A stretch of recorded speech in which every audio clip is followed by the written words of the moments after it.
Oh, of course I accidentally posted the graphic with the wrong goddamn thing. Let me at least fix that on the Twitter side. What is up, folks? Welcome back to another week of Midweek Muster Action. I legit can't believe I've done that. I'll at least delete the tweet, but it's really annoying now to delete the Reddit thread. So I guess I'll just use a comment to fix that. And then we'll rectify on this side. Whoops.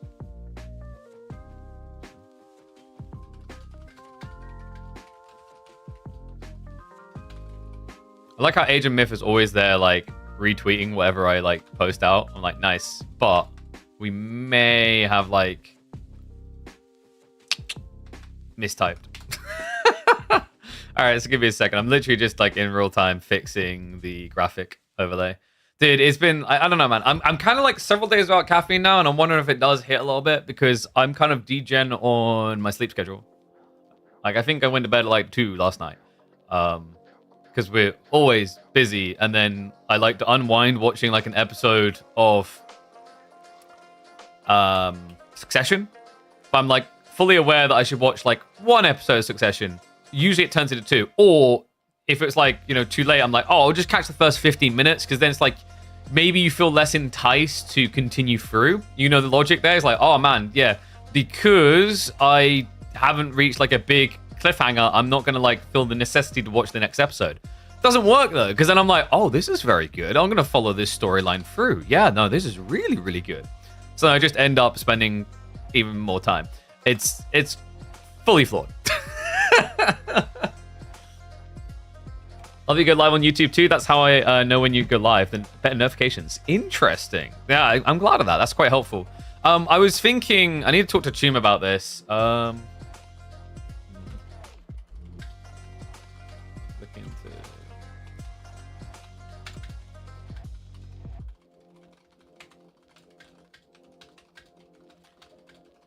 So I might look into getting a role set up on the Discord side so that I'm not like just atting everyone on there, because I don't like hearing or at everyone in too much. Like at everyone I don't mind for like the grand finals, but preferably you're in a situation where you can like at here every single day and it doesn't get annoying. But I'll figure that out. What we do have to kick off is going to be a fun one though. We've got Louis MT's series up first against our very own Hussein, who's already in the chat, ready, anticipating. Fun week, by the way. You may be noticing some additional sign-ups. Yes, we're starting to get stacked with a lot more familiar faces. Still some upcoming blood in there, but you may notice the return of Vortex. Poppy Paw is still a miss, but we have a lot of the regular culprits otherwise. You've got Dumu, Killj, Mia Micah's in there, Mahodo. We've got Scatterbrain returning again. Starflock always consistently there. Voldemar strikers continue to sign up. Hoping he's going to get warmed up. Numenon, Gully Deco, Anatan, Mirai, Deniskia, Core, B, Sass, and of course all the new faces like Jesus, Red Darksider, etc. Give You Anxiety also back, by the way. NA is rising up in Rebellion. That series against Lash should be a fun one. I'm kind of hoping that's today so we can catch that live. Remember, we got a new map, by the way, right there. Anatolian Hills. Very interesting map conceptually. We're going to see how well it actually works out. And that is the same Jesus from last week. Yeah. He may need to pray to Jesus. Actually, no, it's not as rough this time. Last week it was Beastie. This week it's going to be Sassy. If you had to choose, and I don't think Sass would be offended, if you had to choose one of those two players to go against, you choose Beastie. You choose Sassy, rather. I guess you choose Beastie if you want the memes. I heard that it got quite memeful in that game. 1 second. My AoE4 is being weird with mod downloads. It can't just simply download the existing mod like it logically should. No, it has to like create an entire hoo-ha about it. So let me just restart the game. And I'll go manually download the mod instead of allowing it to do it for me. Because if you guys have ever just like clicked a replay and had it auto-download the mod, it stacks a whole list of different crap to download instead of just giving you the thing. I don't know why. What is the Wait, Hussein, please tell me you loaded Anatolian beforehand to see what you were getting into. Anatolian is a little bit wacky. It's different. I appreciate the concept. I'm not going to say it's potentially perfect, but I get what it's trying to achieve. Like, there's going to be some potential negatives. I think there's some easy rushes that could occur on that map. But conceptually, the idea of forcing your economy to be away from home is quite intriguing. that comp setup next to me clearly isn't good enough. Excuse me, mate. Do you want to wash your mouth out with soap? How dare you slander our top of the range PC with all the most goated tech in it? Exclamation mark PC. So, let me go manually get totally in. Interesting. Did someone Louis didn't? Okay, we're gonna find out. We'll have a mixture of live games and recorded games here. Anatolian. I've been getting begged about this map constantly, by the way. Constantly. By the way, I have an addiction. Oh, I also love the fact that on Kyl's map for the mod, it has extra sheep on there, just to let you know there's a lot of sheep on the map. That's a cute little detail. But yeah, I've been getting addicted to Heroes of Might and Magic 3 again. It's not good, guys. It's not good. It's a slippery slope.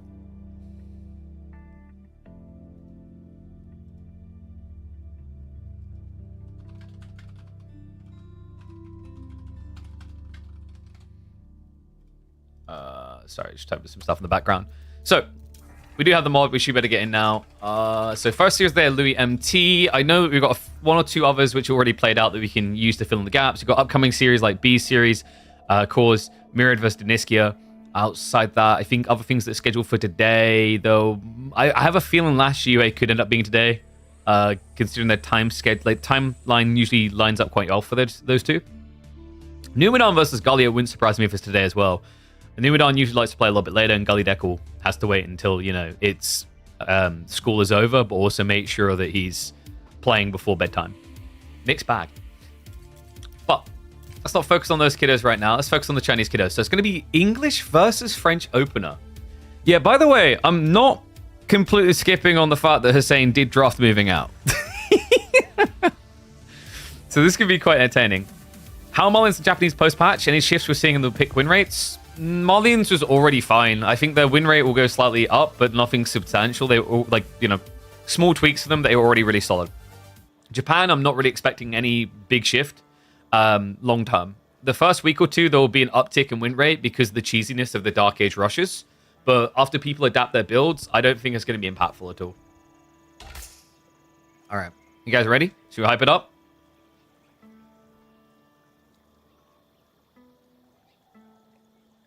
Okay. Well, oh, I just remember why the game isn't showing. Because we were playing Avowed, so I need to switch it back. There we go. And then...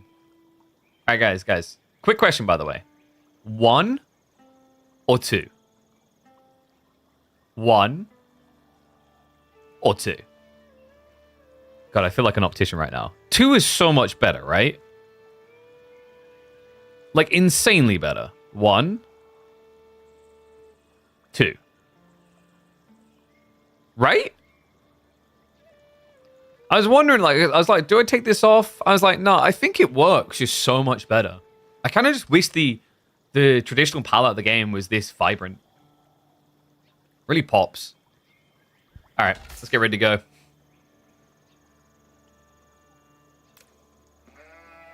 One and all, welcome back to the channel. New week, new map. That's right, Anatolian Hills for the first time ever in competitive Age of Empires 4. It's an interesting map as well. You can't access the sheep unless you open with a dock. And Hussein is going to have a challenge on his hands here. Louis MT on the other side is the English. I already see what Louis got in mind here. Louis wants to go for an English longbow rush. It was my first thought when I opened this map as well. Finally, maybe a map in the meta where English can be good because of the short distance to the enemy base, the linear motion of it, and the ability to potentially suffocate them off of key resources. Now, the gold line is somewhat insulated though, so likely Louis will have to react by going onto a dock eventually. And there's a good reason you want to go onto a dock, folks. There's so much sheep. I think it's 42 sheep. 42 sheep on the main embankment.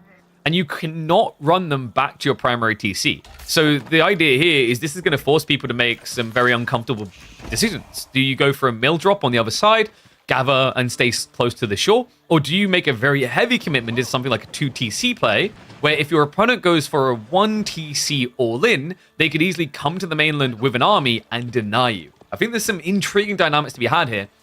The only thing that I'm going to be keeping an eye out for as the week goes on I'm still a little bit paranoid about the ability to rush your opponent's side with boats. My instincts are telling me, like, long-term, the solution is creating a small divider here of cliff, so it's 2 separate bodies. But I already can hear Cavalli ripping his hair out, because if you don't know, the way rivers work is rivers have to always connect to the edge of a map. So he wouldn't be able to have this as a river anymore. Transport ship already moving down from Hussein. He already moved on to the mainland, so he's going to be getting a lot of sheep. This is a rough start for Louis. The upside, at least, is he did pick English. If there's any Civ that can kind of just shrug their shoulders about going for the sheep, theoretically, it is this Civ. But I'm starting to wonder if Louis actually opened this map before his series, to be honest with you guys. Yeah, Louis MT, one of our highest ranked players, but this might be one of the most meme fiesta series of the week if he hasn't scoured the maps, because not only have we got this map opener where he didn't opt for the dot player tool, we've then potentially got Moving Out as a follow-up, which, if you have not watched Moving Out before, it gets really wild. Hussein's doing really well on the sheep count. Now, remember, he cannot bring these sheep across. You can't garrison them inside of a transport ship, so he will have to funnel villagers over here at some point. The good news is with these tree lines, you don't have to panic about Lombos too much. You can wall here and then just mill drop all the way back here. What gets rough is if your opponent does bring a transport ship round, his Lombos could stand here and hit you anyway. So just something he has to be cognizant of. Louis. Oh, this is... Now, this is getting curious. He's holding the resources for a tech up. I'm starting to wonder if he's looking to drop his landmark here. And I'm wondering why he'd want to do that. Because although it's a bit more micro, a transport ship could just achieve the same from the mainland and you'd be more optimal in your timing. Now we're just floating resources for the sake of floating resources. Meanwhile, I was saying he's going straight for it. School of Cavalry over here. And I like this, right? It means you're going to have your opening night to try and maybe poke at the enemy base. And then you can go for the transport ship drops to bring the knights across. But yeah, Louis, this is... It's only 2 villages. So not fully indicative of a true TC build yet.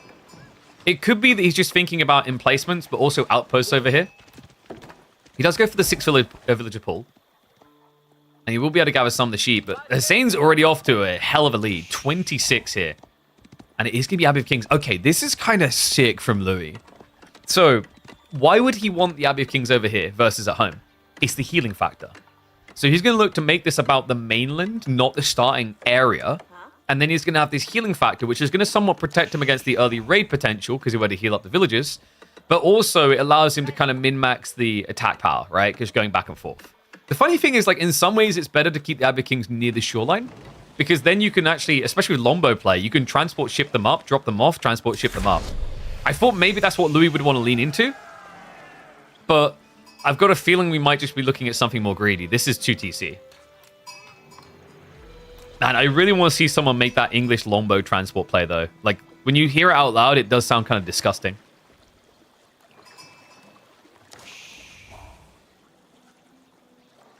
Insane. First night is going to be on the way here. He's moved out onto the deer, and oh my dear God.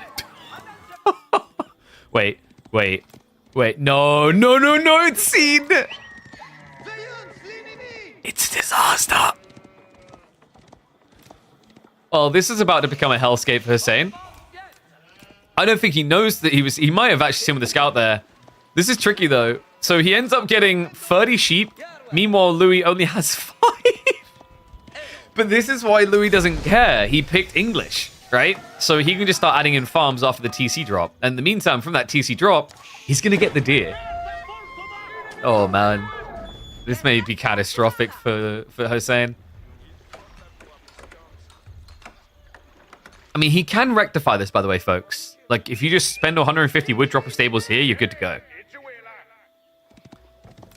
He must realize what's happening. In the meantime, the knight is shuffling around the back. Unfortunately, a little bit too late to find any real damage here. And in fact, yeah, what made it worse, it looks like the dock shoved him in range of the TC. So he got hit pretty hard when he tried to rotate. First farm's already getting added in. Scout reveals what's happening over here, but like the problem right now for Hussein, yeah, he's actually knee-jerk reacting to the play. He's going 2TC himself. Wait, but this is a death sentence. He doesn't have knights here. Hussein is playing a very dangerous game.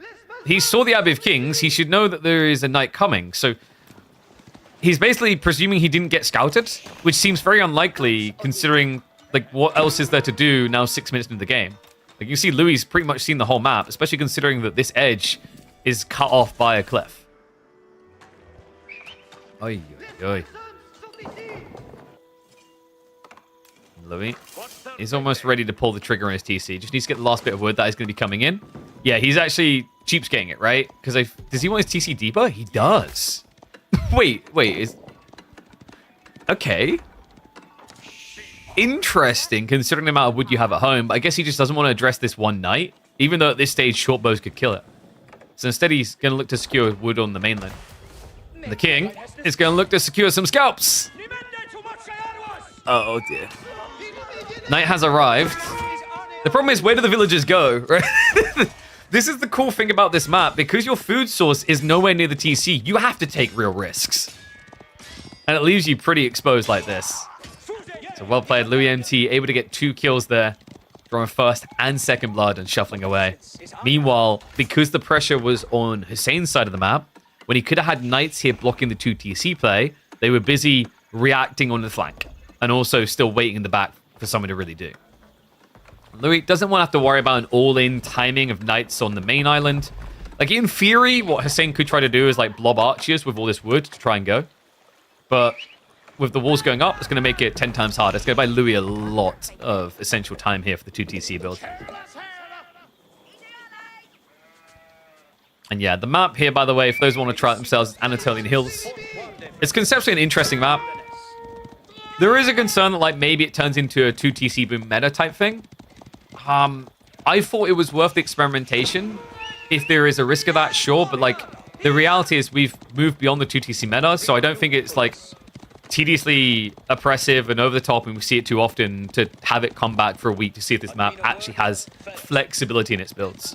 I think there is going to be some flex, some all-in timings that players can achieve. We'll just have to see how the week develops. I mean, I'm not really surprised that Louis MT has started off looking for a way of picking English. If you guys remember at the start of the Midweek Masters, it was by far his most picked civ. Guy was obsessed with English. Say, no, come on, no. No. Okay, the king's going to commit to the island. Oh, he's going to get another kill. Wait, Louis? Louis? Okay, sacre of Louis right there. Looks like he had kept re-clicking the input lag. Obviously, like the... Actually, I don't think there's that much lag between Hussein and Louis. I don't know if they still get put on the Indian server, which is infamous for lag. Because Hussein's from the Middle East, right? So... It feels like it's still going to be Indian server, but maybe there's an alternative. Ah, they're playing on an Asian server. Thank you for the clarification. Okay, so lag not really an option in this situation. Second TC is up. He still has so much. It's only 30. Can we just build a little pen for them? The problem is, if it was any other civ, you'd be like, uh-oh, losing trouble. But it's English, where farms are easy. So he's just taking a chill pill and looking for castle. Okay, 1's if you think it's going to be the King's Palace. 2's if you think it's going to be a White Tower. Because, like, I'm looking at this and wondering, why would you even need a White Tower? I guess you could White Tower the enemy base. That would be the play. You walk over here, with the walls up, you'd have time. You White Tower here, and then you commit. Meanwhile, Hussein, like, he has a problem there because both of his landmarks are on the starting island. Yeah, I think you, like, the way that Hussein's played this, you White Tower here, actually. You don't even have to be defensive about it. Louis probably will because he doesn't have the full vision here. For all he knows, there's still, like, a knight being produced over here. But if he just stands here and sees nothing coming out, I see no reason for him to not just commit a White Tower right in Hussein's face. Wait, Hussein's adding in farms. Oh, God, yeah, because, like, there's nothing else these villagers can do. So this is the problem, folks. You shouldn't need farms here. This is your wood gathering. But you see what Louis done where he shifted it away because of the exposure points, right? It's out of TC range. So now, Hussein, so that he doesn't just have to keep microing villages over one by one and maybe getting intercepted, has chosen to just add in farms. But this slows him down even more. And there it is. Louis MT, white tower on the way. If only he knew how little threat there was on this island, it would be here.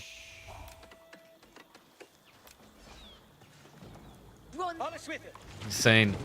I mean, Guildhall and Prey, I guess? It's kind of crazy because if the narrative of this game had been the mainland, Hussein could have tacked Guildhall and then eventually dropped a Red Palace in the English base. It's so deep in the game for that to happen, though. Okay, he did actually smuggle little stables in here. Hidden in the corner. The problem is Louis is just not concerned with this at all. What Louis could actually do, which is pretty sick, is like you start Trebs, but you add in stables here and add 2 to 3 knights. Because then what he can do is like Hussein will have to desperation react with a Guildhall over here. When he does that, you can just dive him. The body blocks. Just to try and slow down the rotations as little as he can. And Louis actually going for the mangonel, so not trebuchet play. Interesting. I'm wondering what the thought process is in this choice. In fairness, the difference in cost is very minimal. But the mangoes obviously have extra flex to attack. Hussein now actually trying to deal with that transport ship. He has actually got a spring ship on the way. He's had enough of this crap.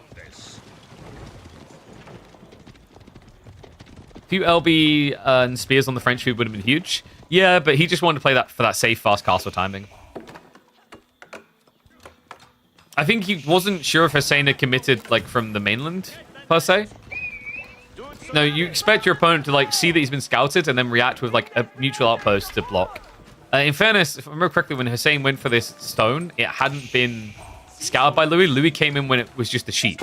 So from Louis' POV, he might have been like, oh, Hussein's going to be adding in knights here and playing the mainland. I don't want to deal with that threat.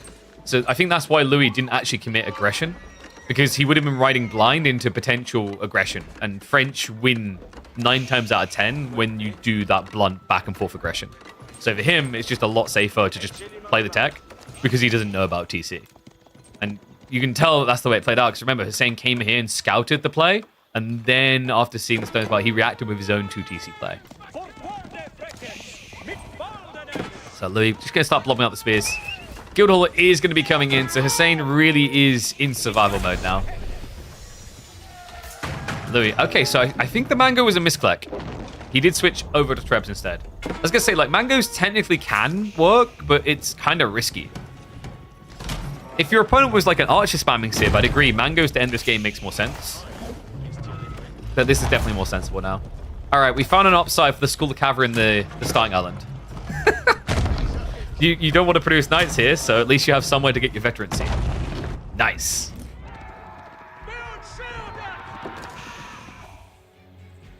Louis just starting to creep his aura out across the map here. It's just going to be mass spears with a side dosing and knights. Those knights actually are going to be coming from the White Tower.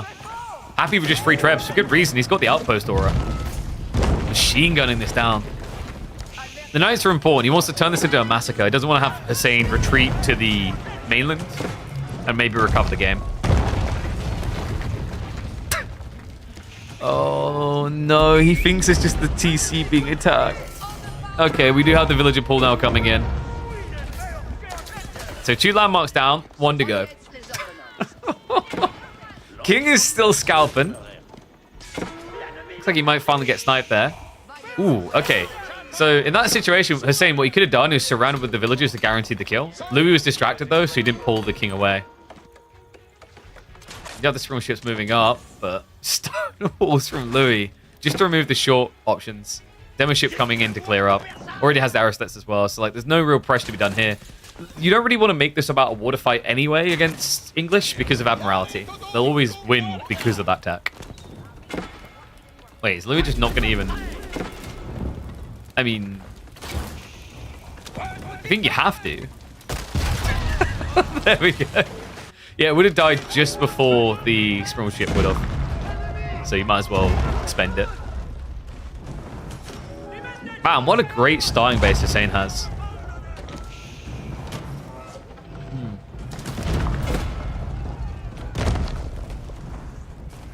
You know, this This is really up there in terms of, like, you know, stable and functioning. Like London in World War II, you know?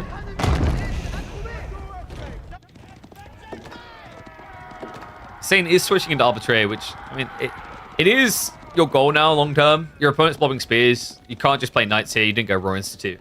The tricky part is the amount of time he needs. In fairness, Hussein has been rushing the food and not spending it much. But he's not going to get any assistance out of the guild hall. What this can work out to be quite nice for is if you end up teching without using guild hall, well, eventually this is still going to end up with 3,000, 4,000 food for you to pull. You might end up needing that food at this rate. He's down to 8 sheet remaining. And what is up, Zuby0T? Appreciate the sub, mate. Welcome back to Swarm. And Hussein, has he left room? Yeah, he's left. I think he needs to delete the house. I might be wrong, though. And what is up, Eagles? Thank you very much, mate. Appreciate the sub. Yeah, a lot of people channeling their subs to cheer on Hussein, one of our community members. Most beloved mod creator. And welcome Matt for pro players in Midweek Musters, it seems. Even setting up docks over here and taking the stone from him now. There's not really much left to kill here for the trebuchets. They need to move on to the next service. Interesting that Hussein's even trying to place a dock here. He wants to try and remain competitive to get back on the mainland, but with the trebs here, you're just feeding more wood over. Stonewall's all the way. Okay, Louis in chill mode. This is Imperial. Dare I say we Berkshire drop the coast? Nah, I think, like, if there's a game where you could easily get away with Wingard, it's going to be this one because of the walls. If he hadn't stonewalled up, it would probably be Berkshire to be safe. But because of the stone walls, like, Wingard is a potential option on the table. Would be quite nice as well, like Rangers versus Arbitrier. You're just able to kite infinitely.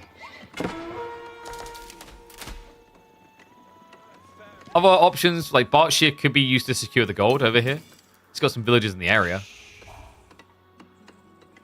Kind of funny that Louis completely ignored relics, by the way.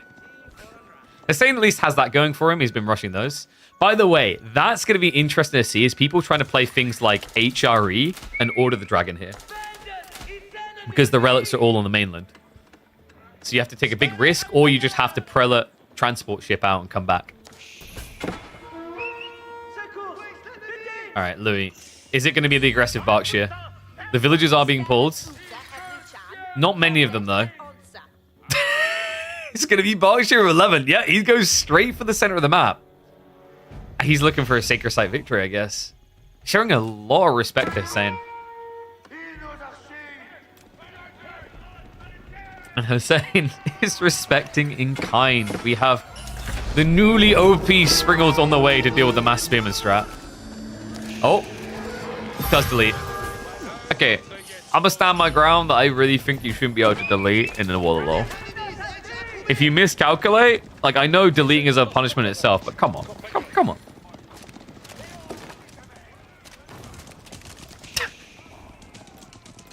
Well, Louis is in 5 Central. I get the feeling Hussein is going to take us to moving out next, just to try and keep things weird. It makes sense, right? I think Louis drafted Dry Arabia. You're playing against one of the best players in the game. You don't really want to go towards the tried and known as much. You know, you'd think, yes, well, that's what, like, Hussein's played a lot of those, so it benefits him as well. Sure, but, you know, if you think about it like this, if neither of you played Anatolian Hills, that's like, that's a full reset, right? Like, the map advantage doesn't exist on either side. But if you play Dry Arabia, even though you played more Dry Arabia, Louis has played 10 times more than you have. So he's still at an advantage there. Same with moving out. Like, Louis would have probably played more moving out than Hussein in prep for previous tournaments, but we've also seen with a map like moving out, you know, it hasn't been played to death like Dry Arabia, so you just know inherently all the players. Keep drop now coming in on the secondary Sacred Site, so at this stage, Hussein is up Craps Creek without a paddle. Springles are strong, but they have limitations, and that, are you kidding me? Is he...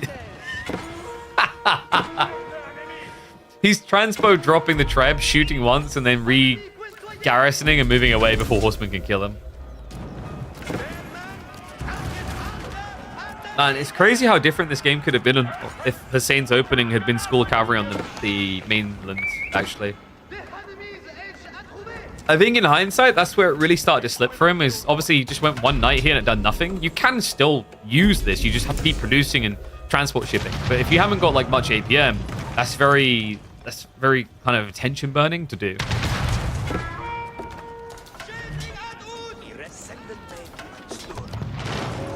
Carrick now able to defend against any dive attempt here. Hussein, he's getting up losing the castle. At which point, Mass Spears will happily dive him. I mean, the only upsides right now is that Louis is skimped on getting the elite tech. It isn't in yet.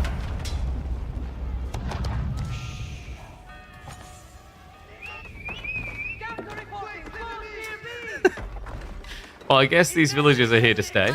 Louis came back for the wall again. He's just gold starving him. It's so toxic. I mean, Hussein does have 3 relics, so it's not going to be completely out of gold. But without the castle, it's not really going to be able to afford anything.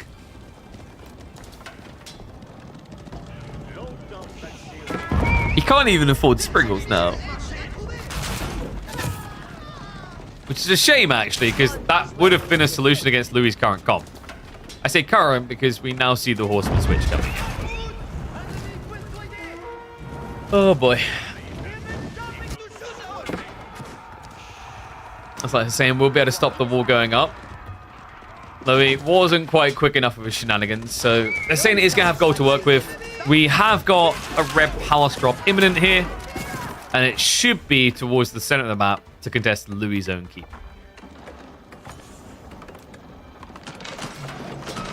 Oh. You got to respect the attempt from Hussein here. I think a lot of people just felt this game was already over, and wow, okay. This is very defensive. Okay, he just doesn't see the point in it. Wait, no, sorry, he got sniped! Wait, was the... Okay, yeah, the army moved. Okay, we lost attention for a second there. He was trying to rush out the red palace quick enough, but the burn damage was good enough. Not enough villages pulled. And an early lead now for Louis MT in this series. Oh, God. I lost track of the sacred, banned words, of the landmark situation for a moment there. Oh, brutal beginning, though. GG, game 1, a Louis win. Guys, he's chosen moving out. It's the meme-a-thon. You wouldn't put your School of Cavalry there? Where would you put it? Like, maybe to the left side of the TC?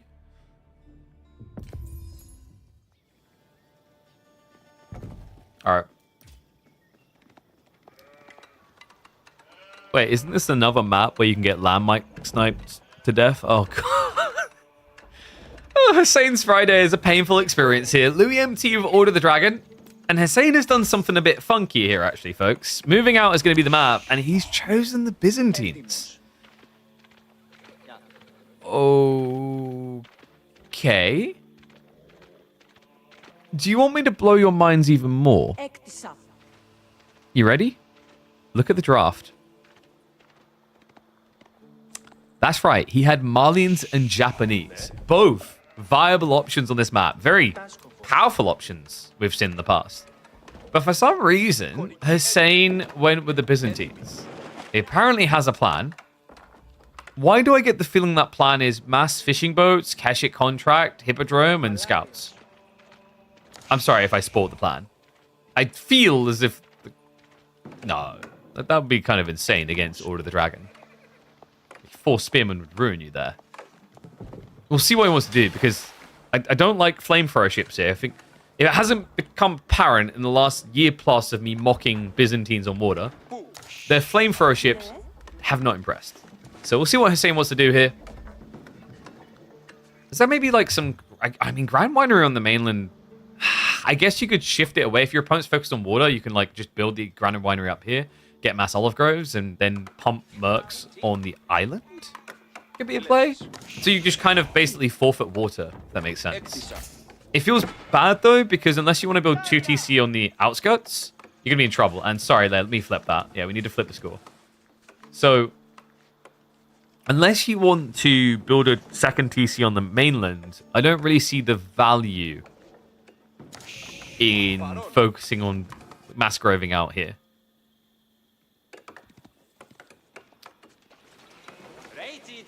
Oh, by the way, reminder, there's not a lot of deep water fish here. There's only one deep water per corner. It got nerfed a while ago. It used to be 4, if I remember correctly, or 3. And then Kavayu took a redraft on the map and said, yes, too much food. So, yeah, don't think that food is as infinite as you believe. No. Hussein, he's like, but they're all fish. They're the same, right? Like, they all come in sushi. Yeah, but this one attracts a lot more seagulls. It's just how you know it's much more tasty. Oh, no. Well, that's a rough start. There's a significant difference. I forgot what the numbers got nerfed down to. Is it? I think shoreline fish for fishing boats was something like 0.66. And deep water, it used to be 0.1. I think they maybe nerfed it down a bit, but it's still substantially higher. So, rough situation, and really beneficial for Louis because he picked Order of the Dragon, a civ that really thrives on the idea of dock play. Because, you know, limitations meant to be their villager production speed, their military production speed. You get rid of that issue entirely when you make it about water.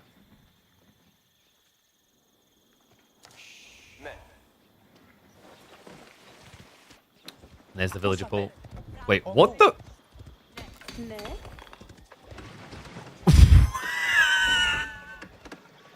Okay, honestly, the first time I've seen that in a competitive game, but that genuinely looked like he'd broken something there. The naval deployment tech. That works for all units, right? Wait, does it? Wait. Please tell me it works for Rams. Because if it works for Rams, I can actually see a plan. If it works for Rams, you can Cairo Siphon rush the base. Alright, we're cooking. We may have a plan here. That is comical to watch, though. So I'm guessing it's like 10 seconds after you on Garrison, you get the... Was it? It looked like it was, I want to say 50% more movement speed. It's a lot. Okay, here you go. I also love that you get the fishing boats highlight on a transport ship that can't do anything about it. But here you go. Ready? 1.69 movement speed. Look at him zoom. Okay, there's a lot of effort to build a house. They're going to lose the buff, though, before they complete the house. No. And he didn't have the resources yet. There's going to be the Grand Winery here. So, 4 people out here for gold. Siston is nicely laid to buff it all. We do have Louis going for the north side. We've been noticing this more out of players recently, actually. Instead of just going to the back corner one, they seem to just go for the north pivot. Reasons why? It does feel like the gold spawn harder towards the tree line more reliably. Like, sometimes here you get them far out. But I think also for Order of the Dragon here, because you usually want to be able to go like men-at-arms on land to harass, it halves the distance to reach your opponent. So, Grand Winery now on the way. Walls are going up on the island. Chop through on the way. Hussein, remember, because he's playing Byzantines, he does get stone for free just by constructing buildings. So, like, there is a world in which he can just win the tree lines with outposts. Ranging guards inside the Rams can make the Rams tanky too. True. But the thing is, I've already proposed 15 Cairo Siphons, which is really, really expensive. And we're not even 10 minutes into the game. And Tower on the wood would shoot over the tree line if it could see. You need to get vision around there first. This is why, in theory, Mongols should be really good on this map. Because Mongols, of course, can just punt the Falcon out, see you, and then shoot you. The problem with Mongols on this map is you still have to come out here to set up an Uvu in the first place, which means your timing is completely off. I think that's why we haven't really seen Mongols much here at all.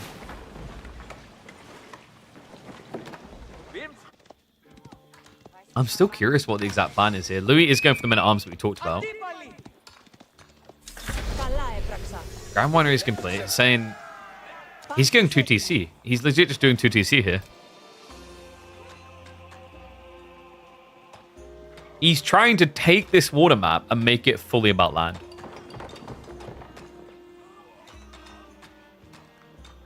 I'm not entirely convinced yet, though. He's going to be able to slow things down on water. We do have the naval arrow slits coming in. And he's gathering a lot of stone to add in additionals. Okay, hold on a sec. This might not be 2TC. Confidence might be reinstilled here. Because I think 2TC, you just die to men-at-arms dives over here. Like, 8 arrow shots, like, this guy doesn't care. You'll build the TC and it will never work.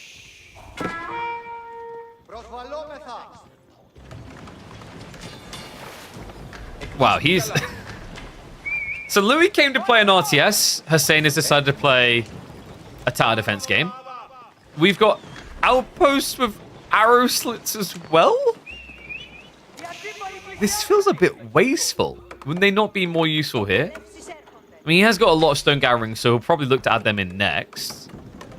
And we do have the wood walls going up, but he needs to be fast about this. The men-at-arms will be just a little bit too slow, it looks like. Unless that... There we go. Whew. Oh, we've all been there before. Okay, so walls just in the nick of time. However, the villagers are on the wrong side here. We'll have to build the gates. He's still going to end up with one out, so probably one villager down here. Overall, like, not a terrible position still for him, though, right? My worry now is, like, if Louis sees no pressure coming, and this is too hard to break, why not just blob units here? Hussein is still going to have to solve the infantry issue. Looks like it's going to be spears to follow up. There's really nothing to stop Louis from just vomiting 5 men-at-arms out, which has an insane burn-through rate on these walls and outposts. Wait, Hussein is legit just... So when Order the Dragon looked really cheesy on the ladder, this was a solid solution to them. What you do is you would just basically blob men-at-arms as OOTD, and then in response, you'd lob towers to counter the play. It's like, it makes sense, right? Like when you hear it like that, yeah, okay, I can't lose villagers against these really tanky units if everyone's safe. And over time, these really tanky units die. And you might be like, whoa, if they're going to tank behind. Yeah, but you can quite easily tell if OOTD is going to start tanking behind, because these things are not cheap. 240 resources each. It feels like Hussein is trying to play that type of classic build. But really, the value is here. He just doesn't have a way of playing into it just yet. No outpost being dropped, but the tree line is about to be chopped. He has scouted the other side, so he knows how thick this tree line is. He should realize he's past the 50% mark now. But we still don't have any outposts from either player.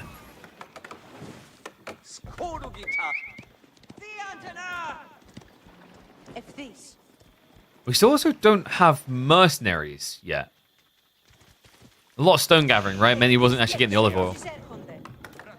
But this would be the point to drop an outpost and just rush in your arrow slits. Because the other thing is Louis doesn't actually have any stone. So he wouldn't be able to mirror you. And there we go. Outpost on the way. Make it a double. Louis, yeah, he should realize this is getting a little bit sus. He's going to start backing away to the south side. No extra outposts coming up here. The interesting thing is, like, Louis could potentially go for a Burgrave play on the mainland.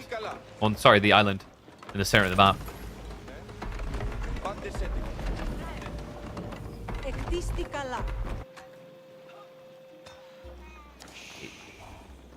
So, Hussein, could this be Kata? He's still not gathering gold, but he has way too much food now.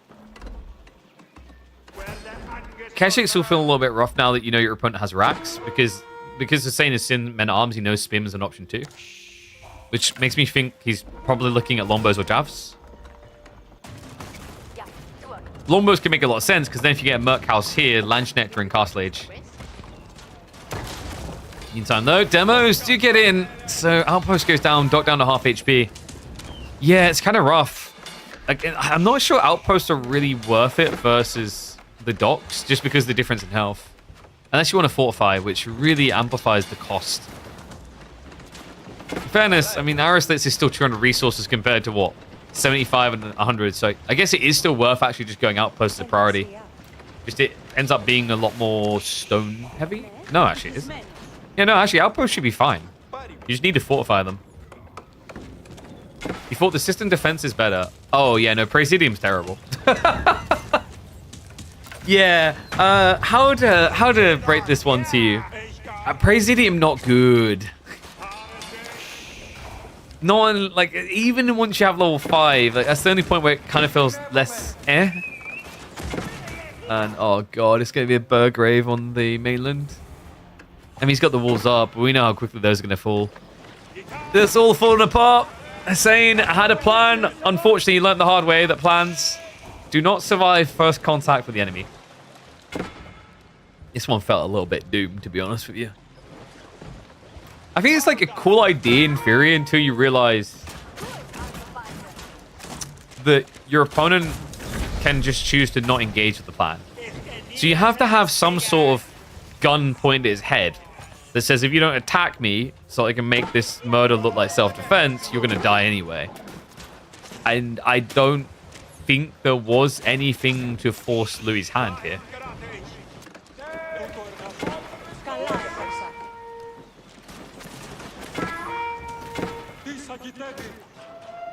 Oh, fishing is pretty much screwed and sandwiched in. He's pretty much just mopping up all the defense as well, not even rushing to get rid of the boats. Hussein is about to go Castle Age with 137 food per minute. Oh no. Make it 0 food per minute. But don't worry, guys. Olive oil's OP. He can always produce lunch necks. Yeah, I'm not buying what I'm selling at this stage.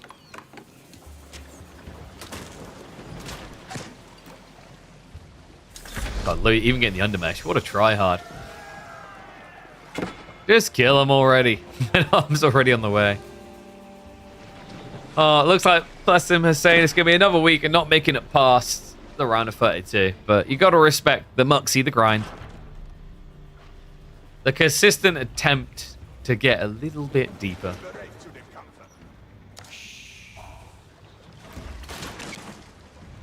So that means Louis will be heading through up against either Scatterbrain or Starflock. Intrigued by when that matchup's going to be happening, because I think that is going to be a super tight matchup between those two.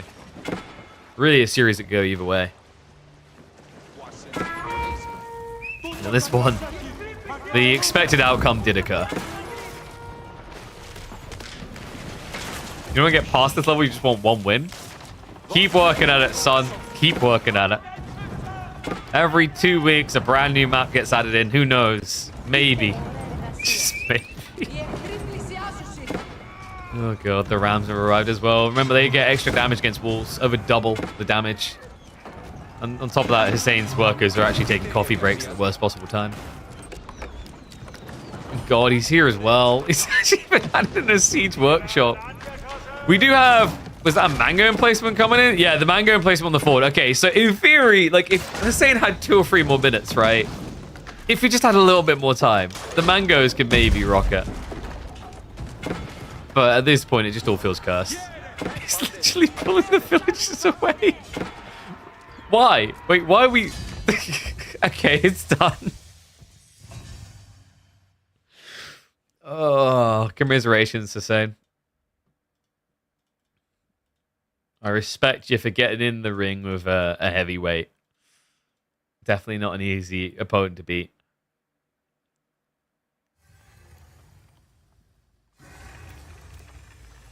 But, so... Zero idea what to do. I mean, he had an idea of what he wanted to do, but then he expired on the plan, right? It failed. Yeah, I just don't think he'll get the plan of, like, teching to go Varangian is like awkward because you have to fight water and you can't because Byzantines are terrible at water. So you're kind of screwed at that stage. Ridiculous map? I think entertaining map, mate. Brand new 5090 installed today, it won't stop crashing. Sounds like you should have got a 7900 XTX, mate. Me no have a crash. Me have good life. Make sure you use the DDU to uninstall any previous drivers. So you might have a conflict with previous drivers. All right, so.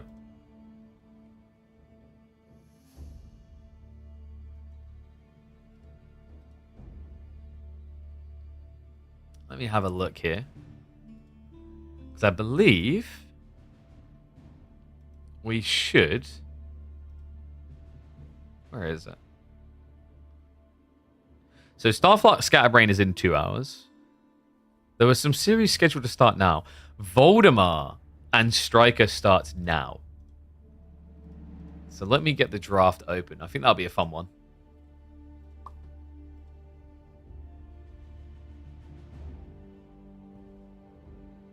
And I think, so we got, just double checking, we got Voldemar versus Striker, which is going to be now. We'll also have Myriad versus Deniskier afterwards. If the series goes long enough, we can hop straight into Starflock versus Scatterbrain. And Vortex will be playing his series today as well, so we'll be able to catch that. So playing to go through. B versus Red Darkside is also happening today. And of course, B's games usually tend to be quite entertaining.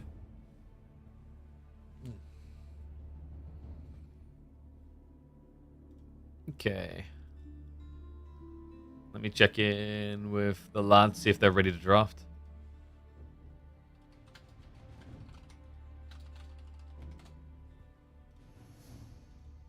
In fact, I can check if one of them is currently in-game on ladder slowing this crap down, as is usually the case. No, Striker's on standby, Voldemar's on standby. Okay, so they should be ready to start their draft. We'll keep an eye out in here. Wait, that's not it. In here. Oof.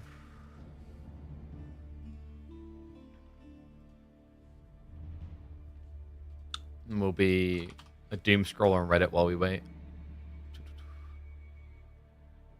Yes, I definitely didn't put the wrong number on the Reddit announcement because I'm an adult and I know how to count. I refuse to play Pro Scouts anymore. Wait, is it? This is very clearly going to be... Yep. I know clickbait when I see it. Okay, so... hold on a sec, Beastie. You can check your DMs. I'll have to check them a little bit later now.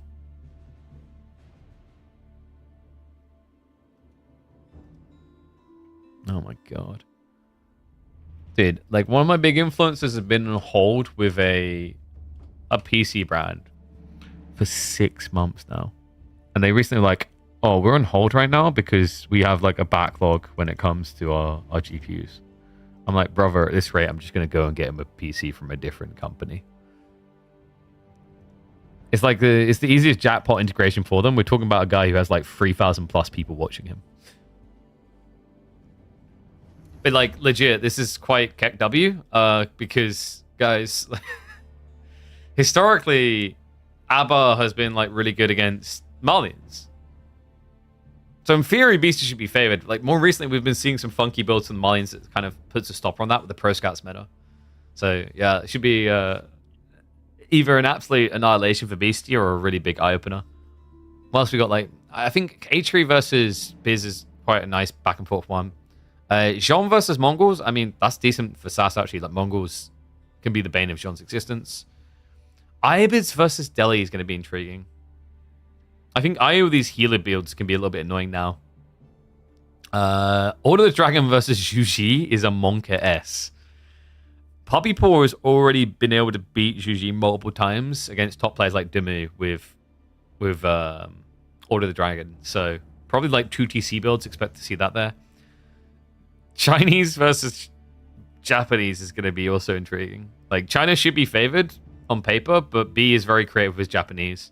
And then you got like what? Yeah, Vortex going English was really surprising when he still had the option to order the dragon. Roos on the other side. I don't know, man. I think English is going to have to go for like some longbow all-in type ideas, right? Because of Roos Pro Scouts. And then finally you got French versus Otto. How do you approach that one? We don't really see French Ottomans much. In theory, it's like really tricky for French because usually you just want to spam knights, but spamming knights is really dangerous against an opponent who can like get the ranged anti-cav. I don't know. I feel like most of these matchups should be pretty decent. I was weighing up whether we go live and cover some of these. I'm not sure.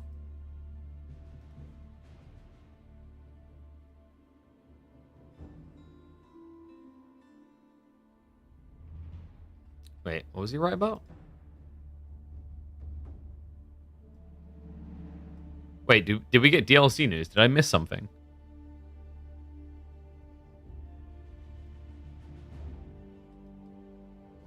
Has anyone got a link to this apparent news? I haven't heard of any news. All right, where's Voldemar? Dude, is he still getting his nappy changed? Diaper change? Oh, it's there will be 2 DLC announcements. Wait, so the announcement that we already knew about. Oh, you're right. I'm an idiot. Yeah, 17 days ago. Bruh, like, what? Oh, it's related post. That's why I'm an idiot. Ignore me. I am a professional Reddit scroller, sir. Yes, me do it very well.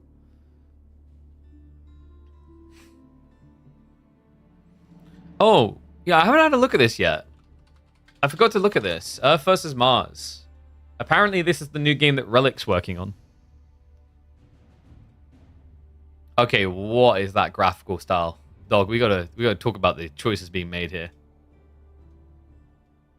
Alright, here we go. Oh my god, why is Steam always so buggy with the video player? He's astonishing. Bruh, do you even buffer? Peggy 3. We interrupt this program to bring you these astonishing images. Do you even buffer? Like, what? Why is... Does anyone else get this with the Steam browser? Like, yeah, like Steam in the browser is so bad. It's unbelievable. Like, it almost just feels like we're at the point where it was done on purpose to, like, force people to use the app tinfoil hat on. All right, one sec. We'll switch over to the... Yeah. For the first time, astronauts from Earth have successfully landed on Mars. We interrupt this program to bring you these. This really is an incredible moment for the whole world. Later tonight.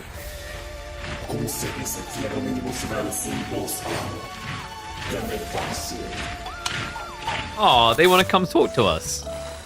Time, astronauts from Earth have successfully...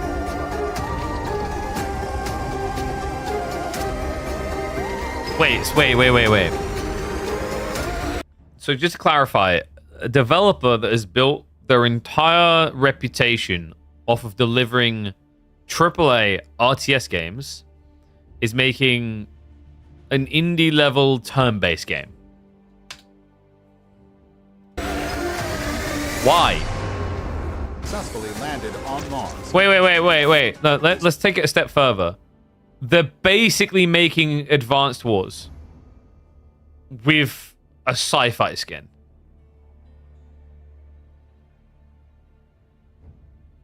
I guess they really don't want to lose money. I don't know if this really makes money, though. Really is an incredible moment for the whole world. Later tonight. Yeah, like, please tell me there's something else here that makes it intriguing. Like, almost imagine you had a turn-based game where there's, like, a teching side to it. I don't think there is, though.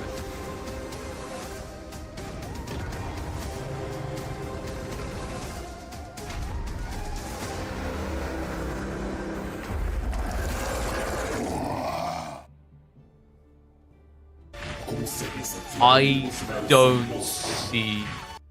don't see many people buying this. Like, some people will, but I don't see it selling that well. No, unless there's some interesting features that haven't been seen before. Yeah, like when you put as your key features, you have a single player campaign and online multiplayer, and oh my god, dude, the browser version was still buffering that whole time. That's cursed. But like, yo, when your key features are single player campaign, online multiplayer, a versus mode. So this is the unique thing, the Splicertron, where you combine creatures with human volunteers. But my feeling on that is it's probably going to be like intriguing the first time and then gets gimmicky. I don't know, I'm not trying to be like negative Nelly about this. It's cool to see new games getting made. But yeah, what's Relic Labs? Relic Labs games will differ from our... Okay, so like this isn't the main devs, guys. I think this is like a side group. Presumably they've got something bigger going on.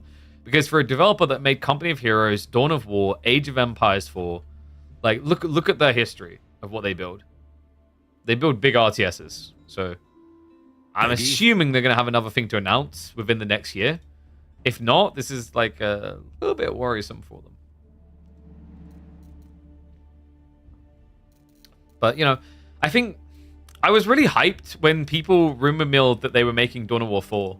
Even though they kind of screwed up with 3, I was willing to like believe they could fix it and that they could do right. Dawn of War 3 was an absolute mess, one of the like biggest tragedies in RTS history, what they done with that game. But like, you know, I was saying the other day, I'd even be up for them just going back and doing a proper remake of Dawn of War 1. Just fully revamp the graphics, voice lines, etc. again, relaunch it, gradually add new content to it. You'd be onto a winner. This game is still goated to this day. But this new game, I'm not sold on it. Earth versus Mars. It kind of feels like they haven't even tried to make it look different than Advanced War. It kind of feels like they have tried to intentionally lean into it being like Advanced War, so they have a safe community of people that like Advanced Warfare that will buy it, right? And that kind of summarizes a big problem with the gaming industry in general. Is like most developers these days don't want to really take risks. The weird part is this is your indie game project, right? So like, I would have loved to see more risk. Maybe there is more features to make it more risky that they haven't revealed yet. But right now, it kind of looks like it is just going to be a pretty safe project. I think the indie environment is the one where you go risky. Like, AAA, I get why people are playing it safe because they're putting way too much money into those projects anyway. But, like, if this is your indie lab studio, dude, go big with, like, the crazy concepts or go home, is my advice. But let me know what you guys think. I don't know. I don't think I'll really bother to pick this one up. It's a little bit weird that, like, the strategy game developers gone for RTSs. I would have been so behind them if instead of making like another strategy game, they were like, we're gonna make an FPS. So I was talking about this the other day. Like some people like Creative Assembly, where they make Total Wars, but they made an action slasher game like years and years ago called Spartan Total Warrior. That thing popped. You'd be surprised how good developers can be when they change genre entirely. But let me know what you think in the comments. I'm catching the next one. Yeah, I might actually turn that into like a YouTube upload. So I think we should have draft coming from the boys. I hope. Nice, we do. We have full drafteroo, so we should be able to get in. Let me reset everything. So we've got Anatolian, Frisian,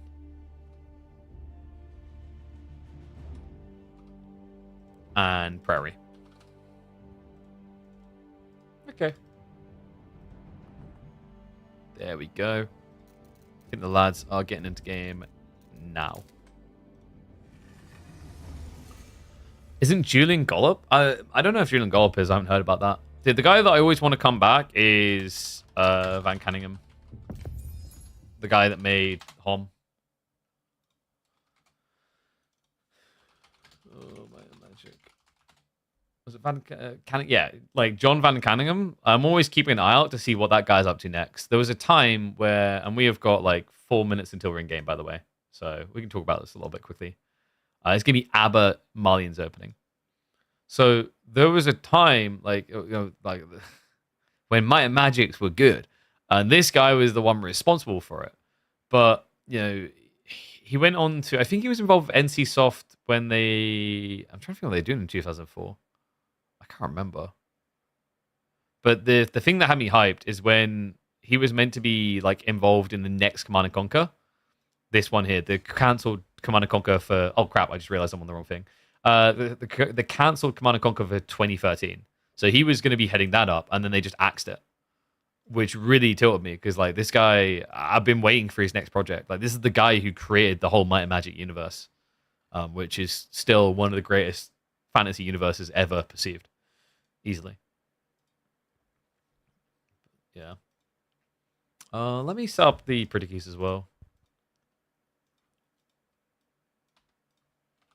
So Voldemar or Striker.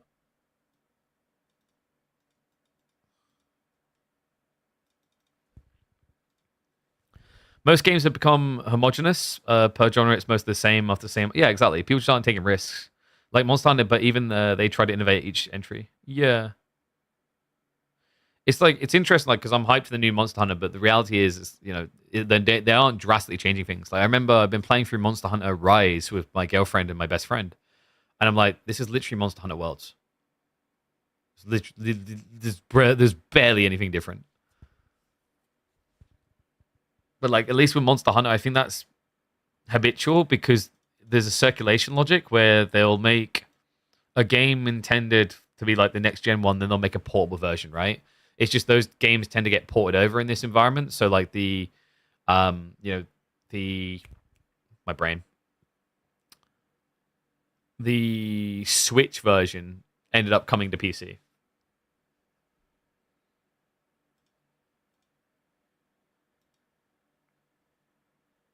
You want to all in on Striker? This guy's insane. Yo, what do you know that we don't? It's been some time since we've been like rocking the Striker flag in true belief. He's been having a little bit of a rough time readjusting, I think.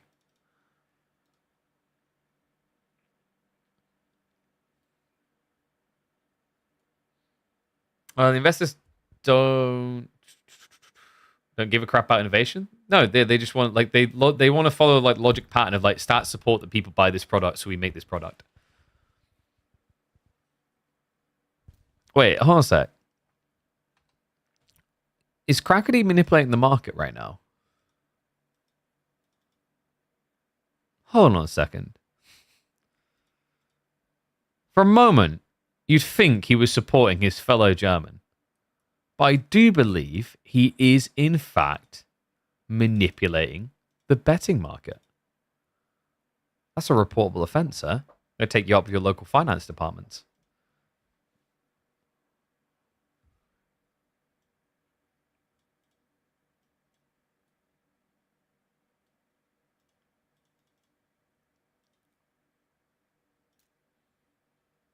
What one? I don't know what you're talking about. You don't even know your own finance departments? What the hell, man?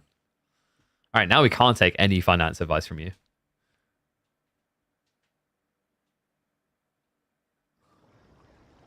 All right, let's dive in. This should be a fun one. Yo, it even spawns in different rotations. One and all, welcome back to the channel. New week, new map. That's right, Voldemar versus Striker, and it is going to be on brand spanking new Anatolian Hills. First tournament ever to show this beauty off. You start on a sliver of land with gold, a little bit of sheep, and a lot of wood. And you're going to need to venture onto the mainland where there is over 40 sheep spawned, as well as a deer. There's a lot of bountiful value out here, but the tricky part is you can't bring it safely back to your primary TC. Oh no. You're going to have to come out onto the map and take risks. It's a really cool concept for a map. I thought it was intriguing, worth definitely adventuring into right now, especially with the heavy amount of pro scouts mentoring going on. In theory, we could be seeing 2 TC plays. We've seen that already in one series today where Louis done it. It does make sense, but if you think about it, a second TC isn't anywhere near secure as a primary. So there is going to be some all-in opportunities, I think, for certain civs. Curious to see how these two are going to play, though. We open up with ABBA versus Malians. Traditionally a matchup that was very good for ABBA because 2TC annihilates Malians' fast castle plans. But in more recent times with the Pro Scouts builds and the Farimba builds, we've been seeing things pivot a little. The weird part is this map just being quite favored towards 2TC. It makes me wonder, is there any world in which a Malian player can all in 1TC? This is pretty nice, though, actually, now I think about it. The gold is incredibly safe on this map. I think that's part of Striker's thought process. Another sick detail to remember here is a transport ship. Malian transport ships shoot. So Striker, when he starts building military, he can skirt along here. Just go up and down the river, and he can come and camp here and stop his opponent from getting anything over. So pretty cool idea, if that's where he's looking to lean here. Love what Voldemar's done, though. He did choose to go for the House of Wisdom out on the mainland. It feels bad to do this, but the reality is, like, yes, you'll get a slow Golden Age 1, but if you build it over here, what are you really going to build here? Maybe houses, but you don't need that many houses early on, so you'll never rush the age. You're going to want a lot of your buildings on the mainland. So I like that Voldemar done this. It hurts him at first, but sets him up nicer down the line. You want to see Japan on this map? Why, though? I'm not sure about Japan on this map per se. Like, what is their really big sale point? It's weird because they just nerf Japanese quite a bit. I guess Shinobi could be pretty sick for the early game rotations. You just build a Koka on the mainland and you just flood. That could be kind of cool. So Striker now getting ready with his own boat. We should be anyway. Wait, Striker. Wait, did he run out of food? No, he's still got... No, yeah, they're just hiding in the side of the TC. Striker has a lot of gold, though, folks. A lot is an understatement here. Was he actively gathering? No. This is just all the passive. He's sitting up at 400 gold. So for Striker, this could make sense if it's a Pro Scouts build. The other way it could make sense, and I'm going to try not to feel too dirty saying this out loud, is if it was the defensive landmark. If he was to go for a Saharan trade network, remember, you can spam outposts and it doesn't cost you any... whoopsie, screenshot please. It doesn't cost you any stone. So you just vomit gold. So you just outpost rush your opponent, spam loads of towers, and block them out. Those are the two most likely plays. The other option is just he miscalculated on the gold entirely. That would definitely surprise me. So Striker now moving on to the mainland, but he was a lot later, right? Yeah, Voldemar is already been half alive. 30 sheep game, baby. Striker's only got 3. Oi, oi, oi. Yeah, I feel like you get punished pretty hard if you're late to get out on this side of the map. And maybe some people think that's like a negative, this map, but I'd argue you can say that of any map with scouting rotations. Like, if you're slow to move your scout out into the center of Dry Arabia, of course you're going to lose the sheep game. 32 sheep. The other thing that kind of made the Abbasid pick intriguing is on this map, you don't actually have much in the way of berries. You only start with 2 berries next to your base. You do have the normal amounts on the mainland, though. 2 scout meta when? Aha! On this map? No. I think on this map, 2 scout meta is way too expensive because you have to build the transport ship as well. You just kind of hamper your timings a bit too much. This one's way more punishing for the sheep scouting, it seems. If you don't go across, yes. But if you go across, I'd say it's no more punishing than the standard spawn map. It's just you have to go for the transport ship play. And the funny part is, like, in fairness to him, Abba does have a slight edge in the timing because transport ships are half price, but here's what you get in return. The problem right now is that this is idling 5 villages. Wait, strike it.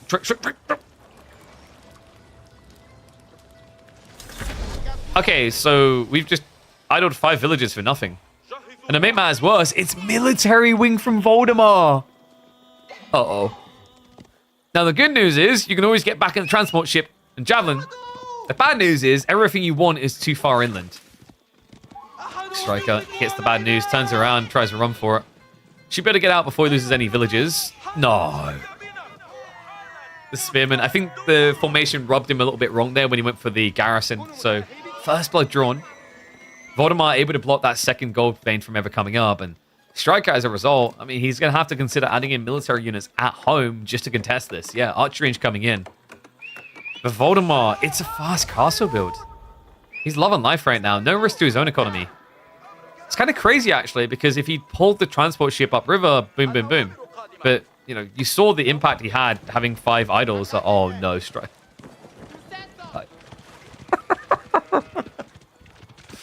I don't think Striker's ever been in this position before. But he was clearly testing to see if the sheep would come, right? Yeah, but no, see, oh my god, this is painful. Striker, bless him, he's been trying to like warm up the game again, because obviously, like, Striker was fairly active in the early days, and then he just kind of disappeared. I feel like he comes and goes. So, like, at the current time recording, Striker is 240th in the world, which is very respectable. But he was active in Season 8, then he was missing for Season 7, and then 6, 5, 4, 3, right? But the amount of games played, I think, was quite low. On average per season, he does about 30 games. He doesn't play that much. And, wait. No, please. Did he lose everything? Oh, God. It's 39 sheep for Voldemar. Striker has 2 sheep. Luckily, he has cows as well to eat, but oh, this is disaster. Culture Wing now on the way for Voldemar.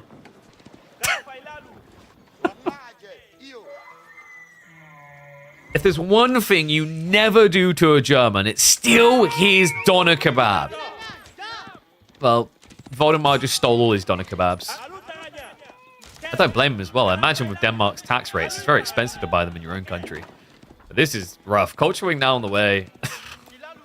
Have you ever seen so many sheep on one person's side?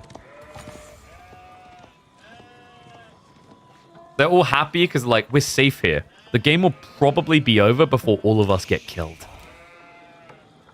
Striker, I mean, if he is thinking 2TC, it's a little bit worrisome here. He doesn't have the food.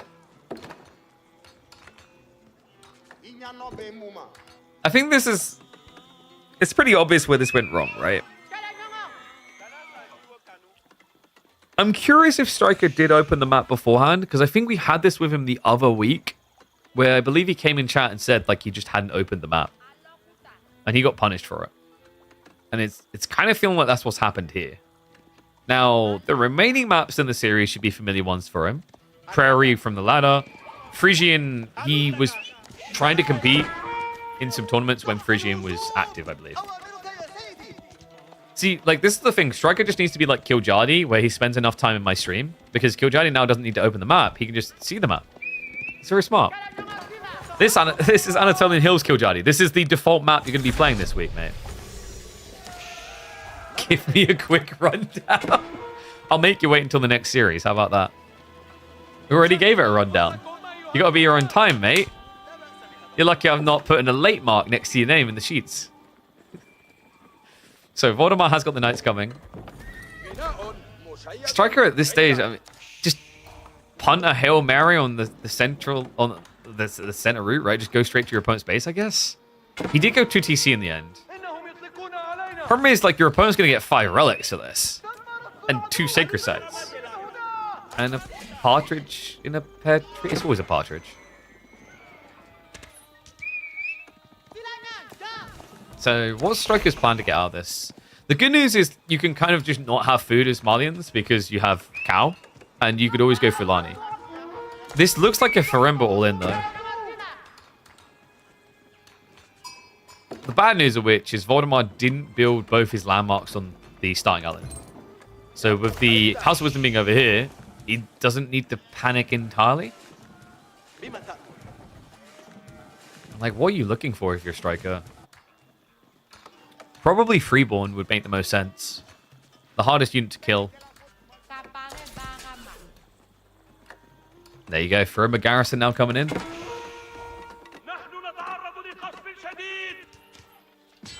In the meantime, I'm going to be able to mop up the archers and releasing Voldemar now, adding in the Imam. So 5 relics, definitely an easy tick for him now. Needs to keep a little bit of vision on what his opponent is doing. At this stage, like, you have to be a bit suspicious that Feremba is likely happening. Voldemar has to be aware that's probably the only option that would make sense remaining. He's already a little bit threatened about getting attacked on the starting island. That's why he built the wall in the first place. But, like, we're 11 minutes in the game. Your opponent hasn't come across yet. All the threat is on that starting island. And transport is going to head upriver just to confirm now. Outposts are coming up from Striker. Aware of just how toxic this river could become.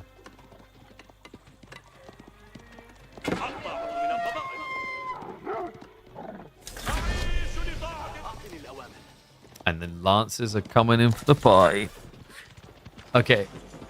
No. It's Javelineers. He has no answer against Lancers.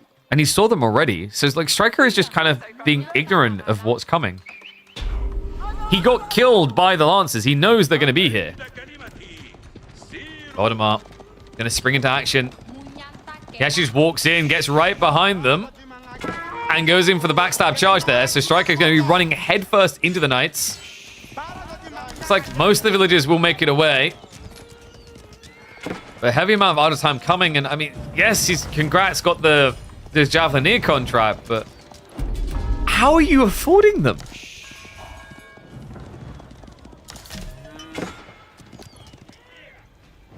This does just look doomed.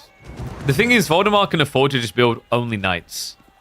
He's basically playing poor man's French here. He's got 35 sheep still. Oh, God. For Striker, I mean, yeah, if he can actually get river control, he can stop more lancers coming across. However, the problem now is, like, this pressure's coming to his base, but he has to deal with the Sacred Site win condition. We did... Oh, no. I mean, cool idea by Striker, but he never turned this into a proxy base and started spamming Donzos. So, gets caught out. Voldemar not missing a trick at all in this opening game. First Javelineers are going to start coming out. Hazlitt's got the screen placement. So Voldemar going to be taking a chill pill. I wouldn't be surprised if he just prioritizes the mainland now. Striker gathering heavy on the stone. I think we're likely looking at a keep drop to try and get back in. Like, if he Normandies this and then drops a keep, he can get the decap and extend the game.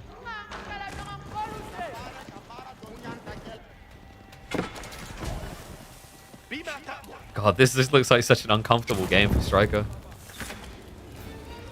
This is a big reminder as to why it is definitely worth opening the game and having a look at the map a little bit. Formulating somewhat of a plan. As long as I think Striker kind of understood what the map was about. But unfortunately, like, you can see how his lack of regular play is hurting him a bit. In fairness, how many people have actually tried, like, sheep garrisoning a transport ship? But I don't want to say it's assumed that you can't do it. But I feel like instinctually my brain would say, no, we can't do this. Same with Pro Scouts. The Pro Scouts one would be more intriguing. I'm pretty sure, though, you can't Pro Scouts steer into a transport ship. As in, if you carry them, you go inside. I think that... Actually, wait. No, guys, does that work? I want to say it doesn't, but now that I'm thinking about it deeper, that one might be more interesting. Because monks can carry relics in transport ships. So, like, you know, the sheep getting in themselves, I'm not, like, surprised that doesn't work. But Pro Scouts? I think it does, right? Okay, apparently, yeah. Apparently, the guy who created the map says it does. Okay, yeah. That makes sense, though. Like, it tracks with the relics. But you have to... to bring them home, you have to bludgeon them to death, have Pro Scouts, and then pick them up. They won't get in on their own. Sounds like sheep are really waterphobic. So the way you deal with that waterphobia is you just kill them. Need more micro than normal? Yeah, it would. But still. Alright, keep drop Striker. He actually goes to the base. But the game isn't about the main base, folks. It's about the Sacred Sites. This is quite difficult to pull off what's happening here. I mean, the transport ship did get sniped, so Voldemar is stuck, alienated from his starting base. Oh my god, and he left so many villages here. Yeah, just get across now. Go, go, go. Okay, transport's going to be coming out. We'll be able to ferry them across. But Voldemar now, you just gather stone, you build a TC over here, you double down on the Sacred Sites, right? Like, attacking the starting TC doesn't really solve Striker's problem. He still needs the next step.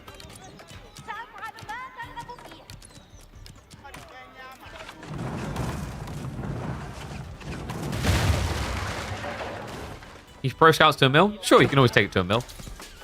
I think that's kind of like the intent if you want to go for it. In terms of if you do want to go for Pro Scouts, like, there's a reasonable amount of deer here. Not crazy there, right? It's 2 5-stacks, and then I think 4 3-stacks? That is kind of crazy. Is that right? There should be 5 deer on each side, and then there's 4 frees. It's 22 deer.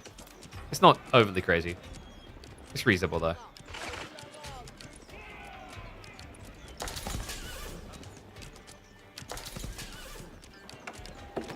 Okay, so Striker is actually heading in the traps to try and take this down now.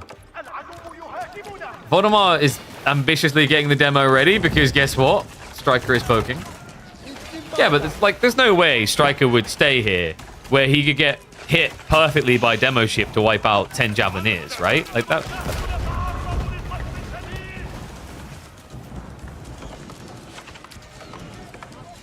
Huh. That may slow down Striker's counter attack a little bit. Oh no. I mean, they've done what they needed to. He just lost track of them. This makes it even harder now to try and stake a claim on the mainland. Outpost already getting spammed up. It is going to be sprint replacement. So Voldemar not interested in a keep drop. Just wants to get as many outposts up as possible. And in the meantime, he's going to be walling the back Sacred Site. Now 4.5 minutes away from a Voldemar victory. Striker does have a healthy 20 villager lead.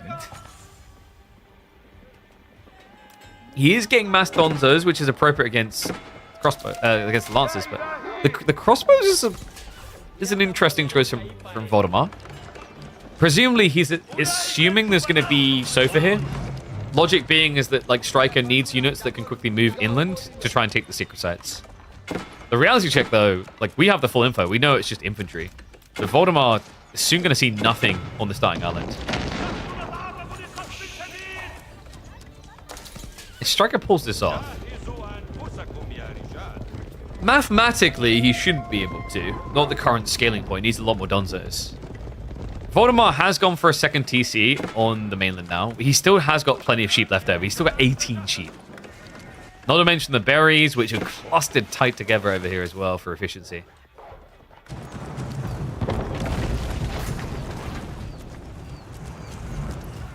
I think I could see the way for Striker if the Sacred Site timer got decapped. That would actually make his position okay, because Voldemar would be running out of sheep. Meanwhile, you've got infinite cow, right? And you can even add in ranches.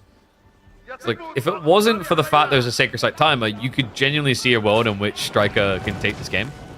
But now he's going to be in a rush. And it's a lot of outposts. Not many have been upgraded yet, but Voldemar should be trying to prioritize more stone now.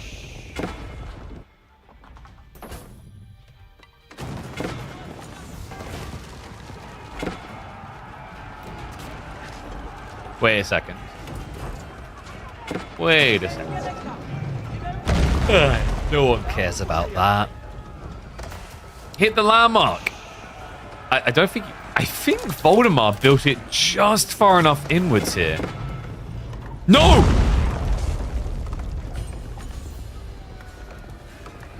Oh my god. Striker can do this. He can actually do this. Transport ships are actually going to be coming. Voldemar is going to try to rush onto the other side with Lancer play here, but into mass Donzos. No freaking way. This game looked cursed. But Striker's now on the march. Donzo's moving in. May want to think twice about that, though. Still a lot of Lancers. I cannot believe this. This game looked cooked. It looked over. Villagers doing everything they can to repair. Now, remember, Voldemar, he can just bring all the villagers. There's no wood cost to repair this. So he can stick everyone on it. That's why Striker is sending the Donzos in. He actually needs to kill here. It's a lot of treb shots, but it may need to be a lot more here. Minute and a half left on the clock. Mango Warp's coming through, but he can transport ship beyond to deal with that. He needs to slow down this repair. Voldemar, this is getting insane. A game that should have been over, but somehow the Trebs just have all the range. Demos, look at the connection. They can't get it! Voldemar, he's got more in reserve. He's going to have to make the pull soon. Wallow coming out to slow things down here. It's a minute away from a Sacred Site victory for Voldemar. Another Wallow. Striker needs to back away. And he gets benched! The demo! Round the back! The Wallow to convert the others. 40 seconds out. But now it's counter-attack time. Demos move in. Village is down. 6 trebuchets, 3 more queued up. This is gonna be a Finn finish. A picture finish, if you will. He needs more. Almost every villager for Voldemar is working on this. 2/3 of his economy right now, but the demo's come in again. The transport ships are across. And game number 1 is going to be a win for the Dane. With a Danish-esque landing. What did I just witness?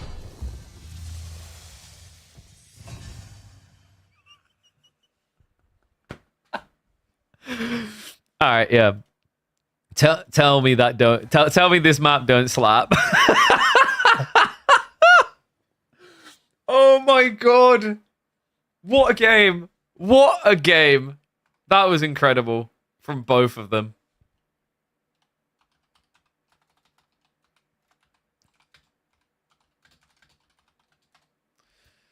Oh god. So, game 1 is going to be going to Voldemar, which was to be the expected outcome of how that began, but how that developed, good god. That is, by the way, why having fresh maps can be so insanely rewarding on what you see. Differing ideas clash, and like even when it looked like it should just be curtains entirely, we get that. Absolutely incredible.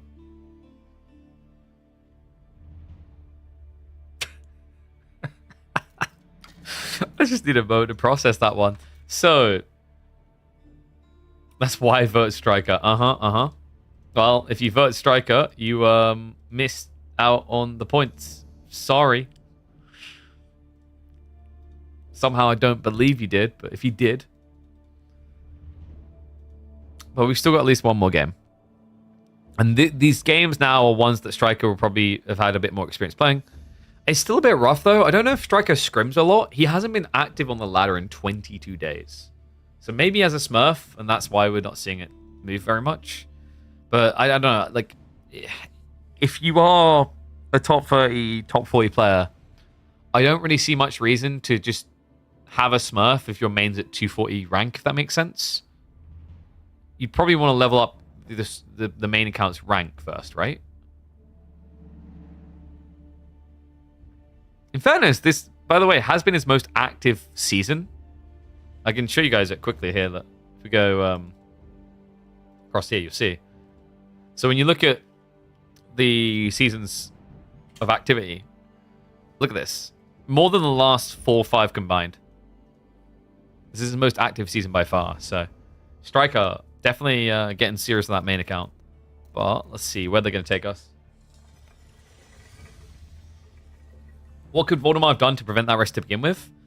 Probably, well, the obvious thing is build your House of Wisdom further in, but you don't want to do that because of the inefficiency. Other things, like, I wonder if you really need to do Lancer, per se. He could have probably played his own Siege with all the advantage, but it wasn't, like, he wanted to leverage the food, right? And, like, Mass Knights feels really good when you've got what feels like infinite food.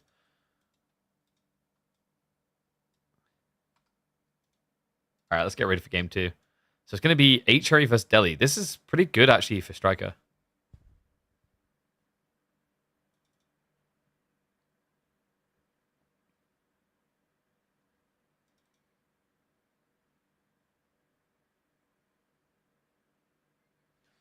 Lancer feels like such a whiff when you see it gets extra health on Ghoulam.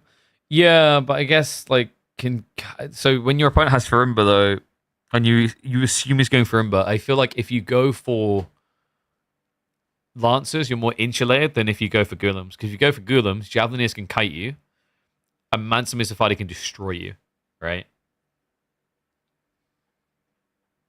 That's why, like, you have to go Lancers, I think. And you definitely have the food to justify it. You didn't see the match? Wow. How presumptive of you, Crackety. These casters and their presumptions. Wait a second.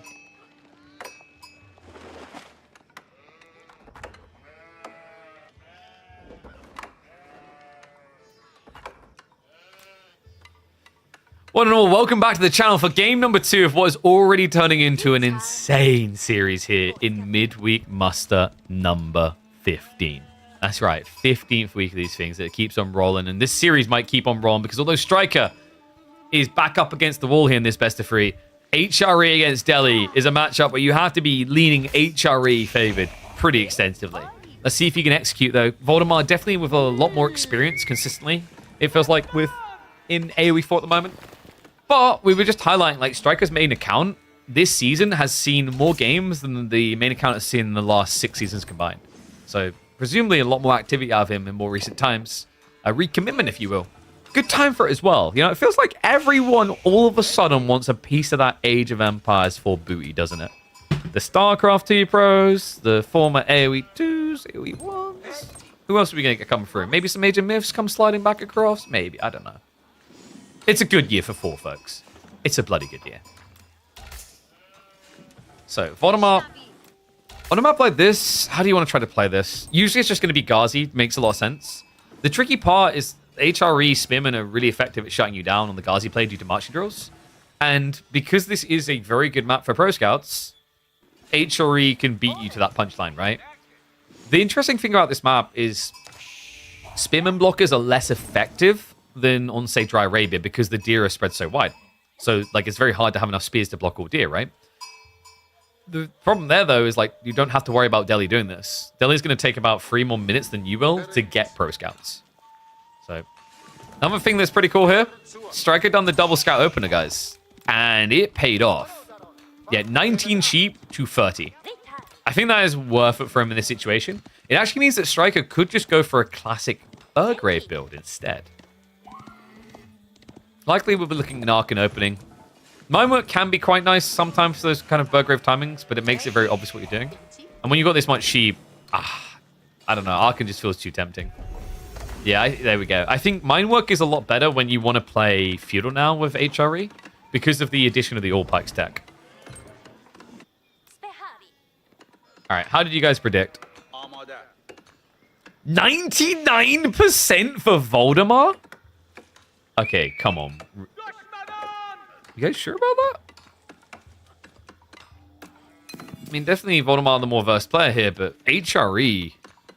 Also, the other thing that I think you're sleeping on here, and predictions didn't close too soon unless you're like 96 years old and squint when you try to read the screen. You had 2 minutes.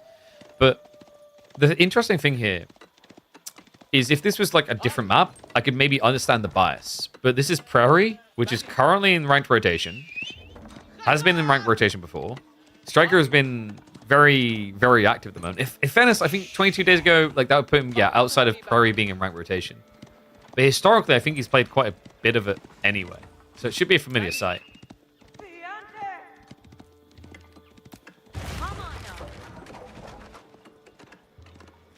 I love that Voldemar is just trying to be efficient with his base layout. So he might get harassed here. This gives him the option of placing an outpost in the event that happens, right? If he places the house there, this outpost is way too far forward, and then it just kind of screws the pooch for you. This also is him building an organic wall against any rushes, so he can funnel melee in instead of letting them flood. I feel like we've been seeing a lot more players shifting towards like doing this more recently. It's kind of interesting the way that we see like base optimization layouts in AoE 4. Very different to games like 2 and Mythology, right? In those games, it's all about how you can layer the wall because it will block units. In our game, it's about how you stagnate rotations because while you can't outright block them from getting in, you can direct them. So 27 sheep, 19 in the end. Voldemar is almost done with the berry, so we'll be shifting over to sheep soon. The 2-scout opener may have seemed like it didn't pay off that much, but the thing you have to keep in mind is when you're against Delhi, they don't come home with the sheep.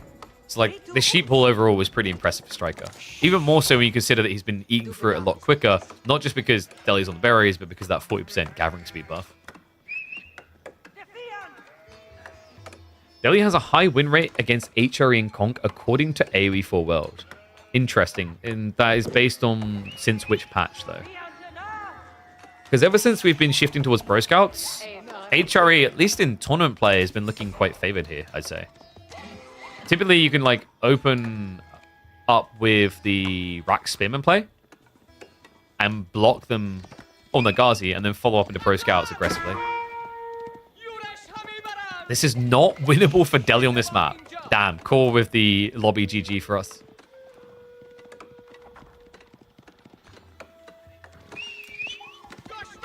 Wasn't Delhi like 17% win rate? Yeah, I think it was as low as 11% at one point. But the thing that I always warn about when you take these win percentages at face value, you need to equate the actual best players in the tournament. Right? We've seen this in the past so many times with tournaments. You see it in all kinds of games. You know, if something has a high pick rate, it can end up with a high lose rate if it's just being picked by everyone, just generically. I think Delhi was, like, in some ways being misused on where it would be placed. I don't think it's an S tier civ, but I don't think it's an F tier civ. The other thing as well is, if we're being totally fair about this, you know, I'm sorry, Mahodo, but like, you are the new kid on the block who made it into EGC's S tier tournament.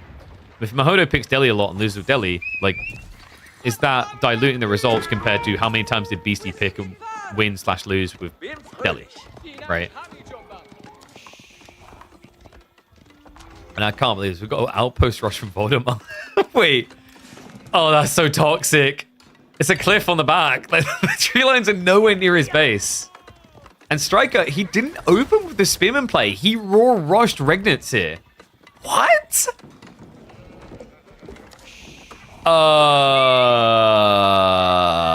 Please tell me Striker's rushing more wood. No, he's going straggler trees here. Why? I can't fathom this. Striker.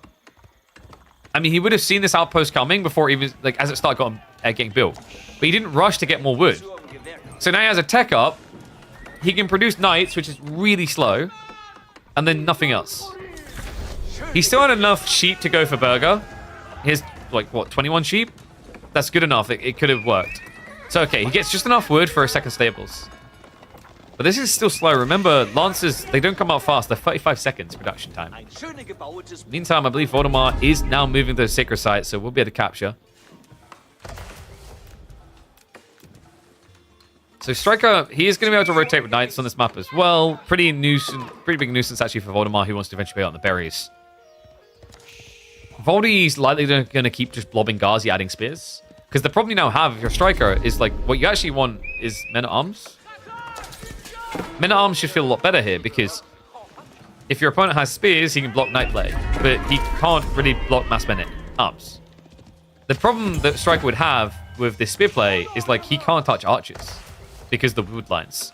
So if you can't scale archers, Voldemar can answer you with his comp from an age behind.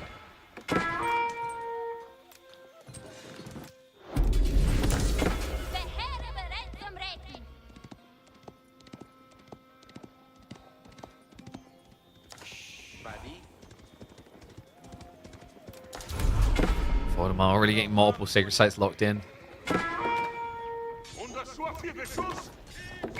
I mean, if Striker... I mean, you can't even go crossbows here, right? It's just cost inefficient against Ghazi. But he needs an answer to the spears is the problem. If he could Fred 1 Rax, it could be pretty impactful to get like a handful of Lanch Nectar, which with all the gold access, food access, could make sense. First Relic is going to be coming in successfully. Needs to be very careful. The Ghazi can actually take out the Knights one by one. I mean, this build would at least make a bit more sense if it had been mine work, right? I feel like if you want to do Knight opening with HRE now, it usually looks a lot better with the mine work play because you're able to get into the Barded Armor. What can be a little bit tricky about playing mine work is it's a bit harder to go out on the flanks with how exposed Prairie is. And usually mine work play encourages you to play pocket economies. Now, to make matters even worse for Striker, Voldemar is never going to run out of food. He's got Pro Scouts coming in for free in less than 2 minutes. And remember, Striker didn't play Pro Scouts at all. Villagers are going to be pulled, so will this be able to clear the outposts?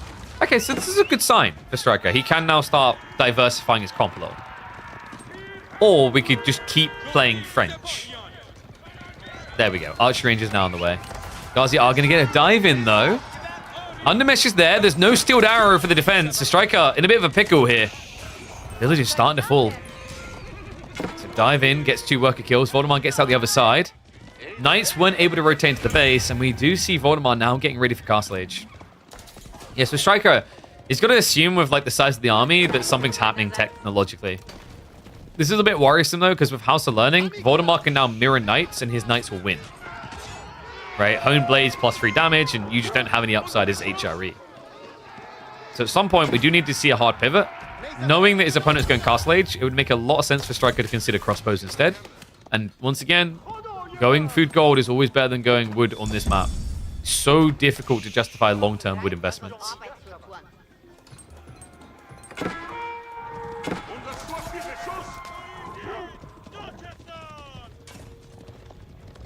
Castle landing down the way. I believe we do have the first deer coming in, right? No, Voldemar hasn't actually added in any extra scouts. Would be the right time. It's 10 seconds out. How much food does he have to work with? Okay, he's down to 7 sheep. He's already played on the berries, though. Obviously, he can't go for the ball. He can, however, go for the relics. There's still 4 relics in contest here. Striker just not able to really march in, despite the fact he's got so many knights.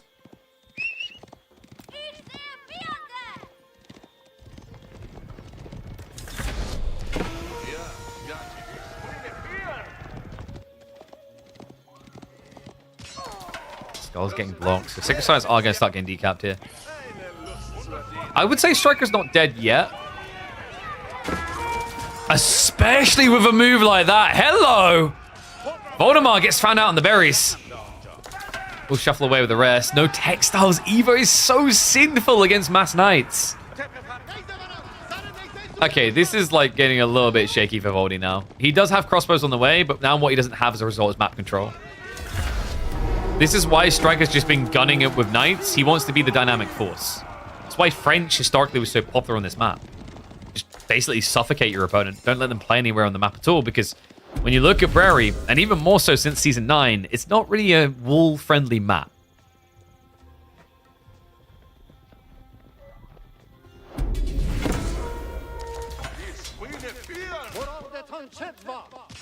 So we're probably looking at what? 3 relics for HRE, which is more than enough for Regnants. Voldemar still has this Pro Scouts blade to lean on. He just hasn't been leaning into it at all. It's crazy because like you're up against Mass Knights, it offsets all of your risk entirely. Voldemar maybe feels like he has to put everything into military production, and that's why. But, you know, with Scouts actually getting a buff recently, only being 65 food now, even just 3 or 4 would be a complete game changer here. Difficult, sure, with the Knights rotating, but not impossible to make work.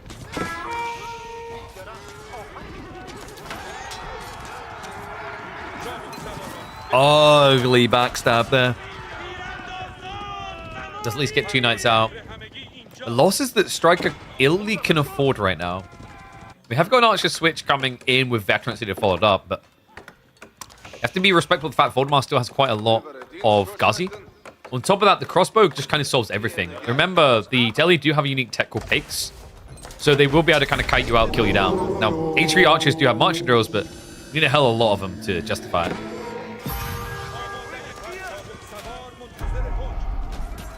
Well, not going to work out, so Relic does get blocked here. Will be that 3-2 split we talked about. Raid's coming in. We'll find additional worker kills here. So Striker starting to ripple a lead in the economy department. My worry is like Striker's running out of food though. He doesn't have pro scouts. He's adding in farms now. And all of a sudden you see where most civs get annihilated on Prairie. You're adding farms while also adding archers. So where is your wood coming from? It sure as hell isn't coming from the safety of your base anymore. So Striker is probably going to want to try to set up some outposts to get vision, so you can see where he can move safely on the map.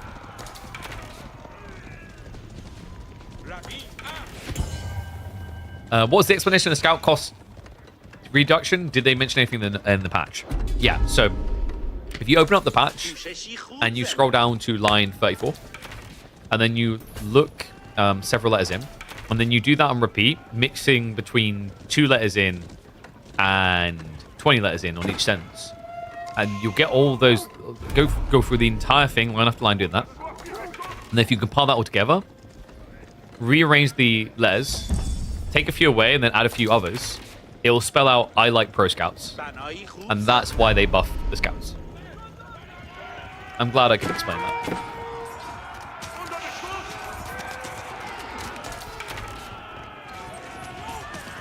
I'm not sure I can explain is how Striker's going to defend this without losing a lot. Archers should be able to will away at the Ghazi, but they're vetted up already.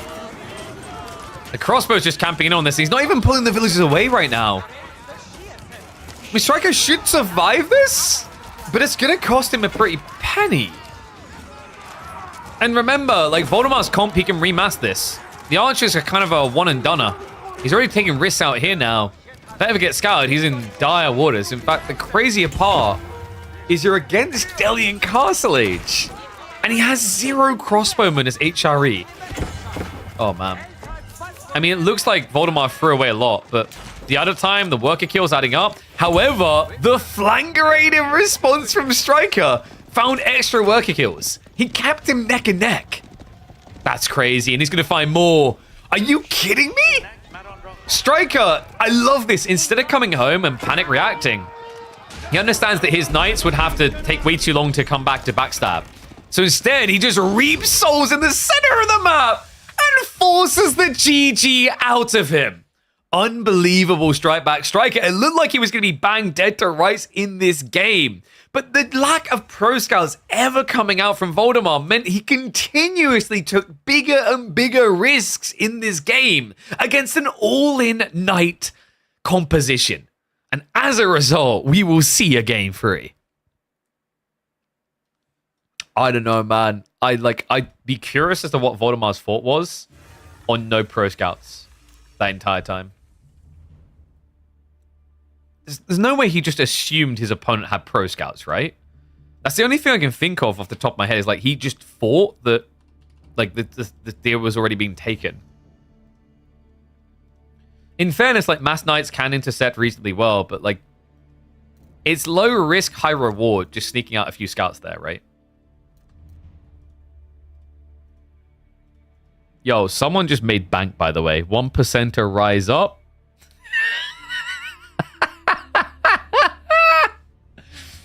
Dude, they bet, I think it was 200 points, and they got paid 14,000 points out. Doubters beware, man. Oh, that's brilliant.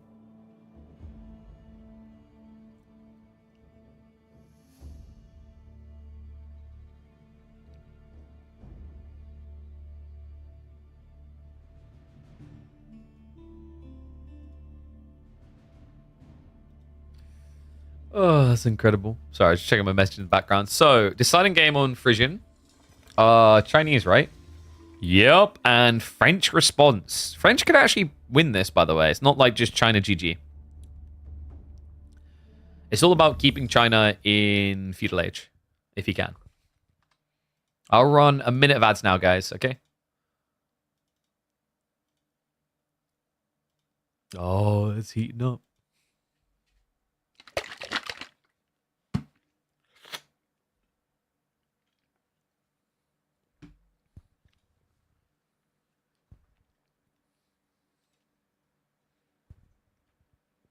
Cool, comes back. Cool.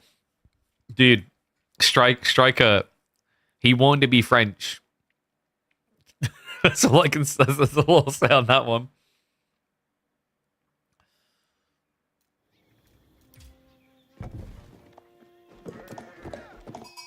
He played like a French main in game number 2, and now he gets to be the French main. One and all, welcome back to the channel for the deciding game here in the round of 32 between Striker and Voldemar. Insane series so far. Game 1, Game 2, both jaw droppers. Exactly the type of games that I love to feature on this channel. And this one can be just as unpredictable. A lot of people look at this, they say on paper, yeah, China just takes it. Pro Scouts, OP, best civ in the game at doing it. Thump chest. The reality check, though, is that if French can bog you down into a long feudal, Mass Knights can win the game over Shuknu. It's all about scale point. Now, the map being Frisian would lean me slightly towards China, just because defensive maps favor defensive civs that have to delay their timing. In fact, I'll get predictions up so you can put your favorability where you want. Last game, 1% of the votes went in favor of Striker. That person got paid out big. And look at the gold. Oh my. Voldemar has a little bit of a tricky spawn here. Technically, they both do. They both got double fought golds. No retract and no safety there. Is there a world in which Voldemar can win the opening round and then go for a Barbican drop?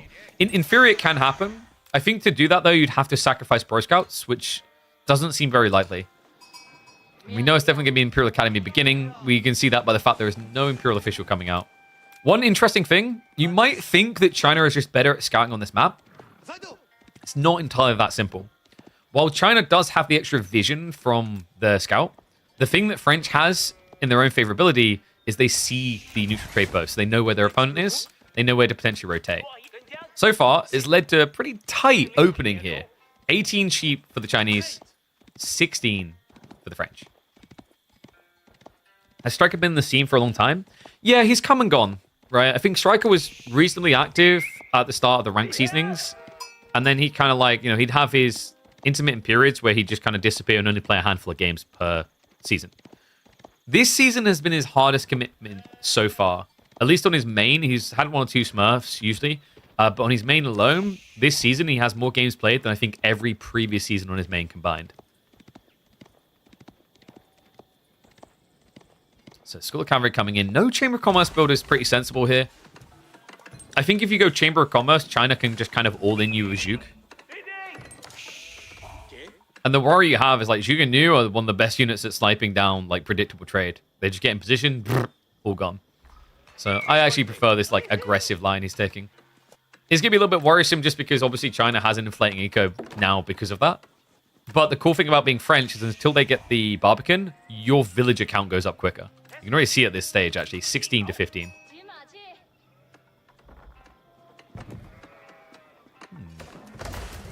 All right, what was the predictions like? Wait, was it on? It was on 2 minutes, right? I think we had 2 minutes predictions. 81% for Voldemar. Okay, so that is 18 times more in favor of Striker than last time. I can understand the thought process though. Like China has just looked really solid on this map overall. I think Poppy Paw has been one of the scariest players for it. The delayed Barbican drops come to mind.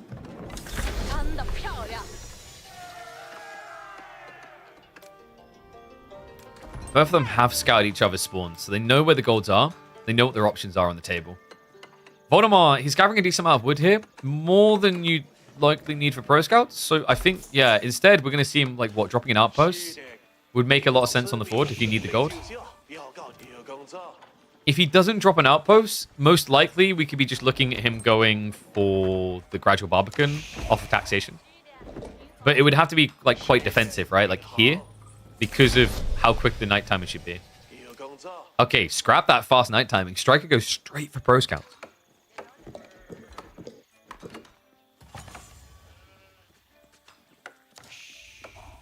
I should watch your Anatolian Hill game. Okay, cool. We might watch it. I'm always sus with Core. He likes to send me games where he wins. You know? I'm not sure, Core. Have you ever actually sent me a recording of you losing? If he responds now, I never lose. Please, someone redeem the timeout. So, Voldemar adding in the racks now. Interesting. I feel like he could have maybe got the Barbican timing. Would have been tight. But, like, diving the TC here would kind of be a death sentence for the first night. So, Pro Scout's coming in. I mean, Voldemar, he did get a decent amount of sheep at 21. Slightly more than what Striker got, but 21 sheep can run out fast here with Pro Scouts on the other side. So Voldemar is clearly identifying as like his win condition is survive the initial poke, and then likely when we're seeing him try to get towards Castle Age. Because you remember what we said, like the more you mass Zhuge, the worse it kind of gets in a French-Chinese matchup. It is a skill-based matchup, but the whole idea is if you're both equally executing, French Knights over time win because the Knights will absorb all the attacks, and then the Archers and the French will kill Zhuge and Spears. And you can never really touch them.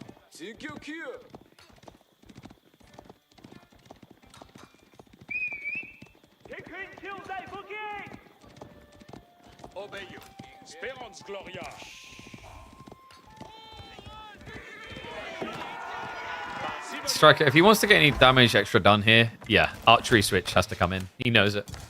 Like, once Voldemar is at 4+ spears, the Knights just aren't going to be able to scale quick enough, especially when he's sidestepping into the Pro Scouts. Now, the Scouts do come out a little bit quicker, remember. They, for some reason, decided to buff that as well. Not just the cost of them, but the production rate.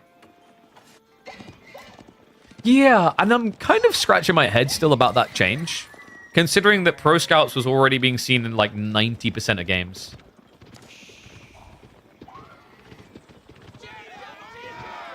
Is Core molding about maps again?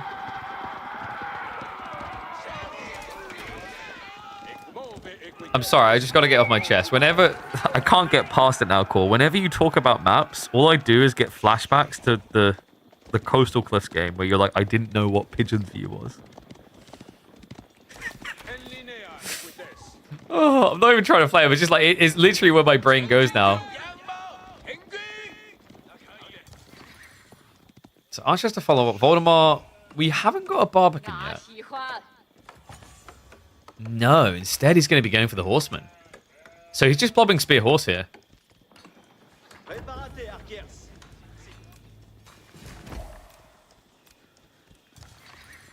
Yeah, I mean, Anatolian Hills, I talked about this before, right? Like, I don't really expect map designers to get it right in their first rotation.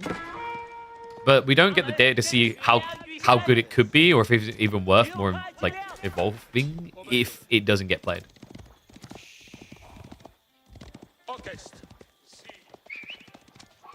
I'd say, like, what we're doing with our format, rotating maps in, is probably the most productive thing happening in the scene for map development currently.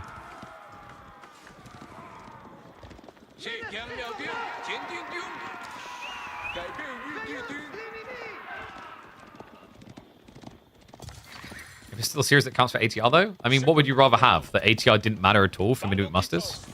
Well, then congrats, lose half the players that say they want to improve their rankings, right?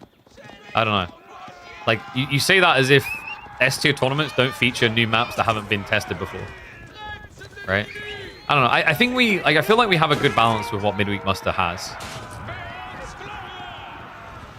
I was very thoughtful about the elements we brought together to try and make it inviting, innovative, and fair.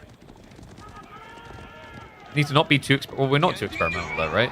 Like, I'd argue we're quite tame when you look at the map pools. Especially over time. Like, you know... That's why, for example, if those don't know, we add a new map, a brand new map, only every 2 weeks now. Not every week. In fact, a lot of the new maps that come to rotation have often been previously seen in competitive ones as well. So Barbican is coming through now. Striker has gone pretty heavily into archers, actually. 16 archers already. Seems a little bit overkill when your knight count is so low. He even has Chivalry coming in with just 3. So now Voldemar is kind of changing the script, the narrative to be about those Juke that we talked about. And this, yeah, this is where if Striker just spams knights out, he should be favored if they're equally micro.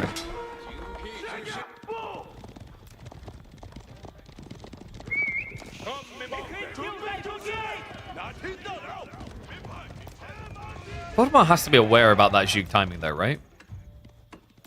Is there a world in which this is kind of like a bait and switch? He is actually stockpiling a lot of food and gold. The problem is if you turn this into like a tech play, you have a very limited runway of only 10 sheep remaining. And the Barbican doesn't secure berries, fish, or anything. So like if your opponent keeps playing long feudal, he can actually beat you by spamming knights. And it looks like Voldemar is taking that thin window though.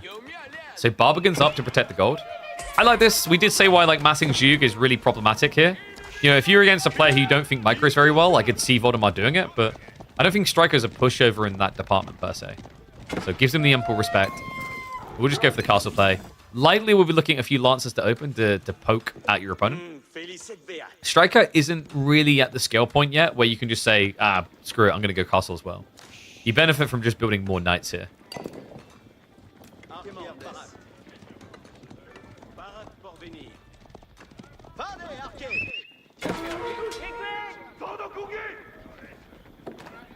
Astronom clock tower now on the way. Wait, really? Okay. Well, Striker does have a lot of archers. The reason I was kind of querying is because Imperial Palace has been rising in popularity because you see the Night Raid so early. But I guess the tricky part about Imperial Palace on this map, it makes more sense on a map like Dry Arabia. On a map like this, you're already really far in the corner. So half of the vision feels wasted. An ambitious dive strike. Wait, what? Oh no. What was that? Was that all just pathing? That one spearman just sent him in circles there, so ends up losing, what was that? Was that 4 knights going down plus the scout? A heavy hit for a guy who only has 3 knights remaining. Now finds himself an entire age behind. Basically didn't do anything to slow down the timing.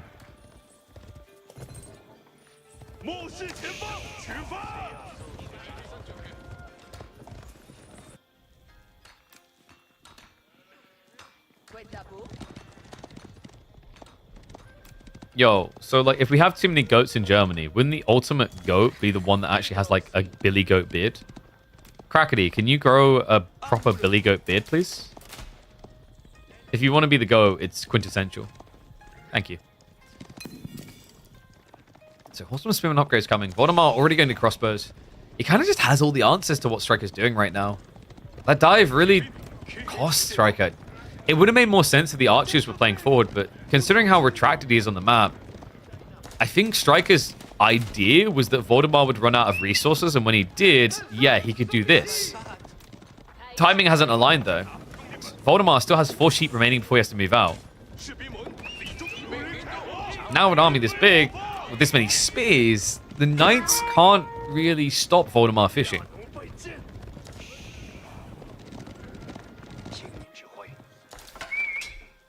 I don't know. I think if Striker wanted to play this the way he has with archers, you have to wonder if maybe Rax would have made a bit more sense. It's tricky because your opponent could have Juke. But it feels like he's kept the archers back because he saw the horseman and he freaked. Especially after he lost those knights. So like now Striker's only real recourse is to follow attack. But that isn't going to be for free. Oh no. We've got to dive in. There's a veteran horseman as well. Even the spearmen feel threatening in this situation. It's going to be a guild hall build from Striker. Horseman from Voldemar already peeling to the other side. He should see the build up here. Villagers are getting sacrificed amidst it. And it's just going to be a blob and go. Voldemar has caught him with his hand in the cookie jar. Oi, oi, oi. +2 ranged armor. Only 1 damage coming out. 155 shots to kill 1 pony. Villagers have to frontline with the shivs. No textiles either for Striker. If he does get out of the feudal age here, he's going to be 10 to 15 villagers behind. Should be a new wave of horsemen already on the way. Yep, crossbows as well to cut from the other side. He's finally going to commit to the guild hall. Has to at this stage. But it means the villagers aren't moving anymore, so the remaining horsemen just go immediately for the throat here. Striker completes the tech up, but he does so a pitiful 13 villagers behind.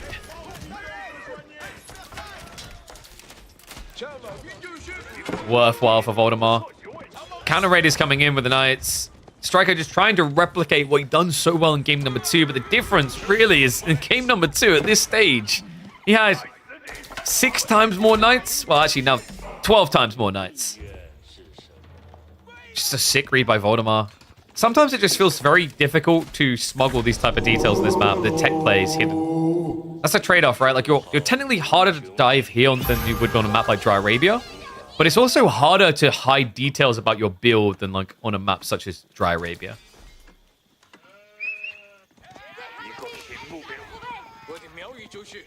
Now Voldy able to go for the premium. Crossbows starting to mass up.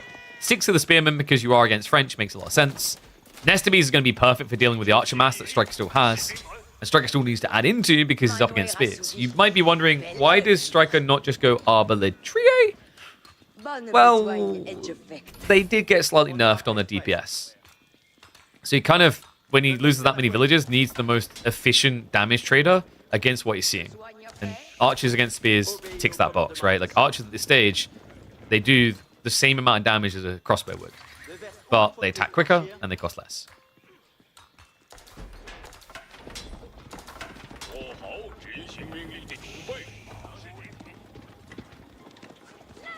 So one worry now for Striker is the game has moved beyond like the very clear point where you say French feels very dominant, which is extending a very long field. There is a comeback maneuver like in Hyper Late. You never write off Mass Knight Arbitrary in the Hyper Late game. But we are really far away from that. And Voldemar is really far ahead. 2 relics already home. More to be grabbed. Striker is at least trying to contest that. He should be able to take the safe relic closest to his base, at least. But even with that detail in mind, the fact that your opponent's Song as well, it means this villager lead is never decreasing for Voldemar. Not unless you can find kills. And wow, he just calls it. Okay. A pretty underwhelming third game after the Insane 2 to open this. That means Voldemar will be proceeding through to the round of 16. Yeah, that was a little bit of an underwhelming ending, actually, for how epic the last two games were. So Voldemar with a 2-1 victory. Let's see. So...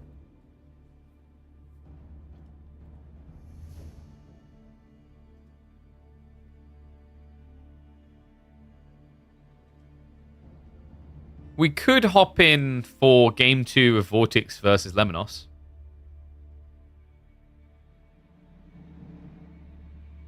You guys want that? Game 1 has already been resolved, but we can check in on game 2.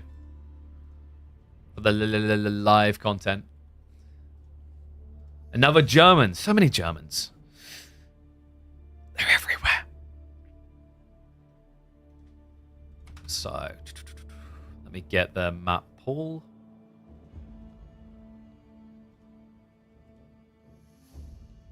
So we had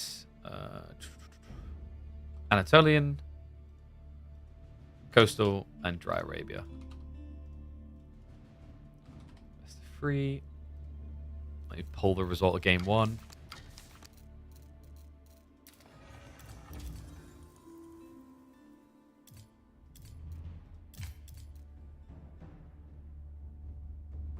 Yeah, win for Vortex. French versus Jean. It was an 8-minute game. I get a feeling someone may have just rushed across with the Archer Jean and sniped villagers. Or melee.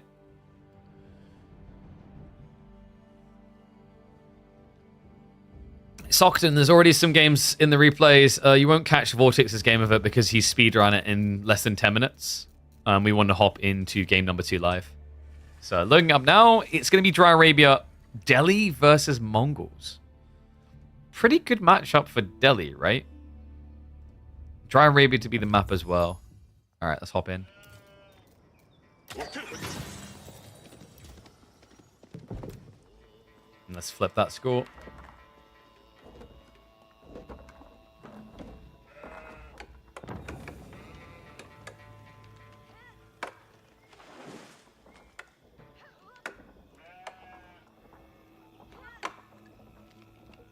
Okay.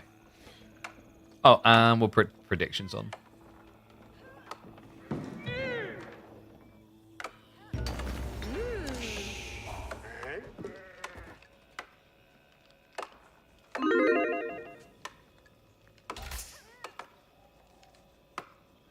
One and all, welcome back to the channel for the return of the Spanish Stallion. That's right, Vortex has returned to the midweek musters here in week number 15. Halfway mark upon us in our tournament circuit, folks. It's been a crazy few months. Great growth for the channel. Love all the support we've been seeing throughout it all, and love that we're seeing more and more faces out of the top 16 than ever, I think, actually starting to sign up to these. Mongols for Vortex in game number 2. He got a very swift win with Jean up against French on the new map Anatolian Hills. Lemos now responding in kind with Delhi. Pretty good civ for this matchup, actually. I will say historically, Mongols have kind of struggled with this one a little bit. Unless they luck out, and oh my dear god, did we luck out. What? I don't think he's likely to trade. Trade always feels a little bit weird to do against Delhi because of the Ghazi threat. So most players tend to lean more towards the Deerstone to peel back the safety risk. We'll see how he wants to try and approach this. We do also have a Ford Uvu. Rax Rush, he's gonna... What? But he didn't even scout that. No, he scouted the east side. I don't know if this is because... So usually against Delhi, we don't see people rush the gold as much as the tree line. But if he did want to rush the gold, this is possibly the most nightmarish spawn for someone against a Mongol player. The deer and the gold are all here. Oh my god, he's actually... Wait, what? He's reacting Rax. Very interesting. So, Lemmy, instead of just rushing out the gold with like 4 and gathering what he needs, has chosen to go Rax. I guess it's because he still wants to go Dome of Faith. This seems indicative of you going Dome of Faith, right? Because if you're going Tower of Victory, could you just actually just rush and go for the archers first? Just get 200 gold and then go. Whereas if he wants to scale Dome of Faith, they did nerf it recently, so now costs 10 more gold per scholar.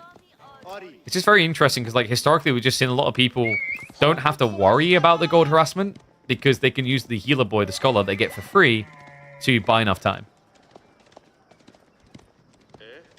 Vortex, did he? Wow, okay. No, dude, he's so happy with this. So, Vortex, he just scouted the Spearman. He says, oh, okay. Is that the game we're playing? Well, then I'm not going to play it at all. He just backs up. Kind of expensive because of the villager pull. But at the same time, Lemnos going Spearman this early can't feel great.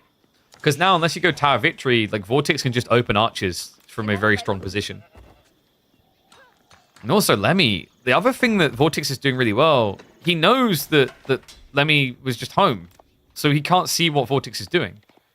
So Lemnos is going to overreact with Spearman while Vortex just techs. Yeah, this is kind of dirty. It is going to be a bit tricky for Vortex to defend because he got the forward Uvu. But if he just uses this passive stone, he can at least compete with the Spearman count while teching. Yeah, there you go. Extra Spearman get added in. Last bit of gold is now being gathered up. Nah, what a dirty bait and switch. And Khan is already poking on the golders. Lemmy, his economy a little bit skewed right now. It's definitely going to be overburdening on the gold, but he can put that to good work with a Dome of Faith afterwards. Deerstone is now coming in. Spearman do outmass Lemnos. This is the awkward thing. Like, when you add 6 Spearmen in, you don't want to just sit there and do nothing, right? You want to be able to make a move. But then the trade-off is you're playing into your opponent's production, which is always scary against Mongols because, you know, against any other Civ, you see this one racks, you see it produce one by one. You understand if you're going to be outnumbered quite early, you can back away.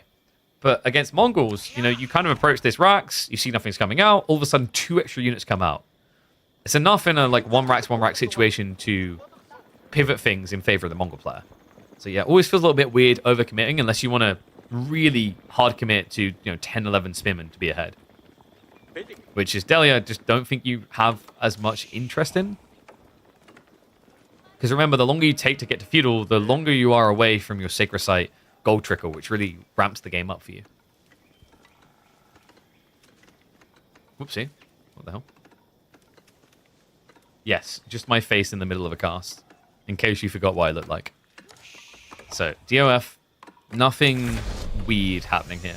Tower of Victory has just become the red-headed stepchild. I think we see it maybe like 5% of the time maximum. And Vortex with a 1-1-1 build. So, he knows he needs to counter the Spearman with archers, but he knows that's going to force a Ghazi commitment. So he's just trying to get ahead of the script here. He'll have a beginning of archers to poke his opponent out on the spears and keep him off of it. And then when the Ghazi gets revealed for Lemnos, Vortex can just spring into action with Keshiks. And still think about going back to spears, right? Like, overall, it's pretty healthy. Lemmy, in an ideal world, like, with this type of spawn, you wish there was maybe a way of directing yourself towards archers. He got a pretty ludicrous tree line spawn here, actually. Yeah, it left his gold out in no man's land, but the 8 stack of berries, easily wallable here. Love this as well. He's putting these spearmen to good work. If you're going to build them, you might as well use them, right? And this saves you idle time using villagers to get the walls up.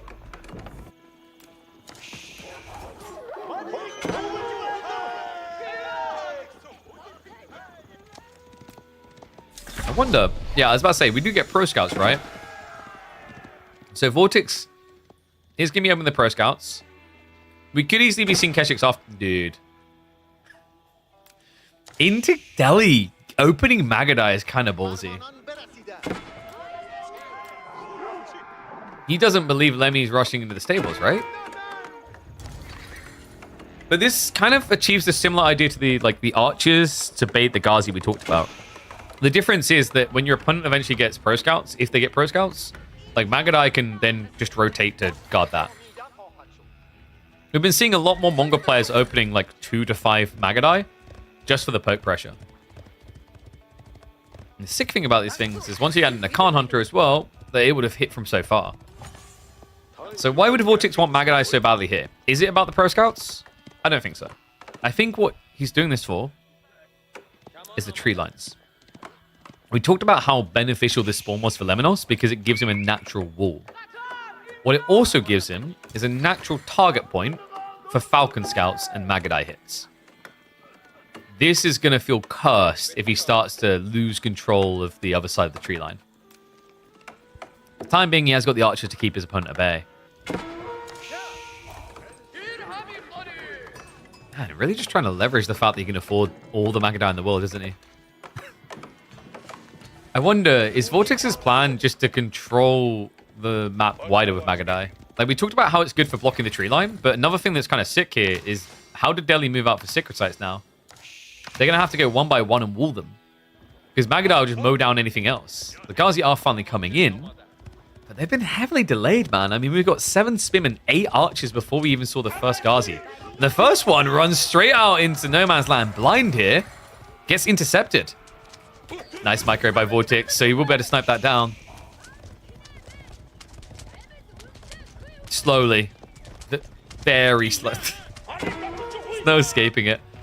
We don't have the military efficiency either. Lemnos prioritized the archers. He hasn't switched over. So Ghazi are coming out very slowly, which is worrisome because now there's a window where Vortex could just go into a Steeled Arrow. Instead, though, he's finally putting those tables to use for something other than Pro Scouts. Man. I really wondered if Vortex was going to be playing infantry comp, but we're just getting the...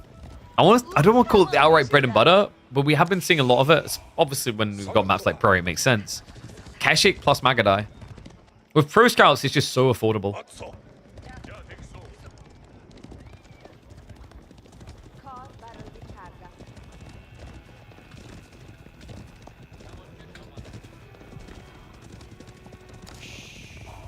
So how does Lemnos get out of this jam? He's got the outpost up in the gold, so doesn't necessarily need to camp at home as much. It kind of feels bad that you've gone for Dome of Faith, and with 10 minutes in the game, you only have 1 scholar there. Wait. Did he... Okay, wait, guys. Why is that... You see that, right? Wait, where's the progression bar on the Dome of Faith? Huh? It doesn't have a... Is this a recent thing, or have I just not noticed it before? For some reason, Dome of Faith doesn't have a progression bar. All right, clip it and ship it.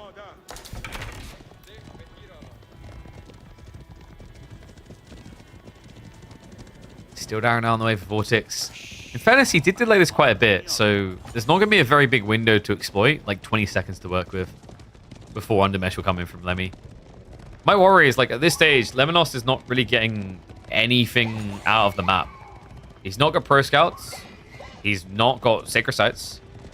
He has at least got the berries, but with Vortex having mass Pro Scouts and basically taking, like, 4 deer stacks at this rate, you've got to be favoring the Spaniard.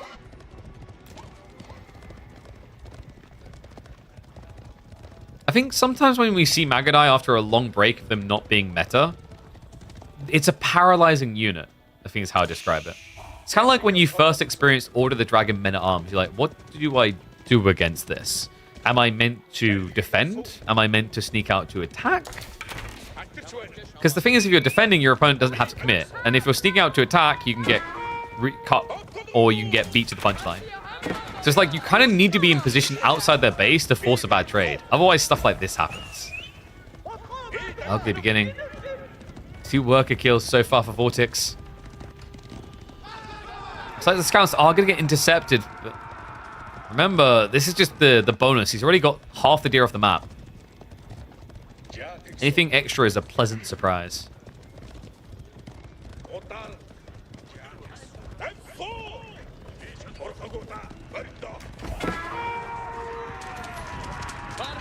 I've got Archer Mass now. The Keshiks are a little bit spooky. The Magadai can actually just focus fire down the spim, and this is perfect for Vortex. And that's exactly what he's doing. Yeah, he's sniping them down. Attack speed arrow as well, and the Keshiks dive by. Cuts the fight in 2. Beautifully micro there by Vortex. Mass archers to counter the Magadai, and they're not able to fight whatsoever. That was just so elegantly executed by Vorti.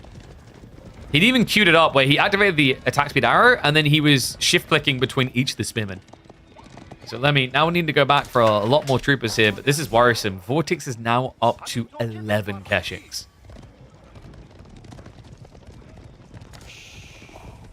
Not just that. With an army this big, he can easily just come back and pick up the remaining deer if he chooses. Even Bloomery now for Vortex. Bloomery can sometimes feel a little bit weird on knights because they just have such high base damage, the percentile increase is irrelevant. But it's quite noticeable in Keshix with a lower 15 base damage. Keshix, speaking of, do you get the easy dive in? Nah, he's intentionally just pushing the archers far enough back, the spearmen have to reveal themselves. And then every time it gets punished. Vortex does need to be a little bit careful about overcommitting into these static emplacements. It could actually turn the fight. Magadai aren't exactly tanky. Definitely the definition of glass cannons. Even Keshix themselves aren't unkillable in that situation. So slows it down, but we see what's really coming here. Vortex is just trying to keep Lemos pinned to force him to recommit. Every time he adds more troops in, it makes the tech play less punishable for Vortex. Because although your opponent now has a bigger army than otherwise would, the army isn't moving on the map at all. Right? If this was, say, like mass cavalry, there's a risk that you tech and you get punished on the other side. But against archers, spears, please, they're not coming out. Vortex never took the east side deer, by the way. No, he's just been very fixated on taking the harder to reach one. Almost like he's sending a message, a statement on this. It's like, hey, everything you fought is yours? Belongs to me.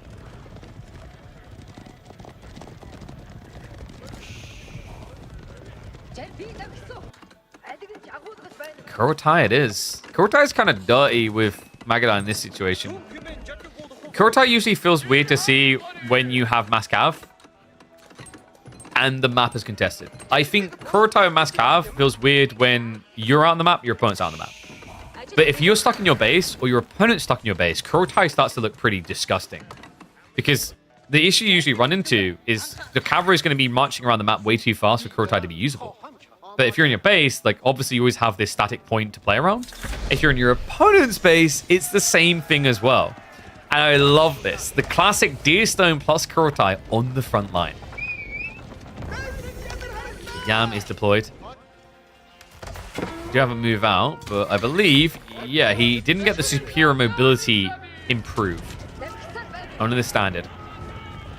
So Lemmy has a little bit of time to work with here, but not much. He needs to try and force a fight, which is hard to reach. And the problem is when you dive like this, you're moving closer and closer to the Kurotai actually being functional. Lemmy, you want to back off, my friend. This is not the place to be. No, because the Magadai, they do have the attack damage now. All of a sudden, a fight that Lemmy definitely doesn't want any part of. Veterancy is already in for the Keshix, not for the Magadai. I just don't know how Lemmy is meant to navigate these shaky waters. He needs to get a tech, but his food income really isn't competing enough right now. He still doesn't have enough spears to handle 14 veteran Keshix. Defense arrow gets activated as well. Keshix are just going to A-click into the blob. Spear count down to just 7. Once again, there's Magadai remaining. Focus firing down what little anti-cav Lemos has.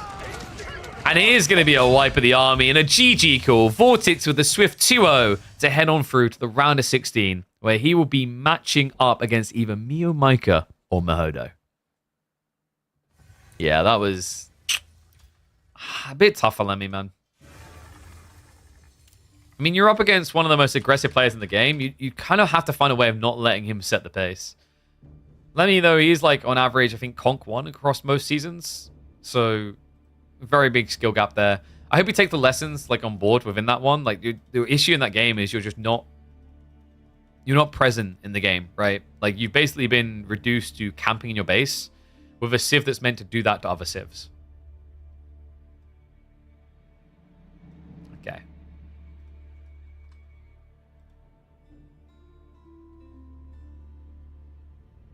Spoiler equal ban? Where was there a spoiler? I'm confused. Rogan? Who be spoiling? Okay, so another series done. Let's have a look here. So there is B versus Darksider. There's also Myriad versus Deniskia. And there's Core versus Hanadins. Which one, guys? Actually, do we have another live... We have another live series coming up soon. Oh, wait, no. Oh, we got Killj versus Fukr. Let's go Killj versus Fukr. They're literally drafting right now. So this is live series. We do like our live series. All right, so let's reset everything. Free maps, Anatolian. Let me see if they have begun their draft. And they should have. They just said they're starting now, so.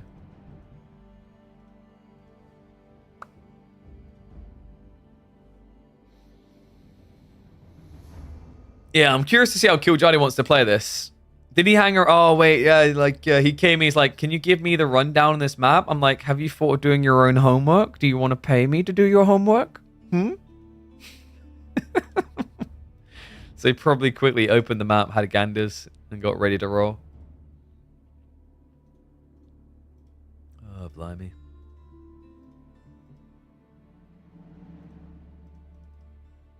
One second.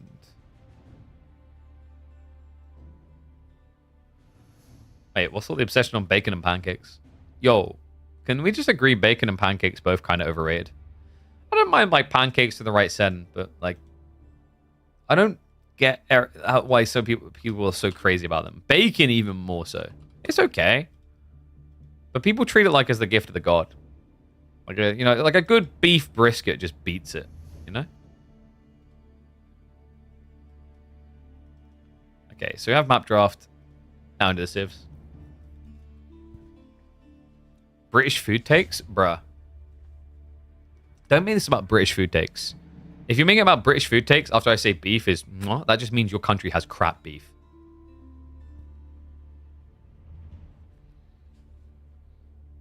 British people shouldn't comment on food. We had the genius to adopt the tikka masala as a national dish, and you're telling me we shouldn't talk about food.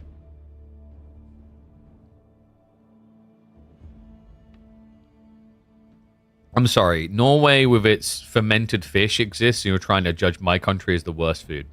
Can we just, like, take a pause for a second, chat? Tikka masala is not British? No, but we adopted it. Okay, do you really want me to go there? I'm going to drag American again. America's technically not American. They're all Europeans. Still call them Americans. They have the genius to rename themselves. We had the genius to adopt the tikka masala. It's a good dish.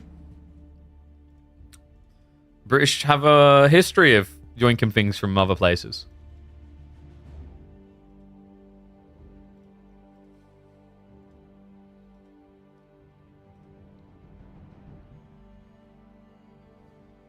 That's just fundamentally false. Is it? USA has Latinos and Africans? Sure, but it was originally settled by... And also, by the way, Latinos were also Europeans. Did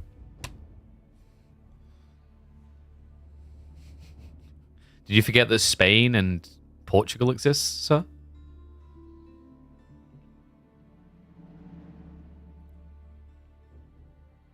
We all did a lot of adopting? Oh, yeah. Get educated? Dude, I think you're just salty like a sultana, mate. We don't need to get educated.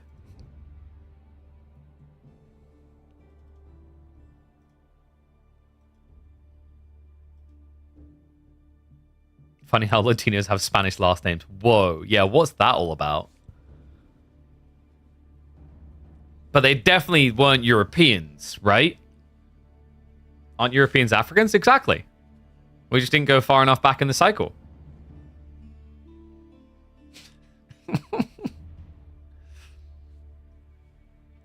All right. Wait,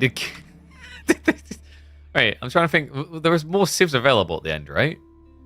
After the ban-out phase. Mongols. Malians could have been random. Like, what are these final randoms between... And how's he random Chinese of all things? What? Wait, what? Yeah, actually, on so many levels, what? How did China not get banned and it got saved until the last phase? What is this draft? What? I have so many questions about this draft right now. Don't forget the USA, West Coast City has Spanish name and East Coast City has English name. It's almost like Europeans settled name places and then eventually the Americans formed a new country. Remind me, isn't there a place called New England? New York? There's other news as well, isn't there? Quite a lot of them. Is it New Hampshire? We know Native Americans exist, right? Yes. But if you percentage gauge the American population, how many of them are Native American? How many of them are like of European descent?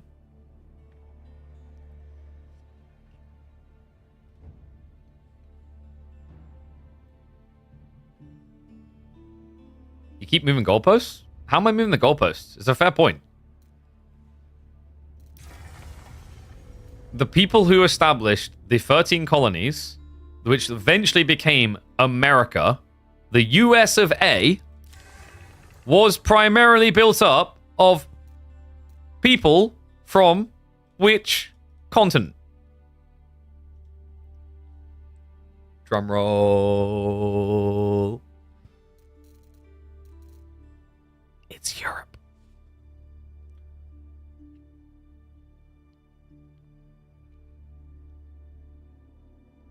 That wasn't the topic. That's what we got to. Is in relation to the whole idea of like adopting things that seem like good ideas, and making your own country seems like a good idea in that situation. Just like adopting a different country's dish as your national dish is smart if you don't like your own dishes, like Toad in the Hole. It's very obvious Chauncey was American before we even got to the nobody argued who founded us. By the way, wait, why is America judging English food?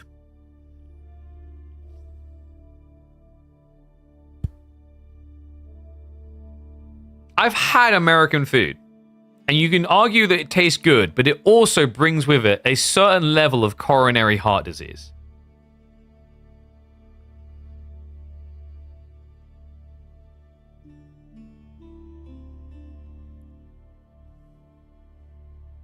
And yeah, like American food is literally doing what my country does, where we're just going to take a bit of Italian here, we're going to take a little bit of, a little bit of French from here, a little bit of German from...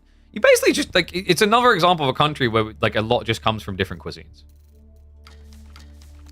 Every time I talk to Americans, they're obsessed with, like, Asian food.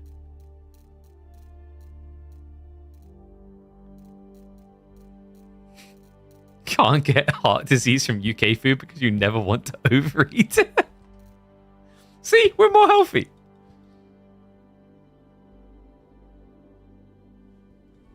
Asians are Americans. Okay, but if you really want to, you just checkmate yourself with this. You ready? You ready? What's the multicultural capital of the world? Uh-oh, it's London. So we can adopt all the dishes we want. That's fine. There you go. Like you say, I'm moving the goalpost, mate. You've moved the goalpost so many times, and it seems very appropriate for an American. You've created a new sport out of it. I don't know what this goalpost formation is anymore. It's like a cross between rugby, American football, hockey, football, and cricket. There's like 15 different goalposts.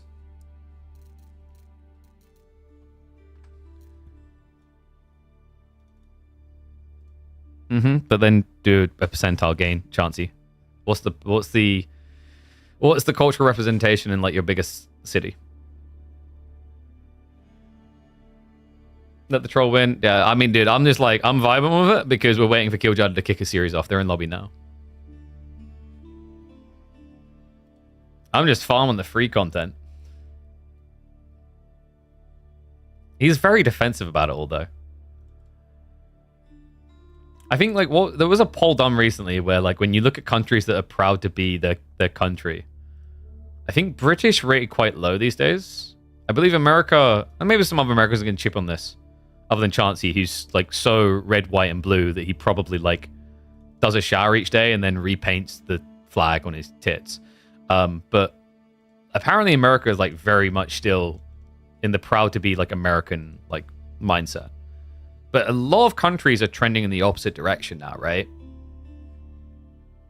Where like the nationality element is less obsessed over. There's been obvious parts of like British culture that's been going that way for a long time. Like, you know, you ask an 80-year-old lady, she's going to care about the Queen. But you ask like me, I don't care about our royal family at all. They're literally a tourist attraction.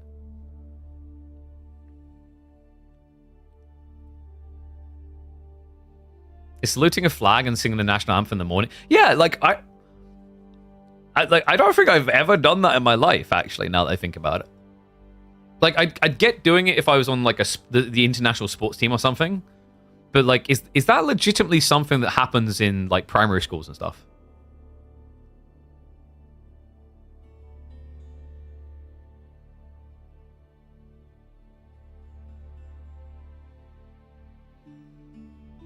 Is that actually still a thing?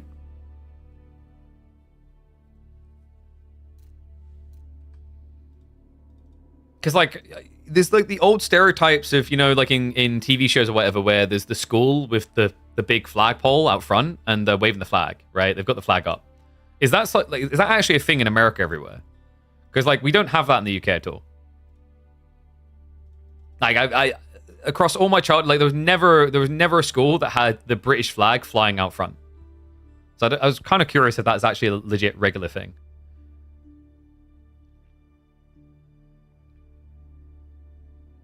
KP keeps drinking protein because he keeps getting so jacked from lifting, moving the goalposts. Hell yeah, brother.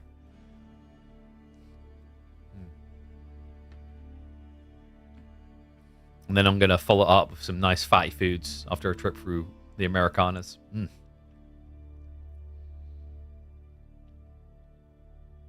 A bunch of Danebrog flags in the military? Yeah, in the military, like I'd expect it. But like as part of civilian life, right? I'm curious if like anyone, if schools today in the last 10 years, do schools in America still have like the flags outside?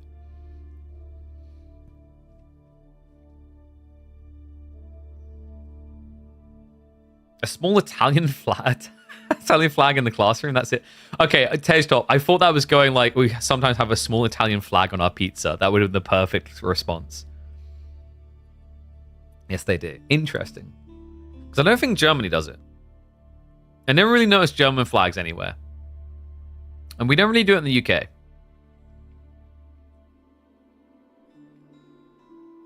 I guess Denmark does it because they're worried that either Germany or Sweden's going to take more territory from them if they don't mark their territory. I never noticed it in Sweden anywhere.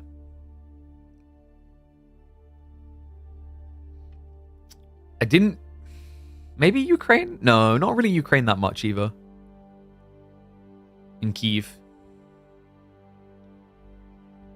Greece, definitely not.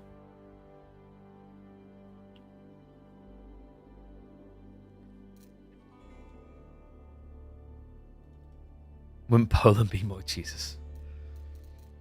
All right. Let's start the matchup now. It took him a while to figure out downloading the mod. Depends on the state if they had the flag or not. Well, yeah, because there's something very unique with Texas, right? Where Texas is the only...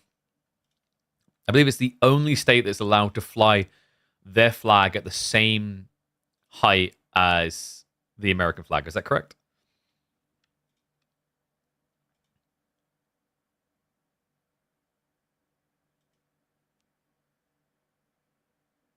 One sec, just double checking. We need to update title, don't we? Yeah.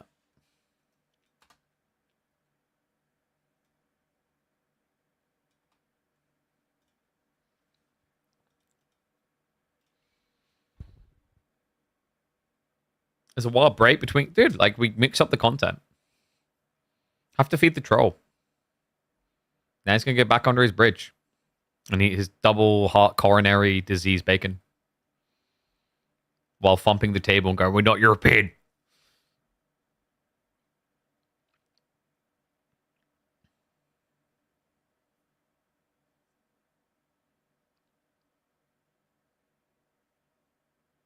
Globalism is a cute ideal that we cannot achieve in a meaningful way because some things just don't mesh. Sure, because like, well, I think nationalism isn't really as much of like an obsession for a decent amount of countries. Some are still obsessed on it big, right? Like it's still a big thing for China. The reality is, although there's like nationalism per se, there's still what is good for my people versus what is good for yours, right? That is still a realistic outlook on the world. And, you know, that's where, you know, you're not really going to get this 50-50. You never get the 50-50 deal between countries. If you can get like a better deal, you take the better deal.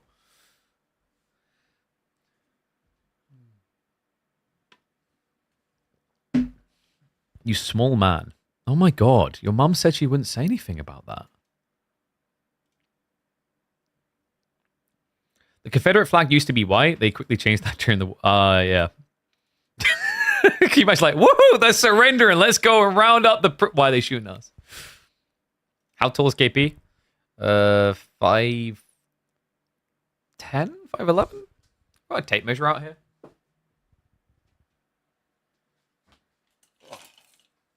Don't ask me why I've got a tape measure on hand.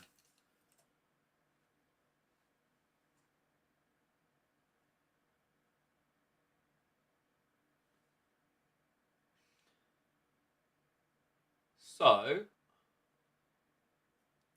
believe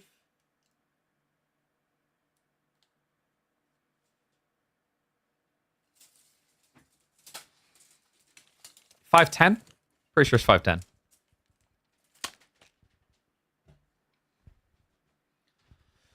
Not bad for a guy who spent most of his life in the shadows playing games, you know. Didn't get that much sunlight.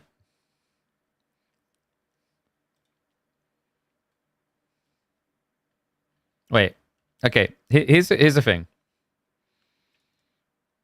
I have a 99% male audience, and I've got people asking what it is in a different measurement. Now, you know where I'm going with this. What measurement type does PP get measured in? You should know your inches.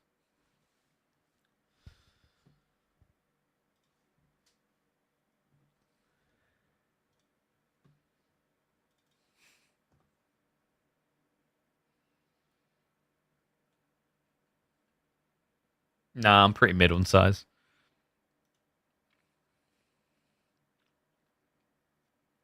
Small to the belly. This is where like those people are in showers like, I mean, I'm like, I know I'm not that big, but you guys reach feet with that thing?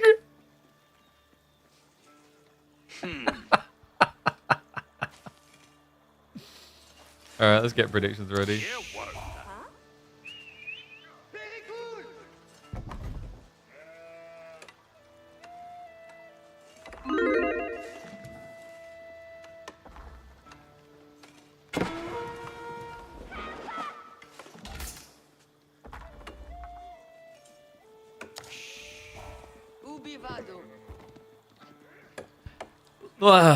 Blimey. Alright, let's get to it. One and all, welcome back to the channel for some more Anatolian Hills. That's right, Jean in the hands of Fukr going up against Killj on the English. God, Killj always loved the English. Been like the bread and butter of him since day number one, and no matter what, you just can't take the English out of the Finn. Interesting map for it though. We've already seen Louis MT find great success with it here on on Anatolian Hills, a map where you have to transport ship across to the mainland, where all the sheep are located. Interesting start already from Killj though. Fukr opens immediately with the dock play, going for the sheep. Killj doesn't. He goes triple farm beginner. We've seen English players kind of like this, right? Because their farms are so cheap, they don't have to panic about the sheep. What I love about Fukras's play though, is although you don't pay less for your dock is also a house, so it's more efficient to make this play for French civs at the moment than other standard 150 dock civs. And it means that he has got a good shot at getting all of the 42 sheep on the mainland. Oh my god, you guys are still talking about feet and inches. Yeah, if this does make it up on YouTube, they dodged a very interesting discussion if they didn't watch live. How tall do you guys think Killj is?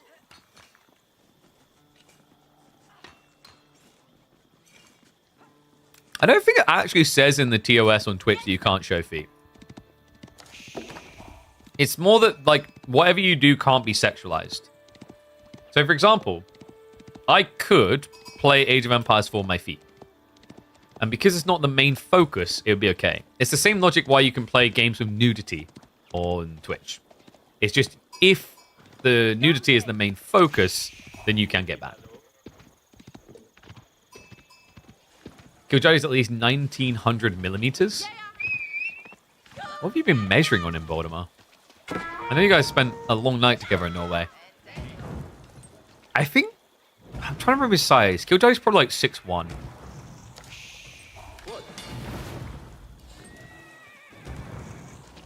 So, Killj, this is a good old council hall build. We've got the rush coming. I wondered if he'd try. It's an interesting idea, but the gold positioning makes it a little bit difficult. However, Killj might be cooking with some real gasoline here, folks. Think about it this way. Usually, longbows can't dive in on this gold, these tree lines, whatever, because there's loads of villagers next to the TC. Well, Fukr has got 3 sheep here, so there's not going to be many villagers standing right next to the TC for long. There is a window where this can be fully exploited. Meanwhile, Fukr has already built the School of Cavalry out here. Fukr was an interesting player the last time we watched him in Midweek Mustard. You guys remember? He actually had a pretty sick game up against, I believe it was Myriad in the opening round. He's ranked 251st in the world right now. Spanish player. First season actually going for solo ranking. Pretty damn impressive, actually.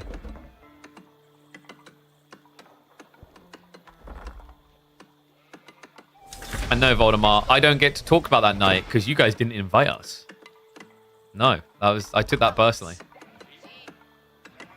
That's ridiculous. I mean, just because Dimmu and Killj both look older than me, so you didn't have to worry about getting age checked at the bar, they just done it for you. All of a sudden, I'm not needed anymore? And Fukr, he didn't get everything, right? No, wait, what? So he assumed that Killj gathered sheep as well. There's a bunch that just haven't been taken here. Yeah, so Fukr should already be a bit aware of like the fact there's more sheep out there because Killj's scout is here. Because this scout has been here torching you down for 600 HP now, there should be alarm bells going off that there must be more sheep out there. So Fukr definitely would benefit from now just rotating the rest of the map. That would give him upwards of 40 sheep. The question is whether the game's going to last long enough for him to use it, because there's already snipes coming in. Killj losing the first of the longbows. Okay, this is kind of sick, though. So what Killj is trying to do is just camp right here. Fukr didn't move that many villagers out, guys. He only has 5 out here. He needs to get more out ASAP. Now, good thing about this dot placement, look at what it does. It shoves any units trying to walk around in range of the TC. So it's not easy for him to get through. He actually needs to burn through the dock to bypass. Killj trying to do a little bit of damage, but unable to do so. It looks like Fukr will be able to garrison and move across safely. I love the fact that he's just left Sean here. She's not going to die, guys. It's 150 HP. That's more than a horseman.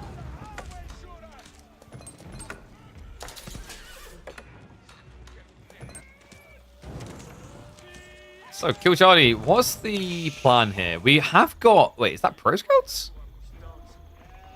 He's got 30 sheep plus and he wants Pro Scouts. This is so greedy from Fukr. He's like, well, I forgot the whole island to myself. Why not? Killj should be looking for blacksmith timing soon. Once you're up to like 10 lombos, you can just consider going into rams and trying to knock at the TC. The funny thing is, like, Killj at this stage, having a dock and transport ship would have been worth it to get beyond the dock here. And then he could also have went back and forth between the mainland and the starting island. But it looks like he did shuffle around with a few lombos. And all of a sudden, Fukr's feeling a little bit suffocated here. First blood drawn on the villages. Gold can also now get idled out. Without gold, like, what are you really?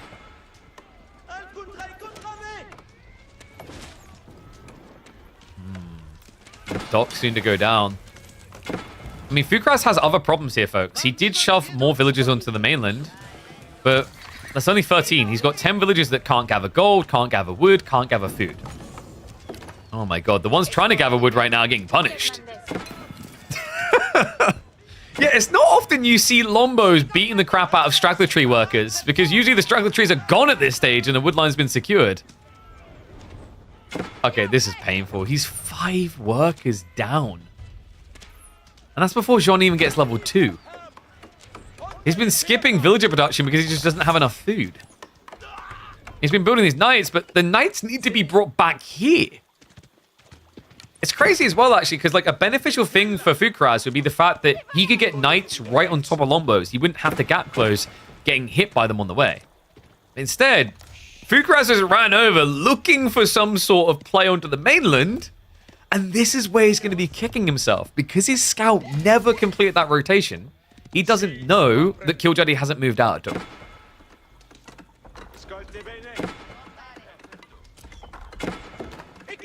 Outpost now coming up as well, man. Fukr is like, I just want to touch a tree.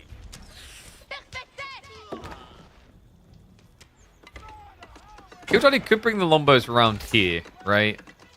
Yeah, because they're not at the TC. Oh my god. This is getting so toxic. It's an 8-worker lead. I mean, I thought Killj might have won Rams, but screw it, right? Why bother? The Lombos are doing everything they need to. We've got more villagers being pulled, but Killj... Okay, he's very fixated on killing transport ship. In fairness, he will get it eventually. There's a repairs. However, more villagers being pulled, more that can be sniped down. Oh, no. Okay, that was kind of sick. I don't know if that was intended, but because the Lombo kept attacking, he kept, like, rush repairing instead of garrisoning. So Fukr does make it to the mainland. Congrats, your whole economy is now here.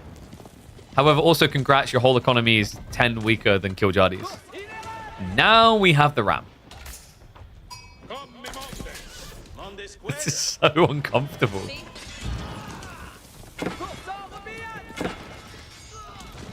Oh my god, knights were brought across though. Yo, Fukr jumps into action. And yes, I was aware. Thank you for letting us all know that, Cavallo. You are correct. Default action is to repair, not garrison. Not just on boats, but in general. Right? They'll behave like that with pretty much anything. Same with like a outpost. You'll repair before you garrison. So Jean has finally, at 10 minutes into the game, made it to level 2. Killj is already set up in camp mode with all the palings.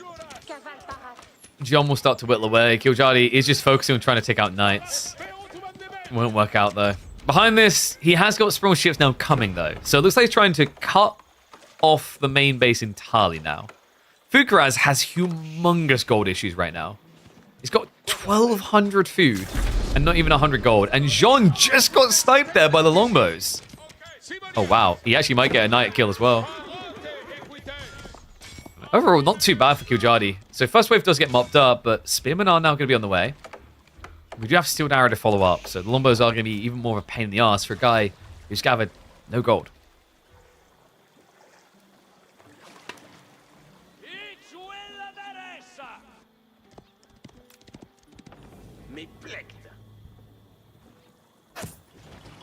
Very important you kill the dog. I was half expecting John Wick to... Wait, John Wick. You kill the dog, and now John Wick is going to kick your ass. That's the story we're looking for now in this game. The Spring Ship's kind of annoying here for a guy who only has access to knights right now. Good thing is he did shove his economy enough inland that he won't be hit there. And the spearmen have been revealed. So, Fukr, do you go archers here? I mean, you kind of need to. The problem with this strategy now for him... Oh, wow, he even gets cut off on the retreat. Yo, the body blocks! Sick positioning from Killj. Gets hands on both the knight kills. So the problem you have here is Fukr is if you only play knights, you can't flank. This is way too thin. Spearman will always be able to block your maneuvers. So if he wants to try and hold on to this starting TC, he's going to need to add in archers. I say starting TC for a good reason. Second one already on the way on the mainland. We don't have Killj moving out at all, by the way, folks. Because you're English. Why would you need to do that, silly? Hee hee. Just adding in more and more farms.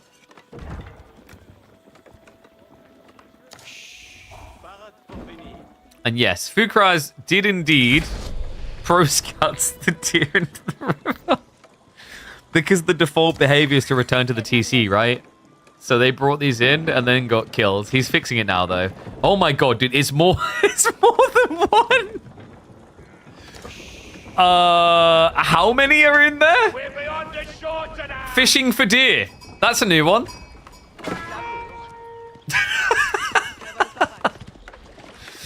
All right, I think there's just 2 left now.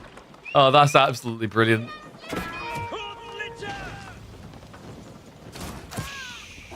I see 8 legs. Much more concerned than when you see 3. We got clown carring. Villagers. Oh my god, he doesn't have wheelbarrow. Wait, he's getting baited. No, Fukr, no, not like this.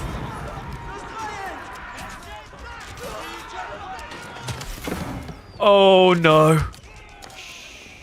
Lombos. Oh, a little bit of a slow reaction there. Killj could have got the kill on John again. Instead, though, Raz now moving in. Full suffocating him. Fukr is. And Killj's not razzing him? There we go. I think that's how that works. No, not... Wait. No. Fukr. Okay, this is the squirming of a dying man. Like, you can't address clown carring like this. Without wheelbarrow, you're just sentencing yourself to death. Sean getting sniped. He's got the transport ship to bring the knights back, but there's already still some spearmen inside here, right? So once again, just kind of a death sentence. I mean, you don't even have the undermesh, so even the Lombos do fairly well. Hey, look, another fight. Lombos once again getting kills. Okay, at what stage do we report Killj for bullying? I think it's just like the opening concept, right? Fukr wasn't expecting this. The crazy thing is, like, now that he knows this, he could learn in the future from this like era with the Lombo Rush coming. Because the Lombo Rush could have been ruined if you just had a tiny wall here, right? Like 2 tiles deep. Just stops the scout getting in for the burn, stops any sort of rotation. And then if he wants to rotate here, he's always going to rotate underneath TC again. But like, there is still always that inevitability that eventually you're going to end up in a situation where, uh-oh, my villagers aren't immediately at my TC. So wheelbarrow becomes imperative. So it looks like the ram did go down. The clown car has been sprung. Oh my god, the Lombos though. Wait, so just to clarify, Lombos counter knights, right? I'm a British person, so we do like bringing up Agincourt a lot. Oh god, and he's already onto the mainland. What can I say? We wouldn't be British if we weren't obsessed with navally invading in French territory. Welcome to Normandy.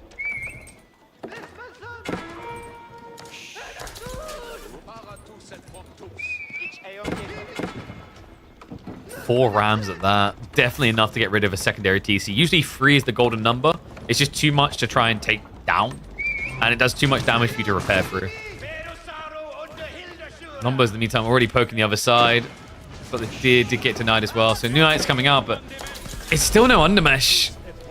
Oh, he misclicks to the back of it. Second knight coming in, so these Lombos will fail. But this side looks like a resounding success. Scouts is an interesting idea here, by the way. Scouts do get bonus damage against rams. So they're actually not a bad tool to try and deal with this.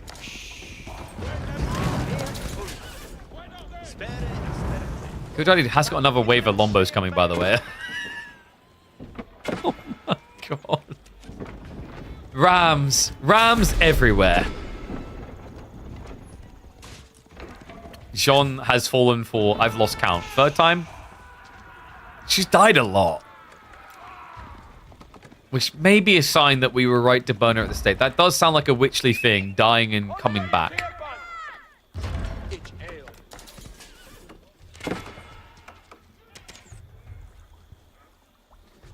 So at this point, I think Fukr knows he's up Craps Creek without a paddle. He's just kind of playing this on the low percentile chance Killj doesn't commit. I just don't really see the way anymore. Like, yeah, the lesson, and I think Socrates was talking about in chat, they tested it. Like, if solves it. Because you don't have to worry about Lombos diving the gold as much. It's just too deep, usually. As long as you stagger your mining camp back.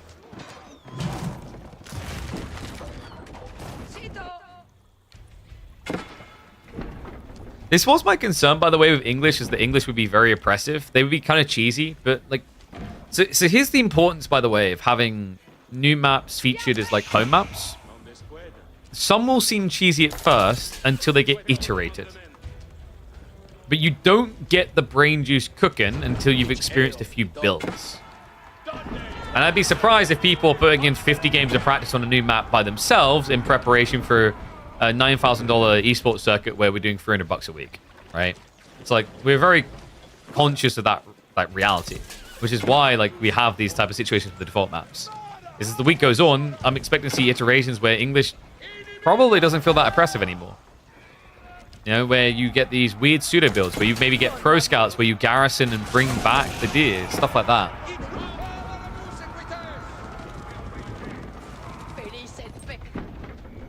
Well, there goes the starting TC. And you're all screwed. Oh, by all, I mean you three. Wait, but she spawns back here. But, why can I not be with my people on the mainland? Oh, Jean. Because you were always destined to die. Just get me a transport ship. I'm getting out of here. Operation Save JD or open a bottle of JD and get drunk. And this was my big theory in where English would be absurd on this map, by the way. Lombos are slow, immobile. That's their weakness. But when you get a transport ship going, baby, Omaha Beach, here we come. The villagers as well. You know what he's going to do. White Tower time. It's a reverse Dunkirk.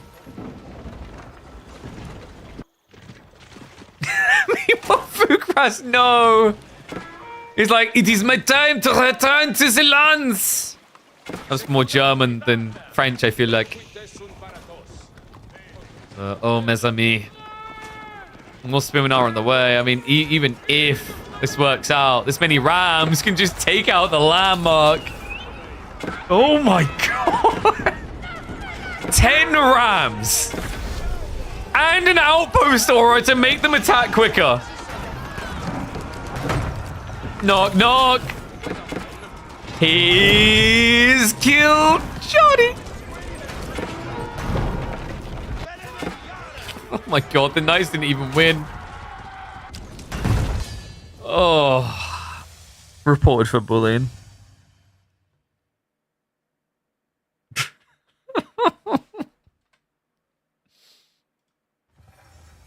English, quite good on this map. Maybe.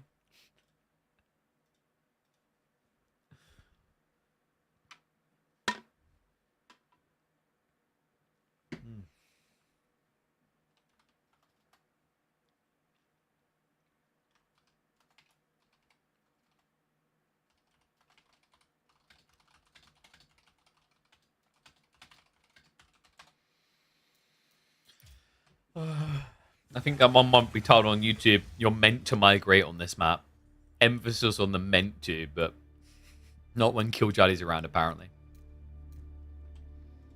So, payout on game 1. Killj with the win. Game 2. Delhi versus... Okay. There was a time where people just say, like, Japan could not win this matchup. I'm not so sure anymore. Like, if you do like one of those funky builds, like what B does with the Pro Scouts, I think Japan can be pretty solid. Also, with the Bannerman buff, where the Daimyo is cheaper, and the melee text being cheaper, there is a world in which you just flood Horsemen to beat Delhi. Or rather, hold them back while you go for your real win condition, which is, ta-da, Castle Age. All right, so let's predict for game 2. I'll give you guys 5 minutes.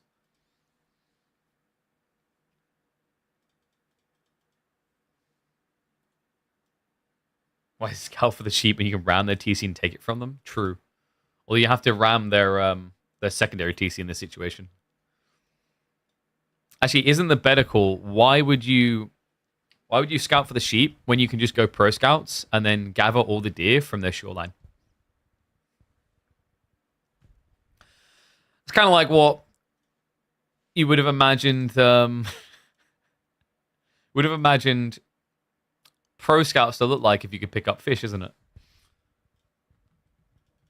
And Sockton, you may be slightly biased towards your opinions on this being a fun map, though. I'm not sure you're completely unbiased.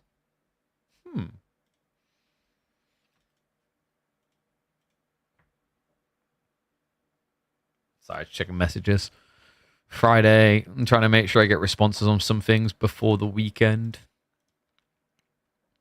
Might have something pretty big, pretty hype coming in that we'll be involved in March.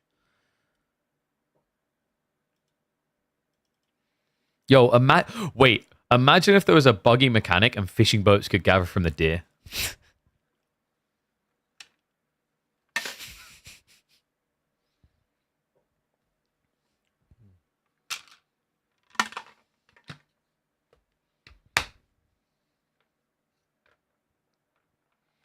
Not going to be around in March. You'll be in Japan.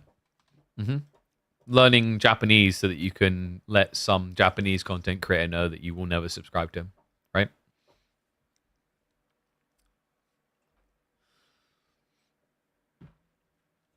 Throwing the net at the deer. Dude, that if that was a bug in the game, there would be a market for making like funny skits like that of things that don't make sense, you know?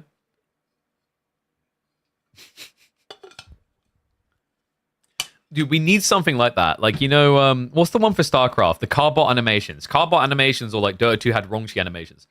There needs to be someone for Age of Empires 4 that does that. It would be a gold mine of content.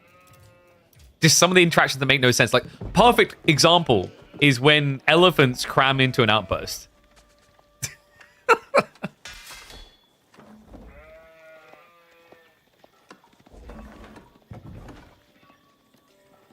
No, welcome back to the channel for more Age of Empires 4 action. We've got a fun matchup here.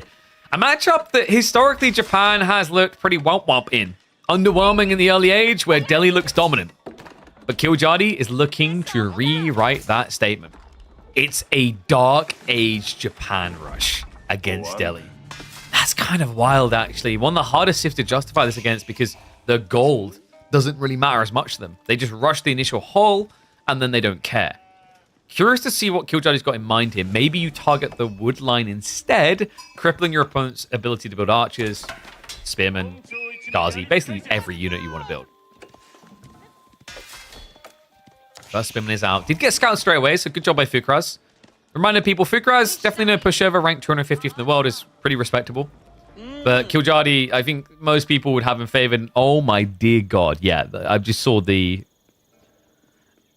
20,000 points on Killj and 0 points on Fukr. Really? Like, no one's even going to take, like, the put 20 in, get 12,000 back type logic here? Poor guy. Other thing that's quite interesting about this matchup now for Japan is the buffs to the early game. I do think that the thing that they needed and they didn't get was an eco buff to the early game. And maybe we still will get that down the line. But where it can be interesting against Delhi is Delhi like to play hard into Ghazi. Now, normally you having horsemen is bad. You'll just lose that fight. But Japan can be really overkill in their melee damage because now, with the Daimyo mana costing less, you get it quicker than you used to, which means you can buff your horsemen with the Uma Bannerman, which puts them up at Ghazi damage. And then, with your melee techs now being cheaper, you can buff your damage further. So you see where this is going. You can get to a point where you actually snowball out DPS the Delhi. Spearman, I've already shown up for the poke. Fukr will go on the wood. Hasn't started his tech up yet. This suggests he's maybe thinking about repairing the mining camp. Otherwise, it's fairly early. The only other option would be to go into a Rax play. But with 4 on wood, your Rax time is going to be way too late. Like, Killj is just already a mile ahead on Spearman. You know what would be pretty sick here for Killj? And this is another thing that I think has skewed the matchup a bit since we saw it when Japan first got added. You can go Coca. Coca's pretty sick against Delhi. Mention the Ghazi losing the horseman. They'll lose the Shinobi even sooner. And, he's actually going for the outpost on the berries. Clever girl. Sorry, I had to put a Jurassic reference in there. Killj is in a horrific position when it comes to sheep, though. There is still the north side corner, which he's moving to quicker, so he will make up the difference. Meanwhile, Fukr will now actually have to go across one of the sheep. The Dome of Faith on the way. When you have no gold access. Another worry is like this outpost. I think Killj could have actually placed it a bit deeper. Maybe like here. Because that would have blocked wood and the berries. Now this one with arrow slits eventually will kind of reach towards here, which is still decent. We do have the gold gathering underway, so Killj now getting ready for his own tech play. Alright, ones if you think we're getting Coca, twos if you think we're getting Kura. Reminder that Kura used to be the reason why Japan was too linear and too predictable. They just couldn't compete in feudal. Although Delhi seem to be more about that castle transition than elephants these days, they're still very volatile in the feudal age as well.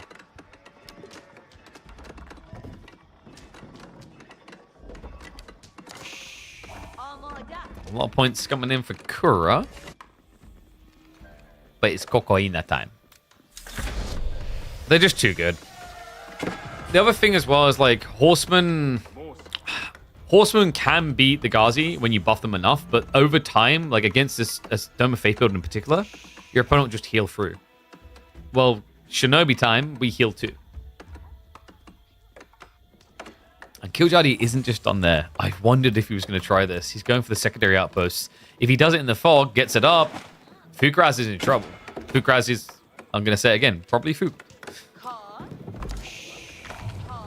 And remember, because Killj needs to gather gold anyway to tech up to get Shinobi, he's getting stone as a byproduct of that.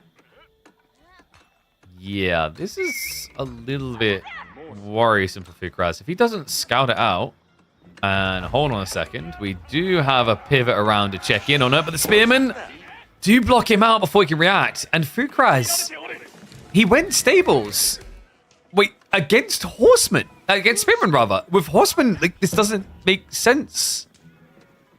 I thought he'd immediately go archers here. Just build 2 to 3 archers so you don't get pressured by spears still. Oy, oy, oy. And with the amount of gold gathering, you see Killj is getting ready to vomit out Shinobi. So it's going to be a double counter against the Ghazi. Wait. Okay, this tree line isn't safe either, folks. There's nothing to actually stop Killj from walking up here and dropping an outpost here as well. I'm a bit confused by Fukr plan. Did he assume that Killj was going to follow up with Yumi? I think Killj, what he done really well in this game is he completely forced Fukr off a comfortable beginning. And it kind of feels like Fukr's weaknesses are showing in terms of reacting to different new builds.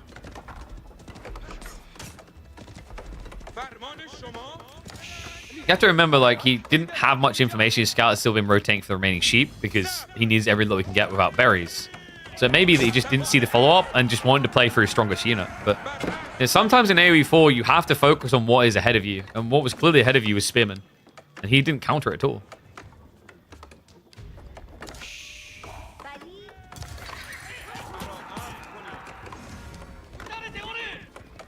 Honestly, once this outpost goes up, he may just be dead.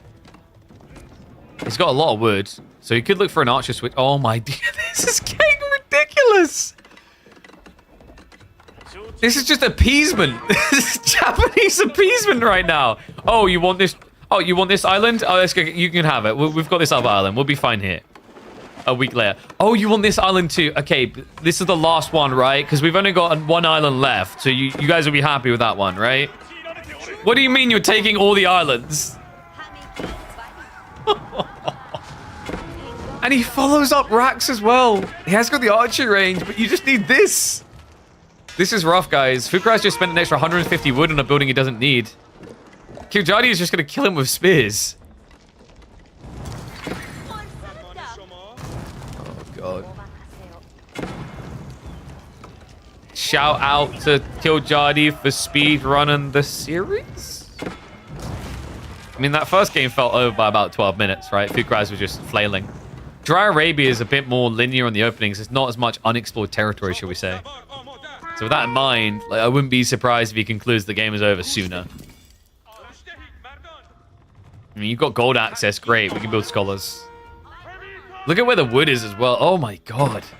It's so far out in the middle of the map. Talk about reading and reaping the spawn.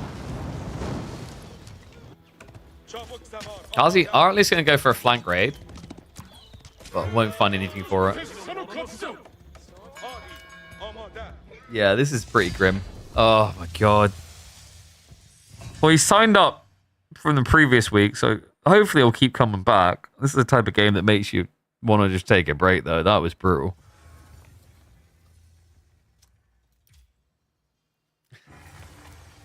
Hey, Fukr, no problem, mate. No, we were talking a little bit about that. It's there you go, chat. Like that confirms what we were basically saying. No, we did notice. Like, dude, you're doing really well. Like, being ranked 250th on the ladder off of 4 months of gameplay is really good, right? Like, so you should be proud of that. Like, Elaser, by comparison, has been playing for 2-3 weeks, and he's ranked 775th right now, and he only plays French, while you're playing like multiple civs. So don't feel ashamed at all, mate. Like, what's important is that you take lessons and you learn and you improve, right? And like you said, like, there's so many different builds. That build in particular is just so wildly out there. That's a very recent build as well, the Dark Age Spinman Rush, but he took it to the extreme. So I'm not surprised it kind of caught you off guard. It's your first RTS game? That's incredible, man. Well, definitely looking forward to seeing how you do as time goes on. But yeah, big GG's to Fukr. I mean, like, we talked about this before. Like, the round of 32 is going to quite often be kind of an educational process. Like, game one, I mean, you can have a look at the VODs if you want. We said in game one, if you know, your reaction to the longbow rush, like, the solution there is just build a small wall. You build a small wall, he can't longbow rush you from the shoreline, and you're fine. But that game two, yeah, like that, I've been warning about that. Like, the Dark Age Japanese rush is going to be tricky for like a week or two while people figure it out, and then they're going to adapt, right? Like, the adaptation there can be just gather a little bit more gold, tech, get the wood quickly. But like, I could see you were panicking a bit and weren't sure what to do against it. In that situation, like, archers just makes too much sense. If you know he's building additional outposts, you need to react archers, so he can't keep building outposts, and then you'll be fine. And you have to choose archers because, like, Ghazi and Spearman will both lose to the Shinobi. So yeah, it's all about, like, accepting you're going to have like the weaker thing long term by going archers first, so you can secure resources for other things. Yeah, keep at it, man. Always love to see new people trying to make a go of it in the pro scene. Maybe I should make a round of 64 if there's enough signups. We go back and forth between people being optimal on getting their games done quick enough and not. Like, last week, we literally missed one of the best series, Dimmu and Wham, because it couldn't be scheduled in time. Right? So, like, it's not... Running a round of 64, it complicates things, to be honest. Because remember, we use open scheduling to be inviting to everyone, versus, like, if we had a situation where we were just doing, you know, today we're going to have the tournament and everyone turns up, everyone knows to clear the calendar for the day. So it's, like, very different. Okay, so let's have a look-see. Let's see. Where do we go next? So I think we have got another series starting soon. Ah, yes, we should have the Starflock series, right?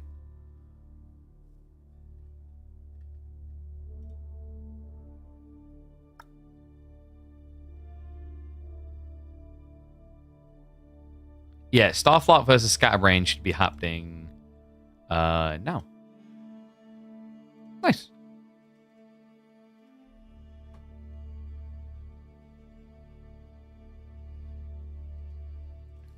So let me get the details for you guys.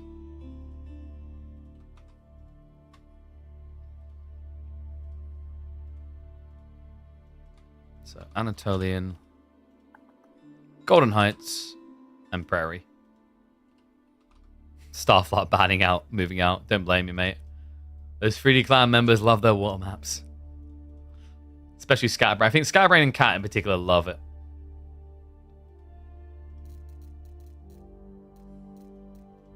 Okay, let's Let's see. Yep, still in game 1.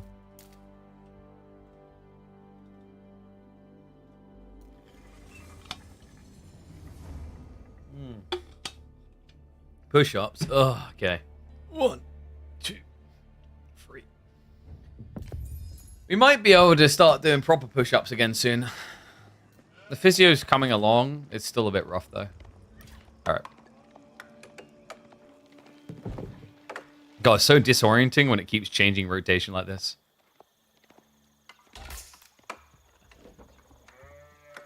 And let's do predictions.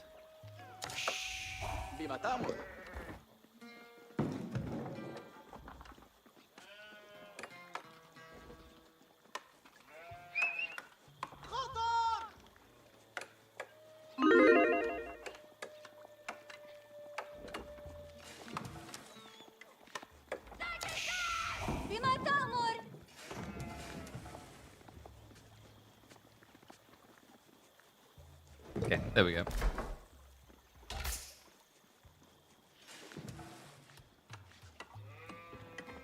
One and all, this new map, no one knows exactly what to do with it so far, and that's what I love. The figuring it out here in Midweek Muster number 15.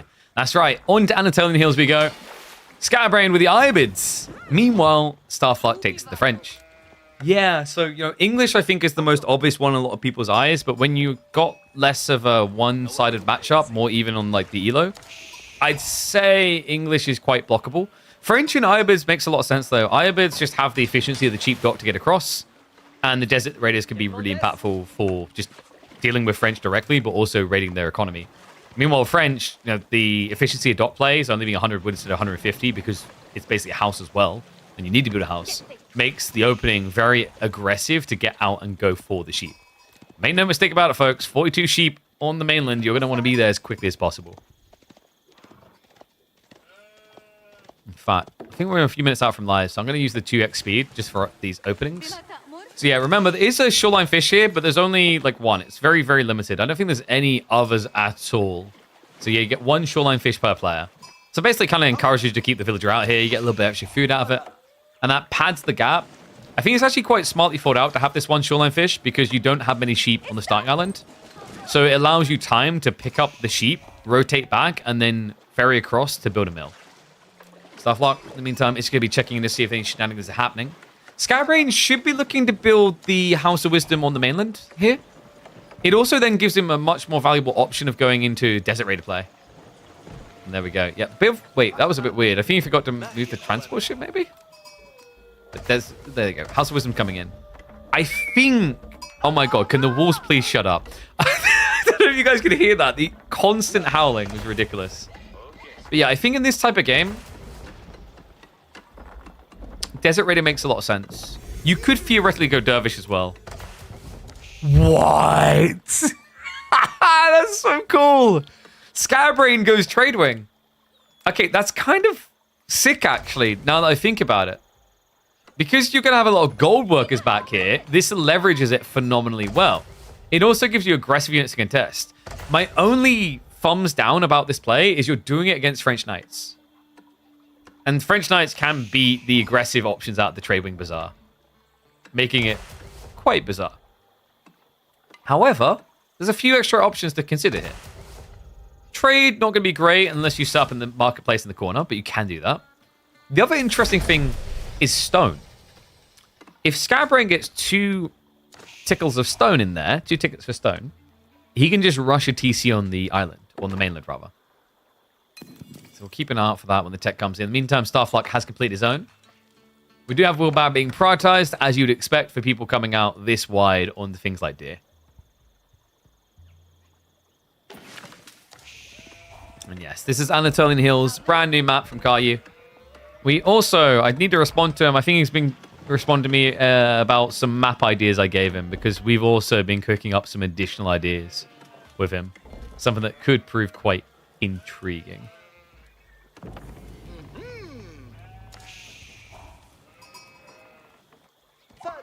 Okay, so because we can go a little bit further forward, we'll use the speed up still.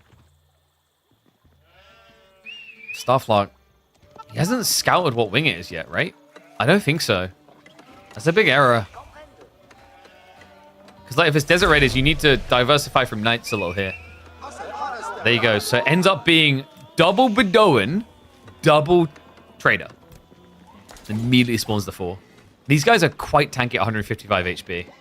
And remember, they do get bonus damage against melee, so that would include the Knights. Still not great to fight into Knights per se. These things are better at taking out spears, for example. But they could prove quite effective against villages. There's something very interesting about the damage metrics there. They kill in 5 hits with the 10 base. And he is basically beelining it straight over. Traders also get deployed. Okay, so 19 gold each way. That's going to draw the Knights' attention if they are here. In the meantime, though, good reaction by Starflock. He gets the outpost up. Oh, Scatterbrain! He goes straight for the ram. Okay, I love this. Sometimes you just kind of forget about it. But remember, the Ayabids, just like the Abbasids, don't have to research siege engineering. They just get it.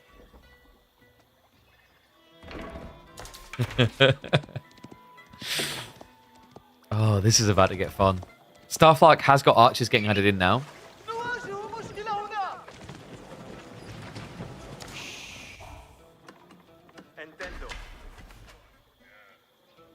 The one negative for Scatterbrained about this is 4 Bedoan isn't enough to insta-kill a villager. So you can't just kind of clown car kill.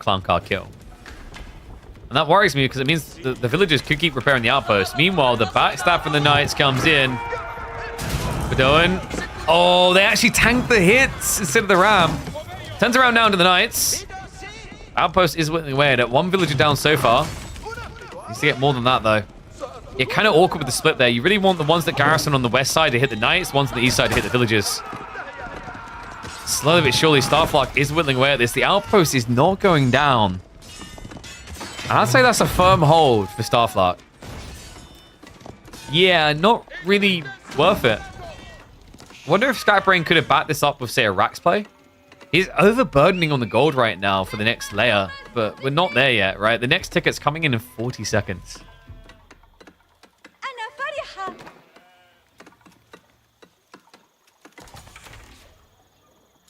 Yeah, and you see why this is like the Civ where Bedoan Swordsman feels womp-womp. You know, because the thing is, I think ideally, like, skirmishes makes more sense there. Because you can poke at the villages, and then you can add in racks with spears. But the Bedoan just kind of baited him a little bit. We do now have Desert Raiders, which makes a decent amount of sense against the Knights. He needs more, though, for the archers. And it feels like he's waiting to see if RNG smiles upon him. If Lady Fortuna loves him, and he gets skirmishes, he doesn't have to worry about now going on archery range. And she does not smile. It's 1 Bedoan, 1 food, 1 wood, and 1 stone. Yeah, no skirmishes kind of sucks here.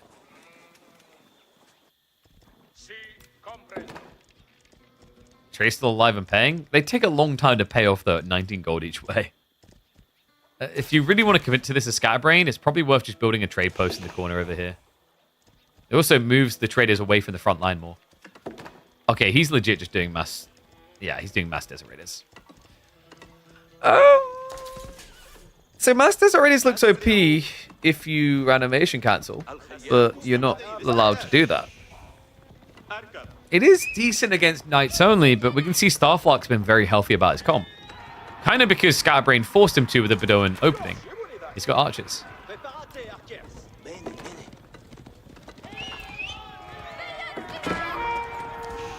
Does reveal the Desert Raider plan. Able to chase him away. I don't like this for Scatterbrain. Okay, so he has got Horsemen coming out as well. The Starflock isn't overkilling at the archer count.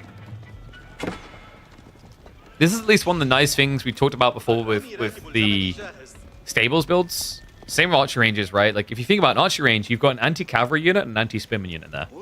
When you build a stables, you've got an anti-archer unit and an anti-cavalry unit. Because the Desert Raiders. It gives a very intriguing layer of diversity to Ayabids, which doesn't exist with many civs. Right? There's a few in there that have it. For example, Malians comes to mind, where Malians have the anti-spear and the anti-archer in the same building. But for a lot of civs, it's kind of a foreign concept. And it's actually pretty important in games like Age of Empires 4. Like, if I see mass stables, I'm like, oh man, he's got horsemen. I guess I'll just build spears. But then all of a sudden, Desert Raiders are whittling me down slowly in a fight. It changes the dynamic entirely. Knights are checking the backside. Love the dock. That's really efficient. So I mentioned a marketplace for Scatterbrain. Marketplaces cost more than the docks for the Hybrids. Unfortunately, the scout did snoop it out. So Starflock ultimately switched on here.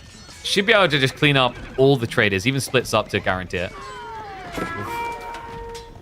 I don't think those are paid for themselves yet.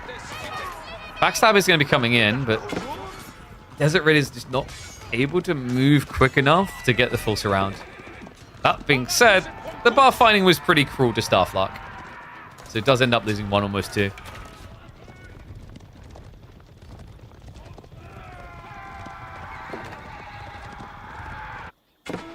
It's like moving out, you really like it. There was a map that was conceptualizing what this map is kind of doing, right? So Migration kind of achieved that, but it's just too much fishing. It doesn't work. The other one that was kind of doing that, I can't remember the name of it. It was a map from a long time ago. It never really got played. You start on a little square island, and then you move to the mainland in the south. I think it was one of Bidlin's early maps before he joined the World's Edge team. They had that same kind of concept. Once again, though, like as you see, you don't really need a lot of water to achieve the idea.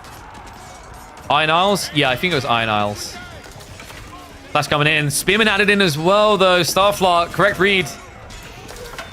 Desert Raiders also in range mode. Not ideal. The Badon Swordsman, there's just not enough of them here. Scatterbrain's going to get wiped. Okay, so now from Scatterbrain's POV, this is getting pretty bad, right? You would prefer to be able to do something greedy here to recover further down the line, but you kind of can't with the way you position yourself here. He needs to win a fight. He saw that his opponent has gone for a healthy comp of 1-1-1. What Scatterbrain could try to do here is lean into emplacements with stone and just kind of hunker down, maybe get some Badon skirmishes, basically play turtle. It's not going to feel great, but the whole idea is if you build these static emplacements, you can then try to cavalry raid.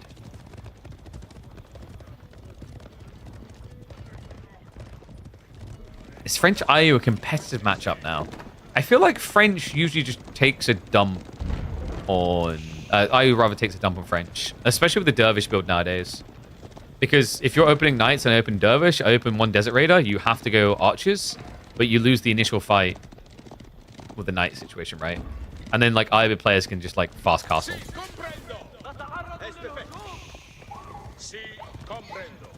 Obviously spawn and map dependent, but like that to me seems like the go-to procedure.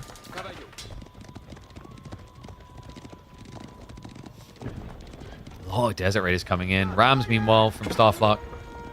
And a Horseman Raid on the backside. Able to fish a few kills here. Not able to hang around too long, though. Not with the Spearman spawning out.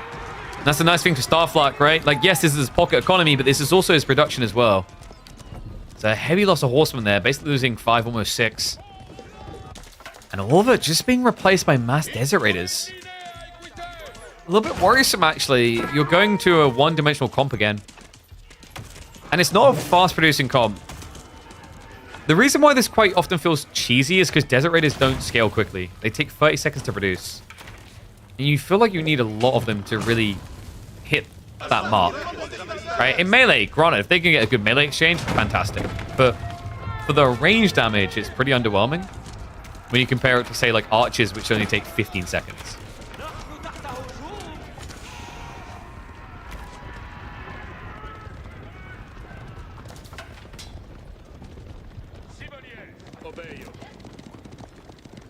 Scatterbrain, he's getting ready for that castle timing. Alright. I'm getting this weird sensation we're going to be going military wing reinforcement. He could save it for gradual Imperial Age, which is a lot better. Oh, he goes advancement. Yeah, so clearly feeling the urgency. Doesn't feel like he has time. Usually you would have expected either the Desert Raider wing or the Growth wing. But he's clearly worried about losing the mainland. Right? You already saw Starflock stepping up, ready to attack him.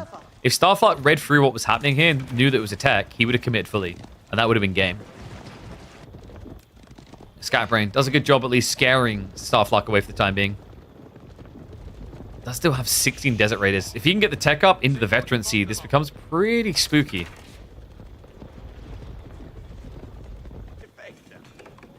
Starflock, even adding the farms at home. We've been seeing some players do this.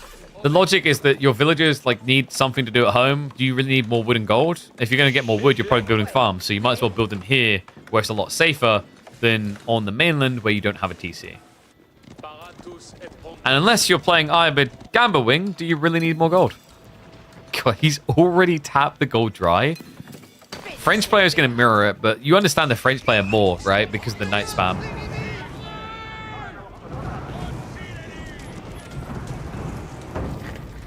TikTok goes the clock. We're 20 seconds away. Scatterbrain. The good news is the fire armor. Another reason why it's nice to have the House of Wisdom out here. It does provide the extra armor to slow down the torch through. Raz now being built by Starflock though. And he's stockpiling grenade up himself. Industry Wing age 3 to 4. I'm trying to remember. I think it's something like 2,000 wood. 2,000 wood, 900 stone. Which, by the way, sounds kind of crazy. You're almost refunding the entirety of the tech cost into a different resource type. Because you're getting 2,900 by spending, like, what, 3,600?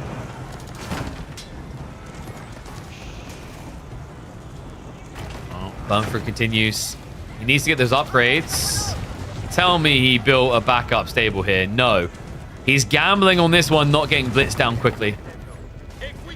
Should work out for him. The Starflock isn't to be left behind here. Royal Institute could make a lot of sense. Royal Bloodline should offset a lot of the problems, but he's going to play it safe. He's going for the long con. Guildhall. Okay. Probably sees this as like the strong point for IU with the Desert Raiders plus the Camel Lancers. I think Royal Institute can sometimes work if you want to switch into Arbitrary, but like you're going to get kited, right? So he just takes the safe gambler here. Go Guildhall. If the game extends, you're the one ahead. Scatterbrain will not be. Because one of the big trade-offs with Tradewing, and I think it's actually one of the biggest problems with Tradewing, actually. You know, you can talk about how OP it is if you get the right rolls and whatever. But you know, even when you get the right rolls, something that you're doing to the map is quite negative for you. You're burning through a limited resource at a rapid pace. When you buy food with gold and you buy wood with gold, for example, buy traders, buy units with gold, you're evaporating the vital resource faster. There's a Raider dive coming in, though. Looking for the fight, but the veterancies are starting to kick in. Archer upgrades are still 30 seconds out. And what is up, Dom Patron? Appreciate the subscription. Get those prime subs in, folks. Don't want to miss any of this. Want to see what comes out ahead. It looks like the Desert Raiders are struggling to clear the way quick enough, though. The Spearmen aren't getting target fired down. The Archers are adding too much damage in. Scatterbrain, it feels doomed to failure here. A re-rally, I love that. Starflock just guaranteeing that he keeps all the Archers alive and basically using these choke points to minimize the losses of how quickly the Desert Raiders can eat through him. So full army wipe. Second time in the game this type of military lead has existed for Starflock. Scatterbrain at a painful point as well because he was getting ready to go for relics.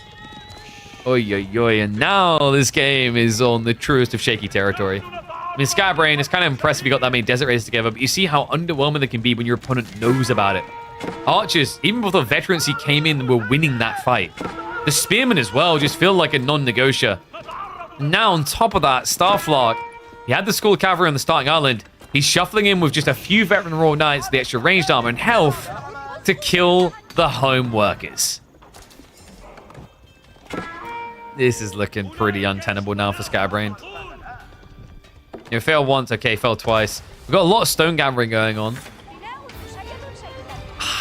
You kind of need a second TC, but you also need a castle. And I think that's the indecisiveness of this. I mean, he could build 3 TC, but I think that just dies to an all-in here. You've got more stables blobbing behind. I mean, at least it's not Desert Raiders.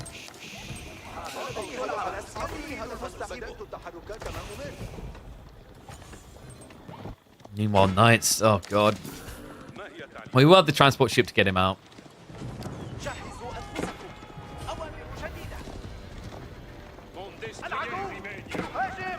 Starflock. Even now adding an Arbitrary. Just makes so much sense at this stage. Your opponent's just linear on Camel Lancers. Even if he goes back for Archers, Starflock knows that Arbitrary is solved for that as well. Scatterbrain has to be aware of that concern, but like the problem is he's not in a position where he can directly address it. He has to address what's in front of him. So crossbows it is. Nice. In the meantime, I'm going to dive in, though. And that is forward production.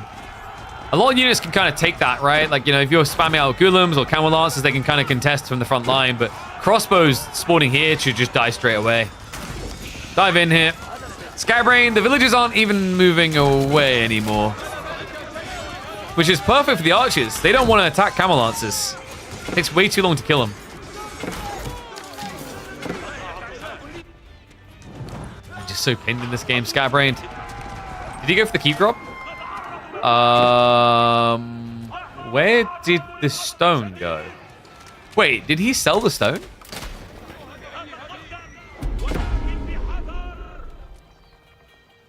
Yeah, he genuinely just sold the stone. He had like, what, 900? 1,000, I think? Feels quite wasteful, but apparently felt like there was no other way.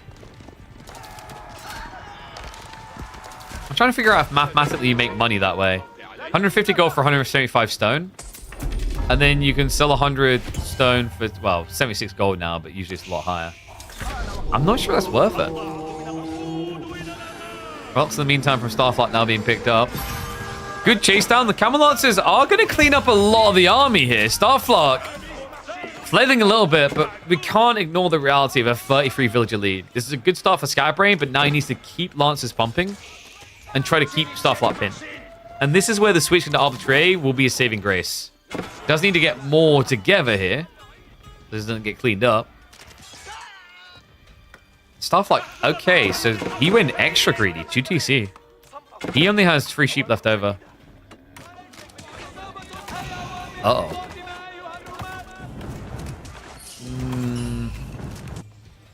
Scatterbrain has more food left, right? I mean, the deer locations are kind of more beneficial to reach. There is the ball, which could be pretty clutch for Starflock. However, yeah, he's up to 33 farms. Okay, no, this is grim. If he didn't have the farm situation already, maybe see a way. On top of that, remember, also Starflock has got the Guildhall stockpiling. So for Scatterbrain, like, I don't think greed is an option here. You have to just keep attacking.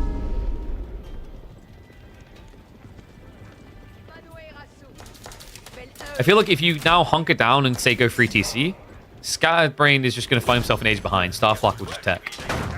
Ram now coming on the primary TC. Love the Arbalest just dropping the Pavis. Just camp here. Means he can't just clean up the Rams. Meanwhile, Scatterbrain is at least posturing, but not going in. Now I don't think he can. We've got a castle drop coming in. So Scatterbrain is starting to feel like... Okay, I was about to say, trying to go Imperial Age here is a death sentence. He does reinvest. Because if you try to go Imperial Age, you're locking in 3,600 resources for 2 minutes. Your opponent can just all-in you in that time.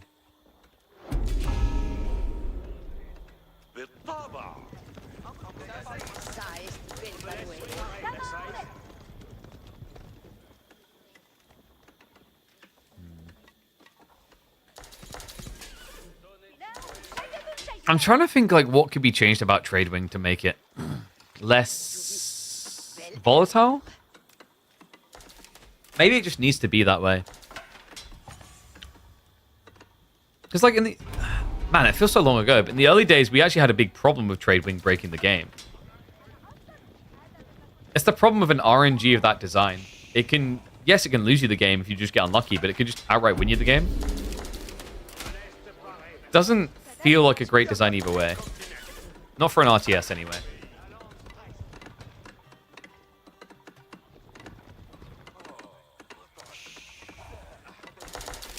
Gain tokens and let you decide where to expend it? Maybe. You'd have to nerf it from its current values for that. The other problem is, like, if the Bedouin options remain in there, they're still going to be, like, very oppressive. It's fine for an RTS, just bad for competitive. Okay, if that was the case, why does Age of Empires 4 not have variable damage values? There are some games that can do it. Like, if you are an RPG-ified RTS, like, for example, Warcraft, I think you can have those RNG elements a bit more freely. Nice poke there. And important as well. Scatterbrain is right up in Starflock's nostrils right now. Picking away at the berries. Double Ram has moved in. There is a knight here as well. Scatterbrain just trying to keep this TC alive as long as possible. He has got a secondary one on the mainland now. Kind of needs every little he can get, considering he's 40 villages behind.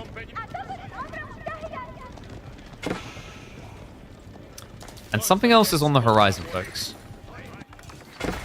It's almost time. The sacred sites have been locked in by Scatterbrain, but it's by no means guaranteed when Starflock has the type of eco lead, which would allow him to go for an aggressive Red Palace.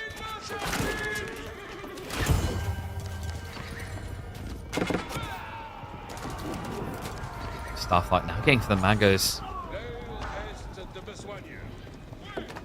Oh, this is sick. Rotation around the back.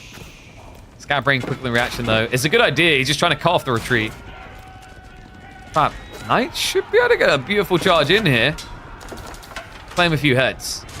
Yeah, Scatterbrain basically runs back in towards it, so we'll lose additional villages. Most importantly, that's a blocker to the food. Scatterbrain has yet to go to farm still. This is why Scatterbrain still looks competitive. He hasn't solved the long-term food issue. So, you know, you get to keep competing for the time being. There's a trade-off. How do you compete in 5 minutes?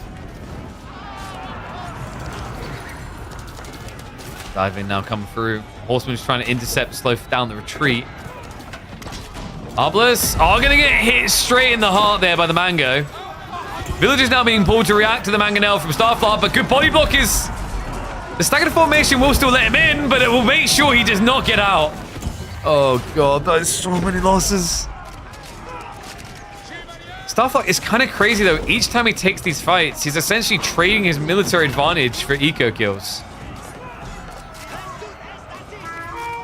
Hasn't at least got enough Arbalest to start retreating away. The Camel Lancer count does get shrunk. Timer is still ticking though.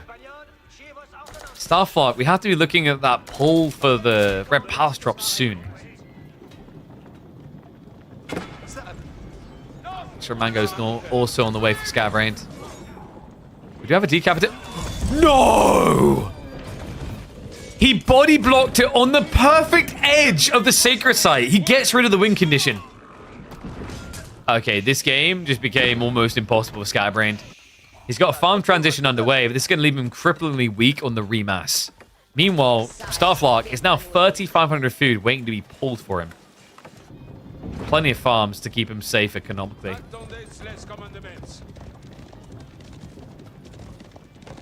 True, Scatterbrain does have 4 relics, but until he catches up to 120 eco, it's not really going to count for much. This, however, is going to count for everything. Red Palace drop in range of the sacred site. Scatterbrain? We'll get a fortuitous shove over here. I just don't think 3 Camel Lancers can stop the build-up. Unless... There isn't textiles. Okay, this is vital time. If he commits the full army, the Red Palace may not go up. Starflock's committed. He's refusing to cancel it. Awesome rotation around the back here for the triple manganique. Villagers need to go in. Mango shots are there. Arbalest straight away go down. Return fire is huge though. Hits the mangoes and the crossbows. Manganique shots onto the villagers. More being lost there. Starflock needs to spread it out. New wave coming in. Scatterbrain. Free entry onto the mangoes. Spearmen are going to be quick to react, but not quick enough before the losses start to stack up here. The villagers are going to have to commit, but instead he pulls the villagers to repair the mango. Horsemen are now dying. Crossbow's still alive. Red Palace with just 6 will be able to go up here. But that was absurdly uncomfortable. Gatling gun mode begins. Scatterbrain now going to lose a lot of the troops in the retreat. More importantly, now finds himself an age behind with no tech up quickly on the horizon. He does, however, have siege workshops coming in to try and address the Red Palace directly. Scary, though, because Starflock has so much stone, we could be seeing a heat drop. Yep. Both thinking about the same thing. Both looking for that gold vein on the east. Scrappy game, a scrappy series to kick off between these two.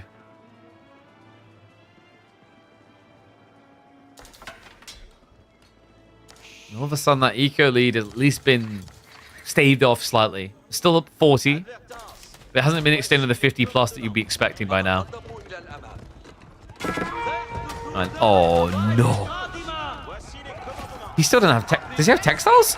No, still no textiles. After all that's happened in this game, Starflock still doesn't give a damn about French villages. So we'll back away. His intent very obvious here. Outpost now going up from Scatterbrain to insulate himself. Horsemen even get the bonus of killing the mango. Sacred sites aren't really secure, so expect the decap to come through fairly safe. Fairly safely? Okay.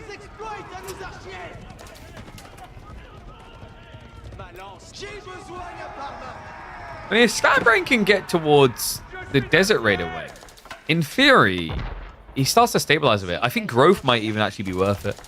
The problem with Desert Raider wing here is your opponent's playing Arbitrary. So it's kind of less value. It's TC still surviving, but finally, now doomed. Cannon has moved in. Scatterbrain still waiting for the trebs to spawn. So for Scatterbrain, it's really a case of just survive until you're able to catch up. Starflock is now playing flank raids, which is 100% the correct call. Your opponent's got horsemen too, but horsemen can't kill horsemen fast. Horsemen, however, can kill villagers quite swiftly. That was so intentional as well. He basically blocked the rotation so Seek Shot would send them round.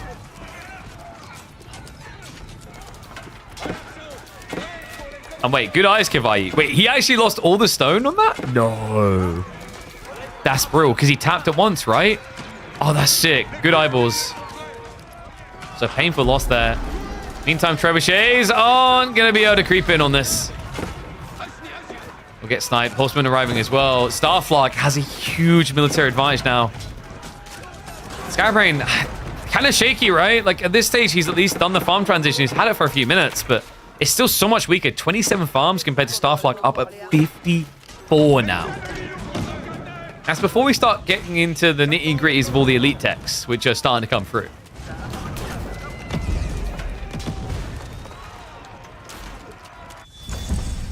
And now it's time to bring the army back home. He could go for a landmark victory. House of Wisdom all alone here. You have to kind of pick your poison. Scatterbrain's now in an awkward position where he can either protect his farms or protect his landmarks. He doesn't have the capacity to do both. Starflock has spread him thin. Yeah, and I think he knows it has to be coming. Cannon, villagers are feeling ambitious. That isn't going to work out. Army's pretty much pinned. This feels like we're heading towards the death limbo now. Scatterbrain has to find a way of getting out of this chokehold. If he can get the horseman in and just snipe the cannon, get out, he buys time. Vital time. But any units not defending the farms is going to lead to losses there. And that's what we're seeing. He has to shove off of it. Crazy this game went on this long, considering the Gamba shenanigans on the opening. But I think at this stage, it's pretty fair to say that Starflock is heavily favored. Scatterbrain's still not even able to afford the age up. Horseman will at least be able to get in for the snipe of the cannon. But it's done what it needed to. It never even hit the House of Wisdom. It just drove enough attention away for Starflock to get the wins elsewhere. Mango shots.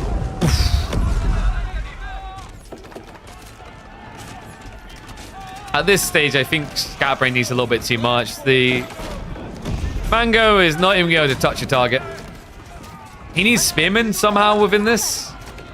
But with his food income being at 700, 800, easier said than done. The Horsemen are feeling pretty irrelevant for Scatterbrain, though. Oh god, the Villager pool. I mean, he might get the Mangoes, but at what cost? Now, the Arbus is just farming it up.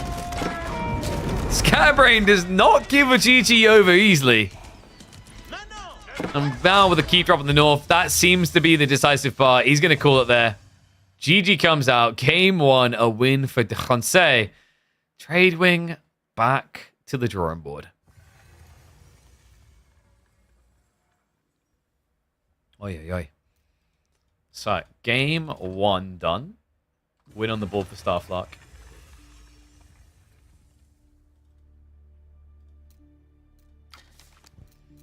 Let's see where we're going for game 2. Game 2 is going to be Golden Heights. Ottomans versus HRE.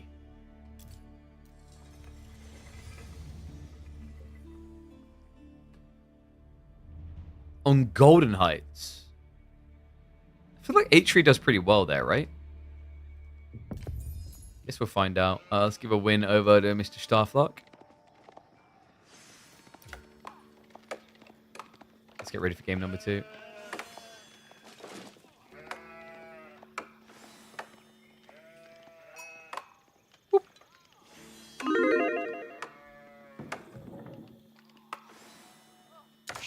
Alright, enjoy your day, buddy. Oh, we'll see how many series we got left after this. See how long we can go for.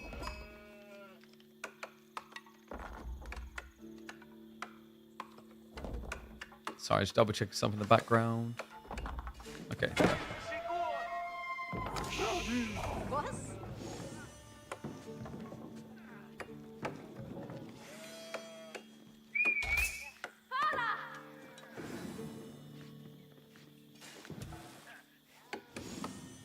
Game number 2 between Scatterbrain and Starflock.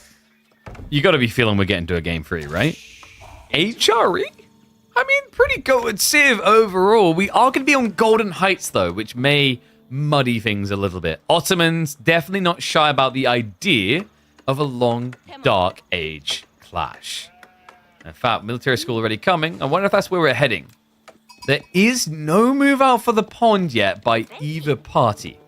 A little bit surprising, actually. Remember, with Golden Heights, this used to be the classic, do you have a Civ that can fight on the pond in Dark Age? If the answer is no, go next. But right now, like, we haven't had Scatterbrain rushing the racks. He is, however, stockpiling a crazy amount of wood here.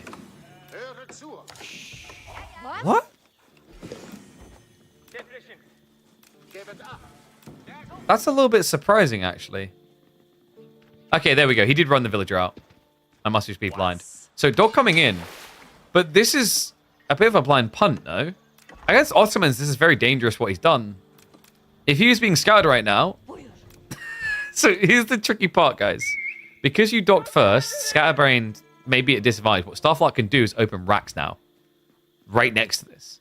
I think that's why Scatterbrain gathered so much wood. I'm hoping that's why. Because if he starts spamming fishing boats, he's just going to get outmassed.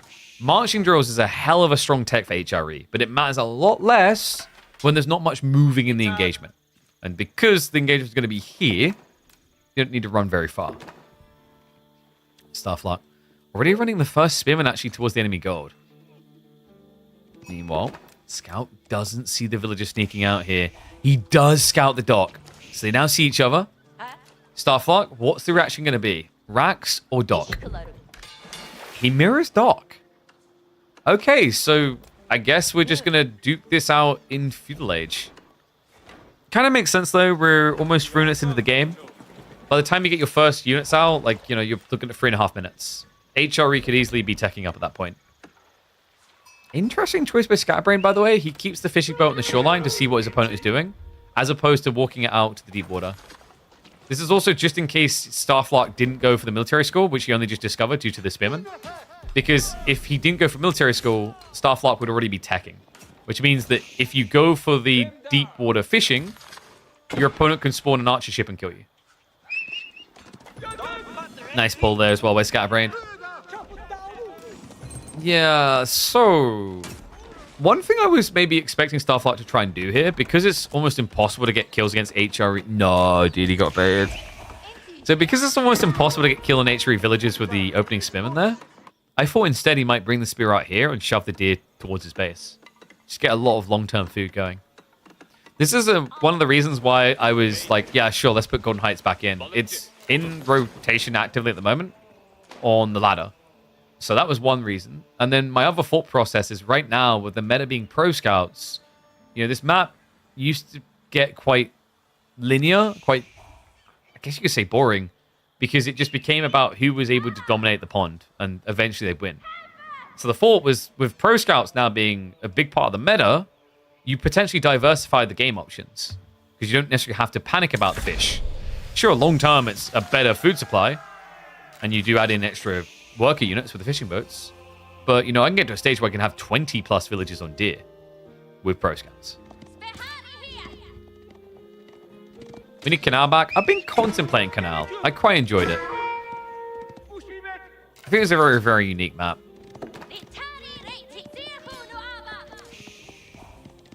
Is there a distance from shore where deep sea fish is not as good as shoreline? It would have to be pretty far. Because the difference is 0.66 versus 1. So, like, 33% better. And you gather up to 40. So what that basically means is by the time you have, like, 28 fish, the deep water should have 40. So, to get an extra 12 fish there, that would take you 16 seconds. So if it takes like less than 16 seconds for the fishing boat to come back and go out again, then it's less efficient to go for shoreline. Maths. Wow.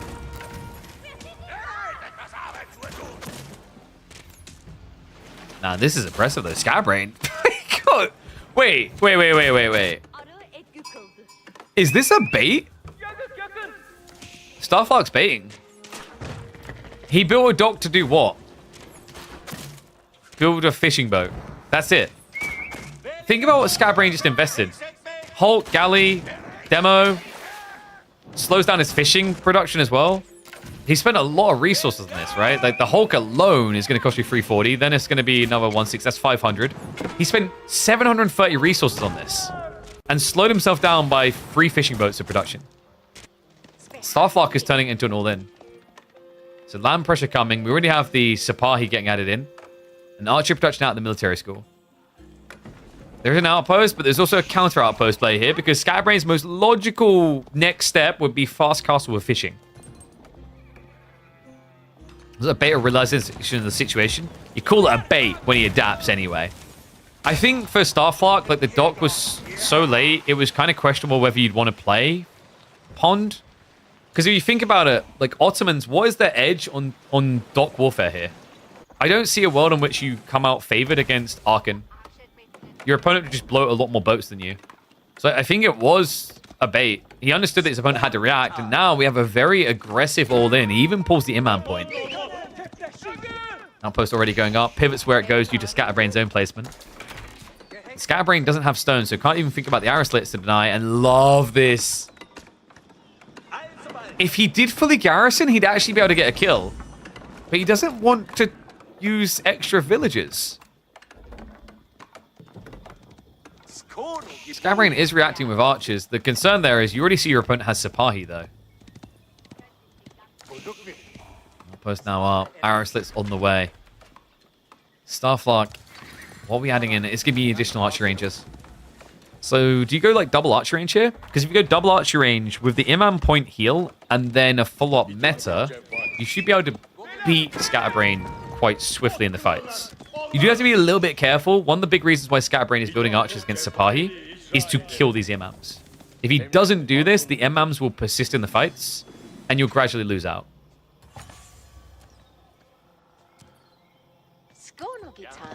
Remember trying this matchup along, getting wrecked by Otto all in 5 times in a row? It's crazy, right? Because, like, yes, he ran out and built a dock, but he spent 100 wood to force you to spend 730 resources in response. That doesn't feel like a weighted response, does it? You know, that feels like you're in the middle of a war and someone goes, "Your mama's so fat." You're like, "Oh, hell no, get out of the trenches." And then are suddenly surprised when you get shot in the head. Giggling guy in the other trench like falls for it every time. Starflock is going to be the Ram follow-up. Sometimes feels very ambitious against HRE because of the E repairs. Meantime, Sipahi are going to shuffle in. There is no wheelbarrow. Reasonable reaction speed at least to get away. Could have been a lot worse with Fortitude as an option. The idle time alone is just painful here though. And this is the other thing, as long as none of these units die, guess what? Our boo-boos get kissed better. Hold on, though. Archers? Starflock, what's this? The greed under the deer. Oh, what a sick read. Scatterbrained. He had the scout out there. He had it out here originally because he was looking at the goal, but he just ventured in, found a huge value play there. 7 worker kills out on the deer. Starflock in a uncomfortable position now, considering he only has 1 military score, so it doesn't really make up for the lack of workers. Let's get even more here. Dive in. Scatterbrain finds additional on the berries now. Wow. 9 workers killed. Well, one of them was fishing boats, right? Scatterbrain is getting a response party, though. Archers of his own are diving in. So right now, it's 31 villages to 28. We've got to give it to him. He's keeping it tighter than you'd think. To make matters worse, it's not even deep water fish. It's still just shoreline from Scatterbrain. At this stage, I'd argue it's probably worth it to switch to the deep over the shoreline at this distance. It's still tight, though. Meanwhile, Scatterbrain's position in this game is getting uncomfortable because, guys, that right now is an Arkin, which is not really buffing much. And by not buffing much, I mean it's buffing really nothing. The villagers have to ride out just to try and work. Supply, in the meantime, have got the ranged armor on them. No blacksmith undermesh from Starflock, though. And he can't even snipe out the meta. 1 imam does go down, though. If he can just get the other kill, this would be huge. Right now, that entire army is getting healed up. Starflock does need to be a little bit careful with formation shuffles because it does put the imam at the back over time. Ram, in the meantime, is also hitting in the buildings. E-repair's already used. He's going to dive over here. It's kind of tricky. I think Starflock would have had undermesh if it wasn't for the 9 worker kills. It kind of screwed up his timing a little. Instead, he's going to keep lobbing more troopers. Scatterbrain now looking at the men-at-arms. We do have additional vizier points available. What do you really go for here? Well, it's crazy, actually, because, like, Anatolian hills would make a lot of sense, so you don't have to risk any more of your food income out on the map.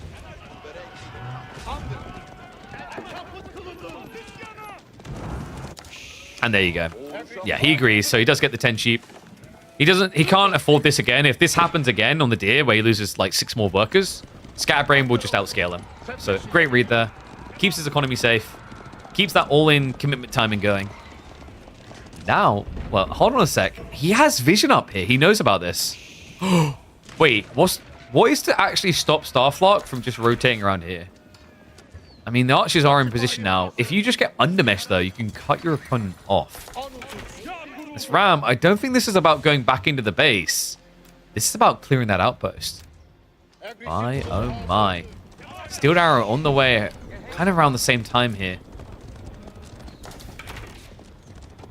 Going to be very important against the Sipahi. He needs it. Focus fire. A little bit of panic there from Starflock. Not ideal. This is what I love about the Imam pull, by the way. Like, it just leverages your Sipahi so well. These are the units that can get in and out efficiently. That's why we see Ghazi looks like such a nuisance all the time. But here we go.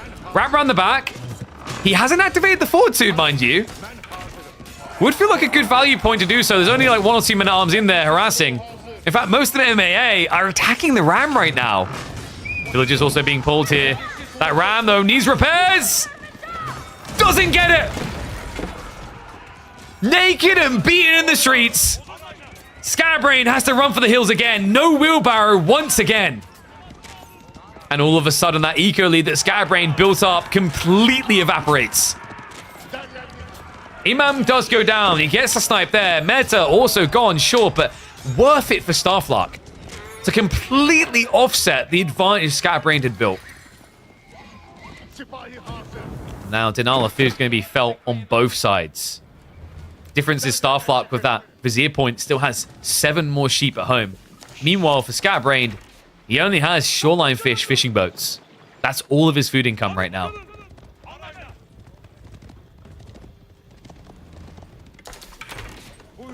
Now more stable. Starflock understanding that at this stage, like Scatterbrain, because he didn't have food, his only logical option would be to scale archers. He can't afford mass men-at-arms with this type of income. So if you know your opponent's going to go archers, you get to play your best unit. Sipahi spam underway. Scatterbrain? What was stone gathering going on? Probably just for some emplacements here. Undermesh now also on the way. He really just set this up now to feel ideal. You know your opponent's going mass archers, so you go Spy, but now you also get the Undermesh. You still have the meta. Second one's also coming through, which means you can have the extra ranged armor. So you're going to be up at 4 ranged armor overall against a unit that will only be hitting for 6. And Sapai have enough health that means it takes almost 80 shots to kill them. If that sounds unfair, it's because it is.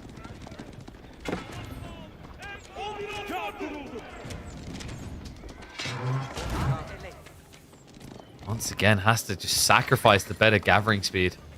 Southside woodline again. Saddest part about this for Scatterbrain, he can't even scale into prelates.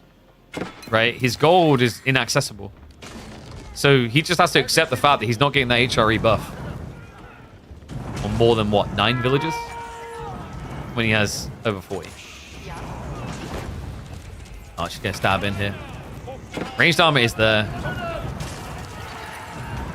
Interesting commitment on the burn. Sapahi are now going to look onto the new targets. Rams, in the meantime, are just getting rid of a lot of the production. Scatterbrain doing the best he can. Metas are getting targeted down, so he removes the aura, but the Sapahi are unleashed. Still no fortitude being used. He's going to garrison inside the TC, but if you just go south now, he has to know, right? Yeah, the tree line is now unguarded. Spinman are being produced, but not quick enough here. Shivs are out, but the fortitude gets activated. And he micros away.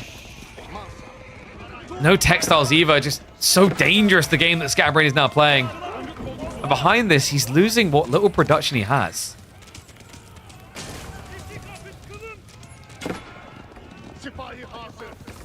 Just that. Starflock is kind of reaching the point where he can start to stockpile a little here. Not everything is going into the war chest. Some of it is being left over for retirement into a castle. Back onto the deer as well, at that vital point in the game where the sheep would be running out. Meanwhile, we're up to 10 fishing boats for Scatterbrain. I feel like it's just getting so far away at this stage.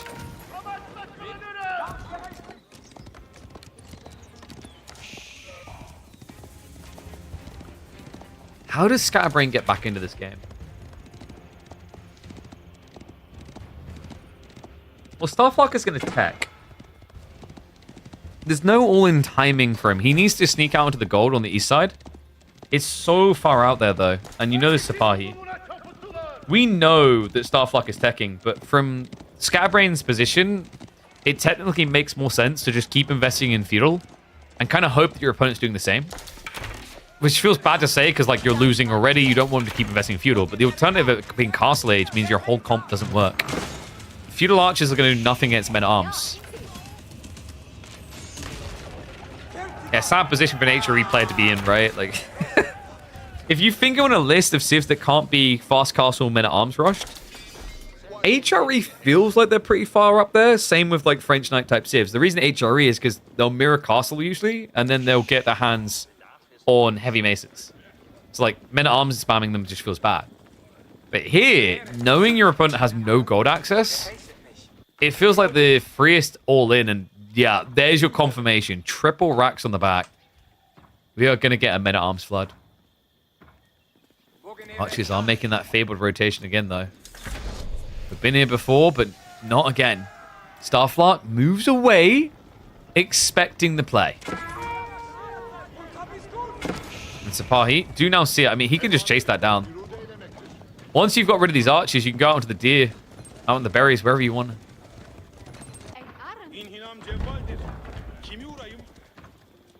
Once more into the breach, another ram coming out. Scatterbrain has to essentially win 2 to 3 fights now. 1's not enough. 1 would reset your opponent's army count. 2 would allow you to stockpile resources. But like we said, with the men-at-arms coming, his problem now is he doesn't have an answer to that.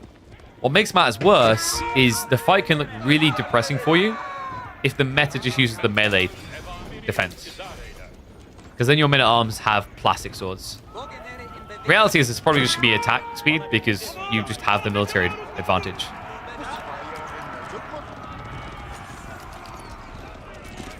Army's going to garrison in the TC here. I feel like we've been in this situation before, and last time I almost lost him his full tree line. 4-2 activated on the backside, so the Spearman can mop up quite quick here, but the veterancy just ticked in. Army barely holding on. And remember, this is the easy wave. Now comes the hardships. Man, that boy looks beefy. He literally has his arms at a 90-degree angle. Like, I literally can't drop them down, man. My arms, they're so pumped with iron.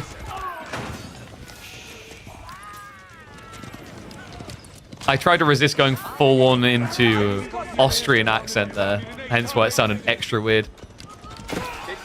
Now the boys are in. Scatterbrain, any hopes of reclaiming this game should be gone at this stage.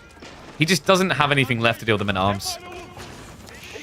Man, good series by Starflock. That game one, really uncomfortable. This second one, though, I think that dot bait completely unraveled the game plan for Scatterbrain. Starflock with it all in, just showing you how dominantly scary Ottomans can be on Golden Heights. Oof. Gi to the gi. So, 2-0 there.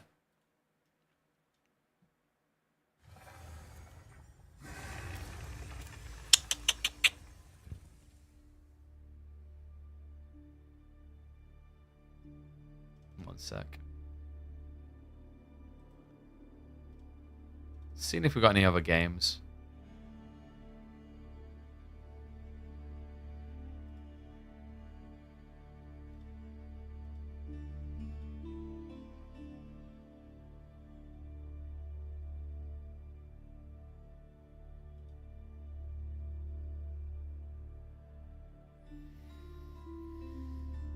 I swear to God, I can't have normal series on this tournament.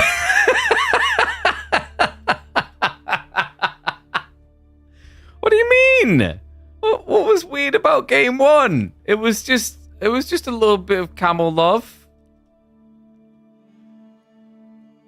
What's the problem?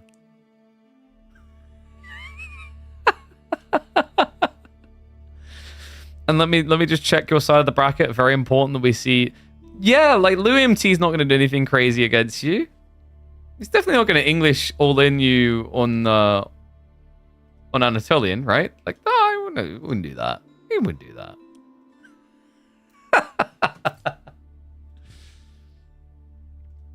All right, I'm thinking that might be us caught up on most of the series available.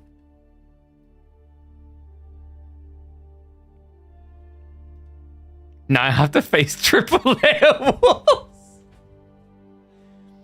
Dude, just attack him before he walls. What's the problem, Starflock? Just hit him, lol. He can't wall if he's dead.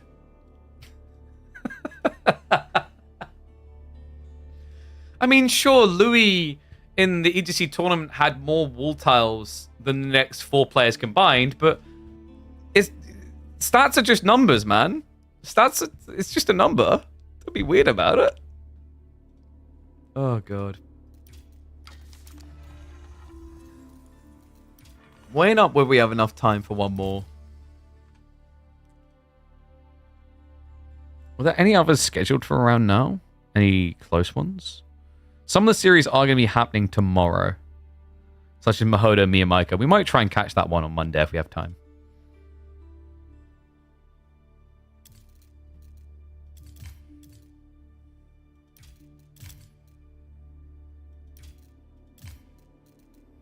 Alright.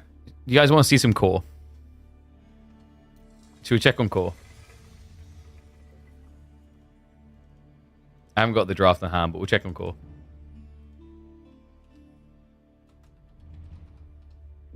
Because he was obsessed with us looking at how he plays on Anatolian, right? So we'll have a look at core.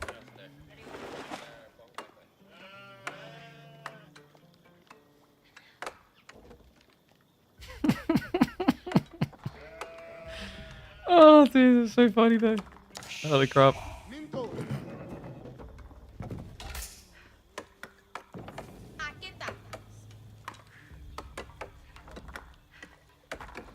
Alright, I've been badgered non-stop by him. One and all, welcome back to the channel. It's Core Watch. He was desperate for it. He's like, you need to see how I play this map. Well, we're going to find out. He's up against Hanadins on the Ottomans, core with the Malians. Do we finally see someone pro scouts and garrison the scouts back in that? I don't think so. I'm getting this weird feeling he might transport ship upriver. Because, guys, hear me out. Hear me out. Okay, what if you built a transport ship, gathered what you needed for a tech up, pulled the villagers, and then went upriver and built the trade network here? Don't call me cheesy. Just think about it for a second. We'll see if that's what Core's got in mind. What has this boy's brain been cooking? Poor Hanlon in chat is like, can someone please tell me how to play this map? Yeah, of course going to show you. Can we make a count of how many times Core sends a win? Right? Like, I called him out on this earlier. Was like, go KP, Mr. KP, can you please watch my games? I want you to... I was like, I don't know, Core. Have you sent me a loss for the first time ever? So there's some players I respect a lot for, like, the impartiality. Like, Voldemar doesn't just send me wins, you know? It almost became a, like, a memeful joke about how often we cast him losing. There are other players that just, like, they say, hey, I had an interesting game. Check this out. And I'm like, sick. Sometimes it will be, like, a memeful strategy that won't work. Don's a perfect example of this. But then, I don't think Core has ever sent me a loss. Yes, Hanadins, we may have seen losses from you so far, but we live in hope here. We had a count. No. So we didn't just have a counter for days since Core's last win. We had a counter for days since Voldemar's last loss, and it was always 0. He loved it. Okay, it's gonna be Mansa. So we're not getting anything cheesy. Everything is pretty normy so far. We'll go with the 2x speed. The scouts did get. Wait, he didn't shove the scout out at all. No, like, Core hasn't built a boat at all. So Hanadins went to the mainland. He's up to 21 sheep already. Sultani trade network makes a lot of sense. The gold can drop quick, safely anyway. Also, in general, it just kind of feels a lot better for some flex builds like Pro Scouts we've been seeing from players like B. Meanwhile, in the land of Core, could we maybe be seeing Pro Scouts? He's got a mining camp coming in.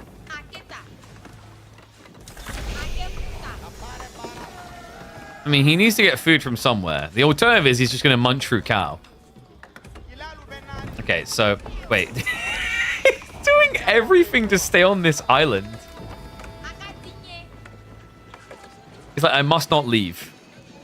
This is my home. KP put this map in where we start on this sliver of land for a reason. He clearly put the water here. The map creator clearly put the water here because we're not meant to leave it. This is like as ominous as the shadow being cast over part of the kingdom in Lion King. You're not meant to go there. There's a literal shadow that tells Core there's only one area that exists to him. This is his kingdom. So. And then going to 2x speed again. He's going to start shoveling out. We'll be looking for the mill drop here. Has got plenty of sheep. You are seeing that correctly, guys. He has got 38 sheep. 38! How do you ever lose with this? Is Core just rushing Fulani? Oh, God.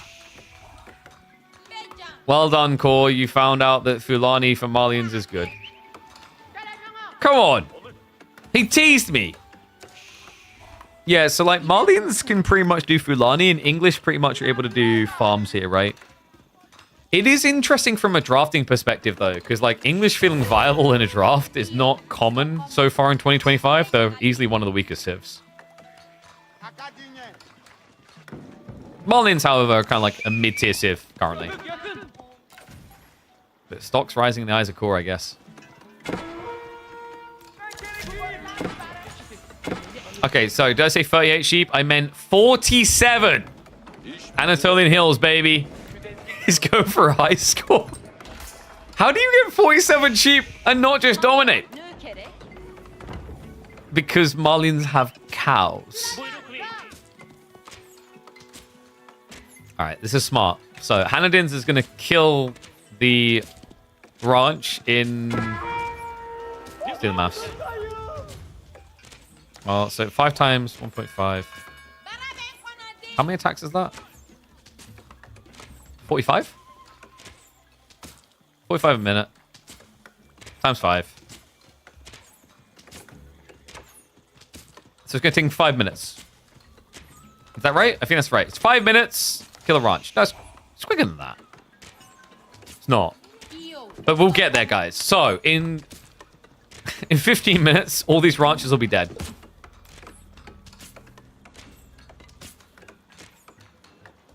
Okay, Hanadin's... Wait, is he doing 2 TC? Okay, so this is something that I think has been a bait on a lot of matchups. Is like, if you scout your opponent as being aggressive, or greedy into aggression, like, this is how Malians get aggressive, by being greedy. 2 TC kind of just kills you. If you rush 2 TC, it makes sense against Fulani, right? But this is like an issue with Malians on this map, is that if your plan just revolves around the idea of 2 TCing, your time is going to be delayed because you're going to wait until you're on the second island. I don't know, man. This just kind of feels like free real estate for Malians.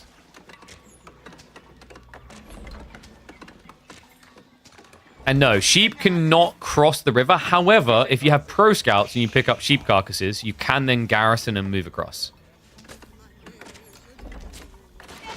Oh, here it is. Javelin's being prepped. I mean, this is what? Javelins into sofas? You want something heavily armored because you're going to be diving in TC. Yo, you know what could be sick for Hanadin's? Is if he scouted this, and he knows this is coming, because he sees the cow. He literally sees this thing being built. You know what's a sick play? There's a vizier point designed to middle finger sofas. He could go for the fortifications. The fortifications would make it 20% cheaper to make your fortifications. But what it also does is it replaces the arrow shots with crossbow shots. And crossbow shots are higher base damage plus bonus damage versus armored units.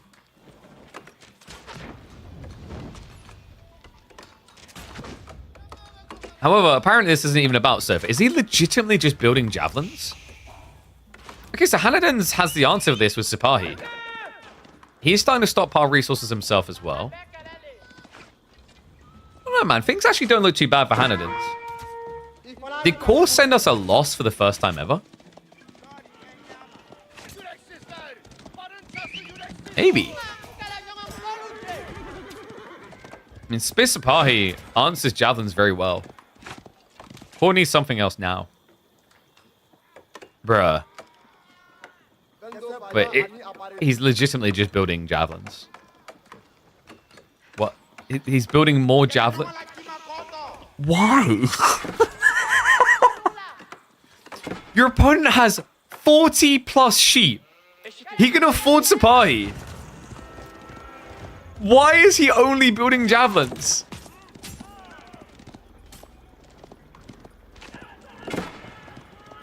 Oh my god, is this like a mind game thing? Hanadin's is built into archers. It's like, oh wow, this is a bait and switch. I need to protect my Sipahi, right?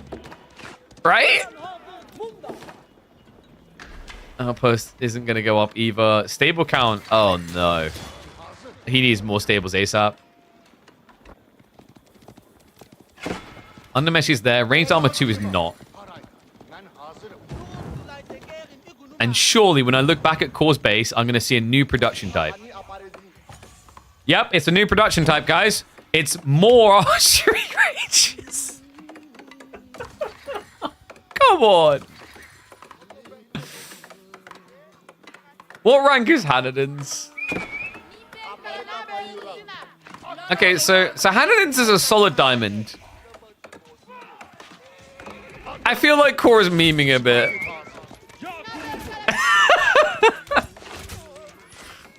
It's literally just a 1 unit type.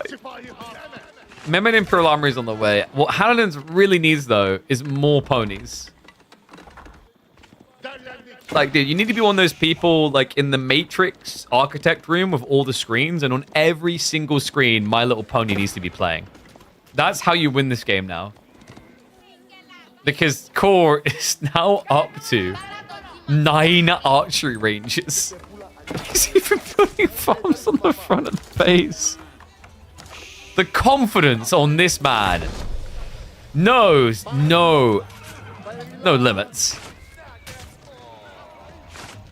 At parties, he wears a blazer one of those like padded like vests underneath it that you know you wear in like wintry like terrain, and a hoodie all at once. That's the confidence level that Core's dealing with right now. He then also, what he does is on top of that, he wears a bird nest on his head. The little cuckoo bird actually rests in. That is how confident this man is in his builds. I say that, but is he confident enough to build a 10th archer range? No, but I think he's confident enough to try and keep drop poor little Hanadins here. The only issue is, like, where do you... Like, is there any room? Because you probably need to clear some of these buildings to get a keep drop, and... You know, it's going to take you 1,500 shots with javelins to do that. So there we go. Rams are on the way. Why does he have 9 ranges? I don't know. Why is this a thing? Hanans is at least now getting into more Sapahi, but he's not actively producing. How does he only have 465 food income? He's got 21 workers. Okay, so he just shifted the economy. That's why. So he moved the economy out, but this gap is kind of problematic. There's just so many buildings here which you feel irrelevant for Hanadins. Like, this is 300 wood here. Like, this spin was kind of forgivable, that detail. Oh my god, dude. He has 3 blacksmiths. This is such a flooded base. Yeah. You know how some maps, Ottomans just feel bad the moment you need to think about military school blacksmith efficiency? Like, we saw Ottomans as good on Canal for the Rax Rush, but then when you get to the stage where, like, I must layer a base. Oh no, the island's too small. This map is kind of having the same vibe for Ottomans.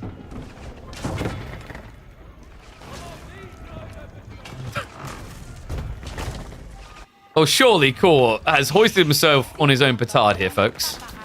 Because Hanadins has got 8 Sapahi. 8 more queued up.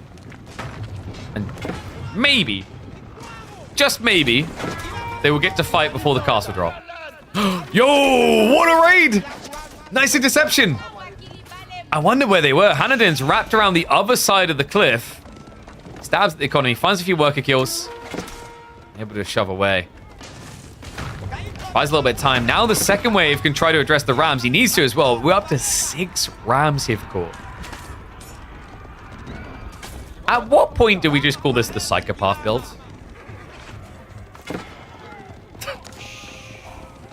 You know when you've got, like, on a list of things that shouldn't work, this is probably quite high up there.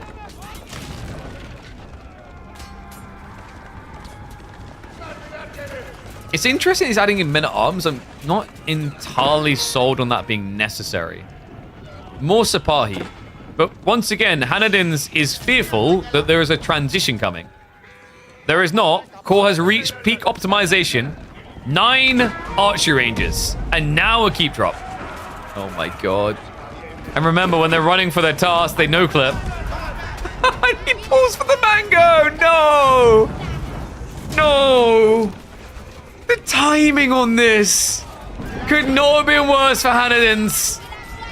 And now he's about to become Core's Dindins in this game. Janissary point gets pulled. A cool idea. But into mass javelins, not a plan for success. Villagers just need to get this one up. There's 12 of them left over. He done this without textiles. What?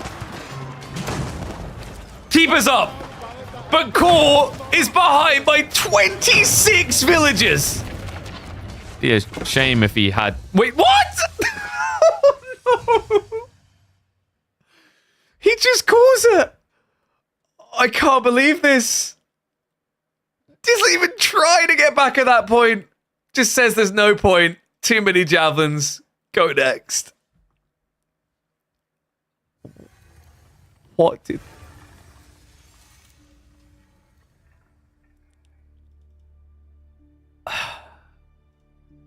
Oh, great. Now we've got to see game 2, haven't we? I mean, I think it's not easy to come back in that, but there's probably a worth trying element about it. Because your castle's well, right? And your opponent has thrown away 20 plus villages. So although he's got the Fulani, like, you're still now balanced out, right? You thought you killed something like 5. No, Hanadins. No.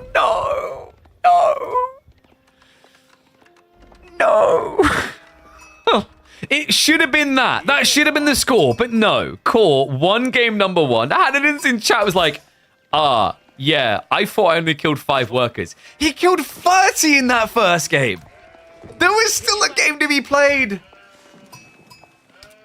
Hanadins, I hope he takes the lesson here, man. Like, you know, sometimes you can't call it until it's over. I think that was a game that potentially he could have still won. Core was very one-dimensional and very small in economy. The good news is he's seeing this after the series completed. So he at least didn't realize it in that moment and have a morale shake going to game 2.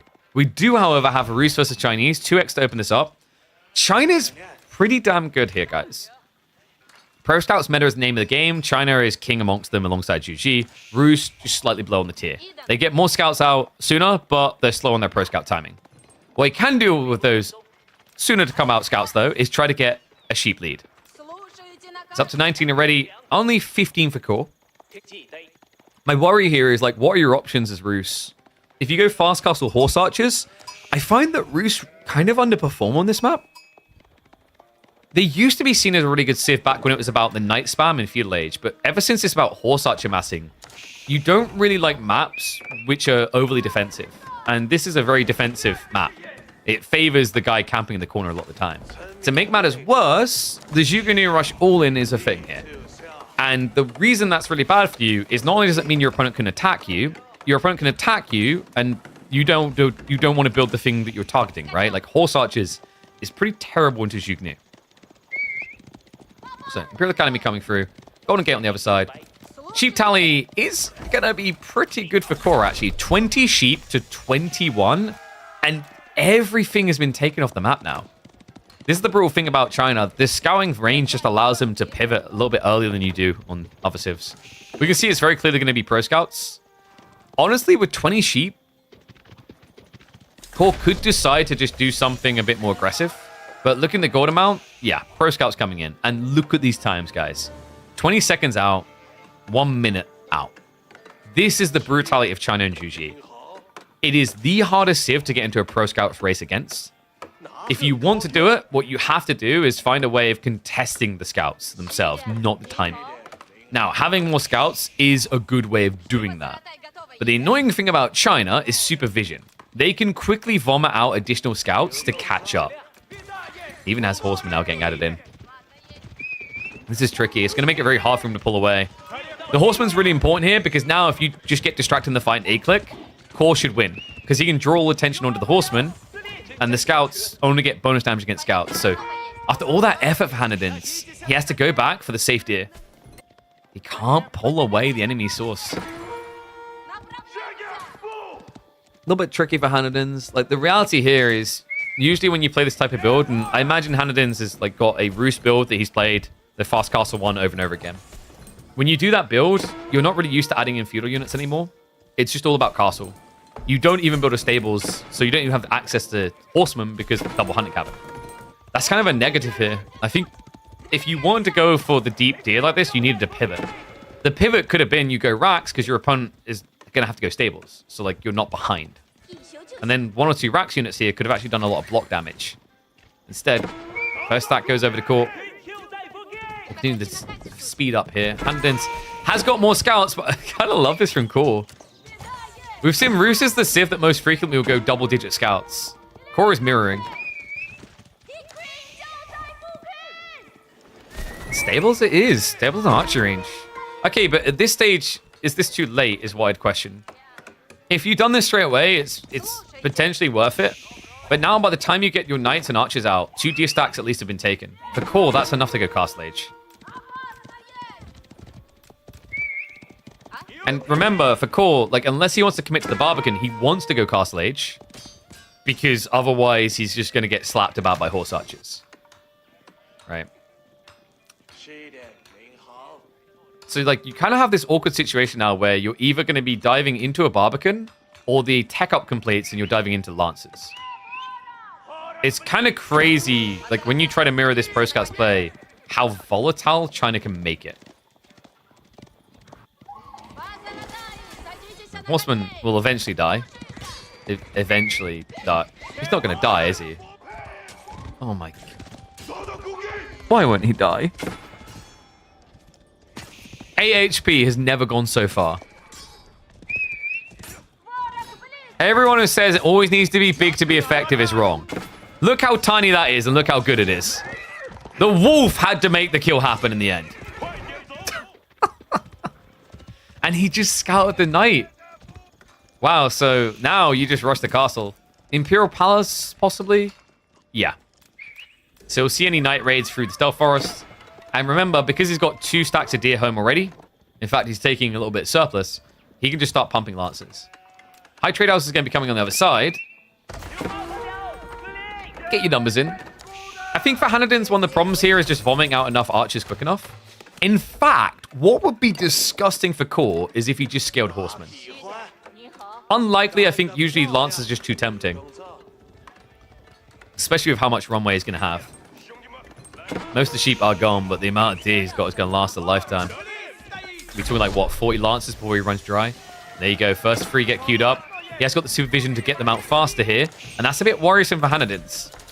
Tech up is only about to complete. So the first horse archers can be queued up here. There we go. Lancers coming for the clash. Horse archers queued up, but you just see the brutality of this, right? It takes you 23 seconds to scale a horse archer. Or pretty swan, rather. With supervision, lancers come out in 14 seconds. There's a risk here that Hanadin's gets flooded before he actually has protection. Hano at this point would benefit a lot from racks over archery range. Or rather over stables. Because if you have the spearman, your opponent can't dive, you can stabilize a little here. You can even then think about raiding with horse archers. For Core, what you could do now is just look to follow up with the monk play. Because he's about to maintain full map control. Or rather obtain it. And then it's going in for the warrior monks very early here. So scaling mass knights is an intriguing idea. It's very pricey though. And one of the big problems you're going to have with your Hanadins here is both your golds are forward. So you only have so much passive gold. The 168 is definitely helping a lot, don't get me wrong. But the reality is, as this treks on the next 2 or 3 minutes, Core can put a lot more people into gold than you can. You can really see it in the passive compared to active gold count. Meanwhile, raid in. Lances are going to start to find those villages. Knights have to defend. However, they're trickling in one by one. Villagers are basically just standing their ground, gathering in the war zone. And this is just wave 1. Core now prepping the monks afterwards. In the meantime, just keeping Hanadin's fully pinned. We even have the bloomeries coming in for the better melee trades. Oh, it's 6 worker kills and scaling. This is ridiculous. 8 worker kills! You wouldn't believe it. Which, by the way, that also tells you Hanadin's has been skipping villager production. Wait, 39, yeah, because there was never Song Dynasty. And Core, he's got 4 taxmen, 43 villages, 26, right? So the difference, 25. The difference right now is 18, but there's only been 14 worker kills. So Hanadin's did miss out on some worker production here. It's Imperial Officer? No. You've got 25, he's got 44. Right? So that is 26, 44. That is an 18 village difference. And you've only lost 14 villages. So it looks like there was some missing production. Which is a bit unfortunate. I think the bigger problem here, though, is that you went with 14 kills. Wait, am I mismathing? Should I trust my brain here? Or no caffeine week? So 3, 18. No, dude, I'm looking at work. Look at the work account here. You are legit. You've skipped villages. Because if you math 14 against 50, chat. Am I scrambled? You got me down now. At 12. No, you are legit missing 4 villages. The bigger problem here is legit, like, I think it's more than just the villager production. It's the fact that, yeah, look, they're right there. So, the problem you have here is legit, like, mass lancers were coming. You scouted quite early. Not insanely early, but early enough that you could have probably pivoted racks to stabilize. It's not great because you can't come out your base, but this is where horse archers suck. Horse archers are great when they're aggressing on the map. They're terrible when you're camping your base. Because think about it this way. If my horse archers are standing here and the fight is here, and I retreat away, my villagers are now dying. Even if the retreat is to here, and I move to here, my villagers are now dying. Right? If I'm doing horse archer fights out, say here, I can just keep retreat, retreat, retreat, retreat, retreat, retreat, retreat, retreat, retreat, retreat. The whole time, my villagers aren't dying.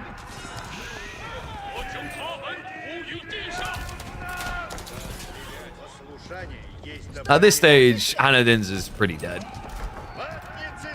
Core just has so much food. The Lancer spam's not going to end, and Hanadin's isn't switching racks at all. Yeah, another wave coming in.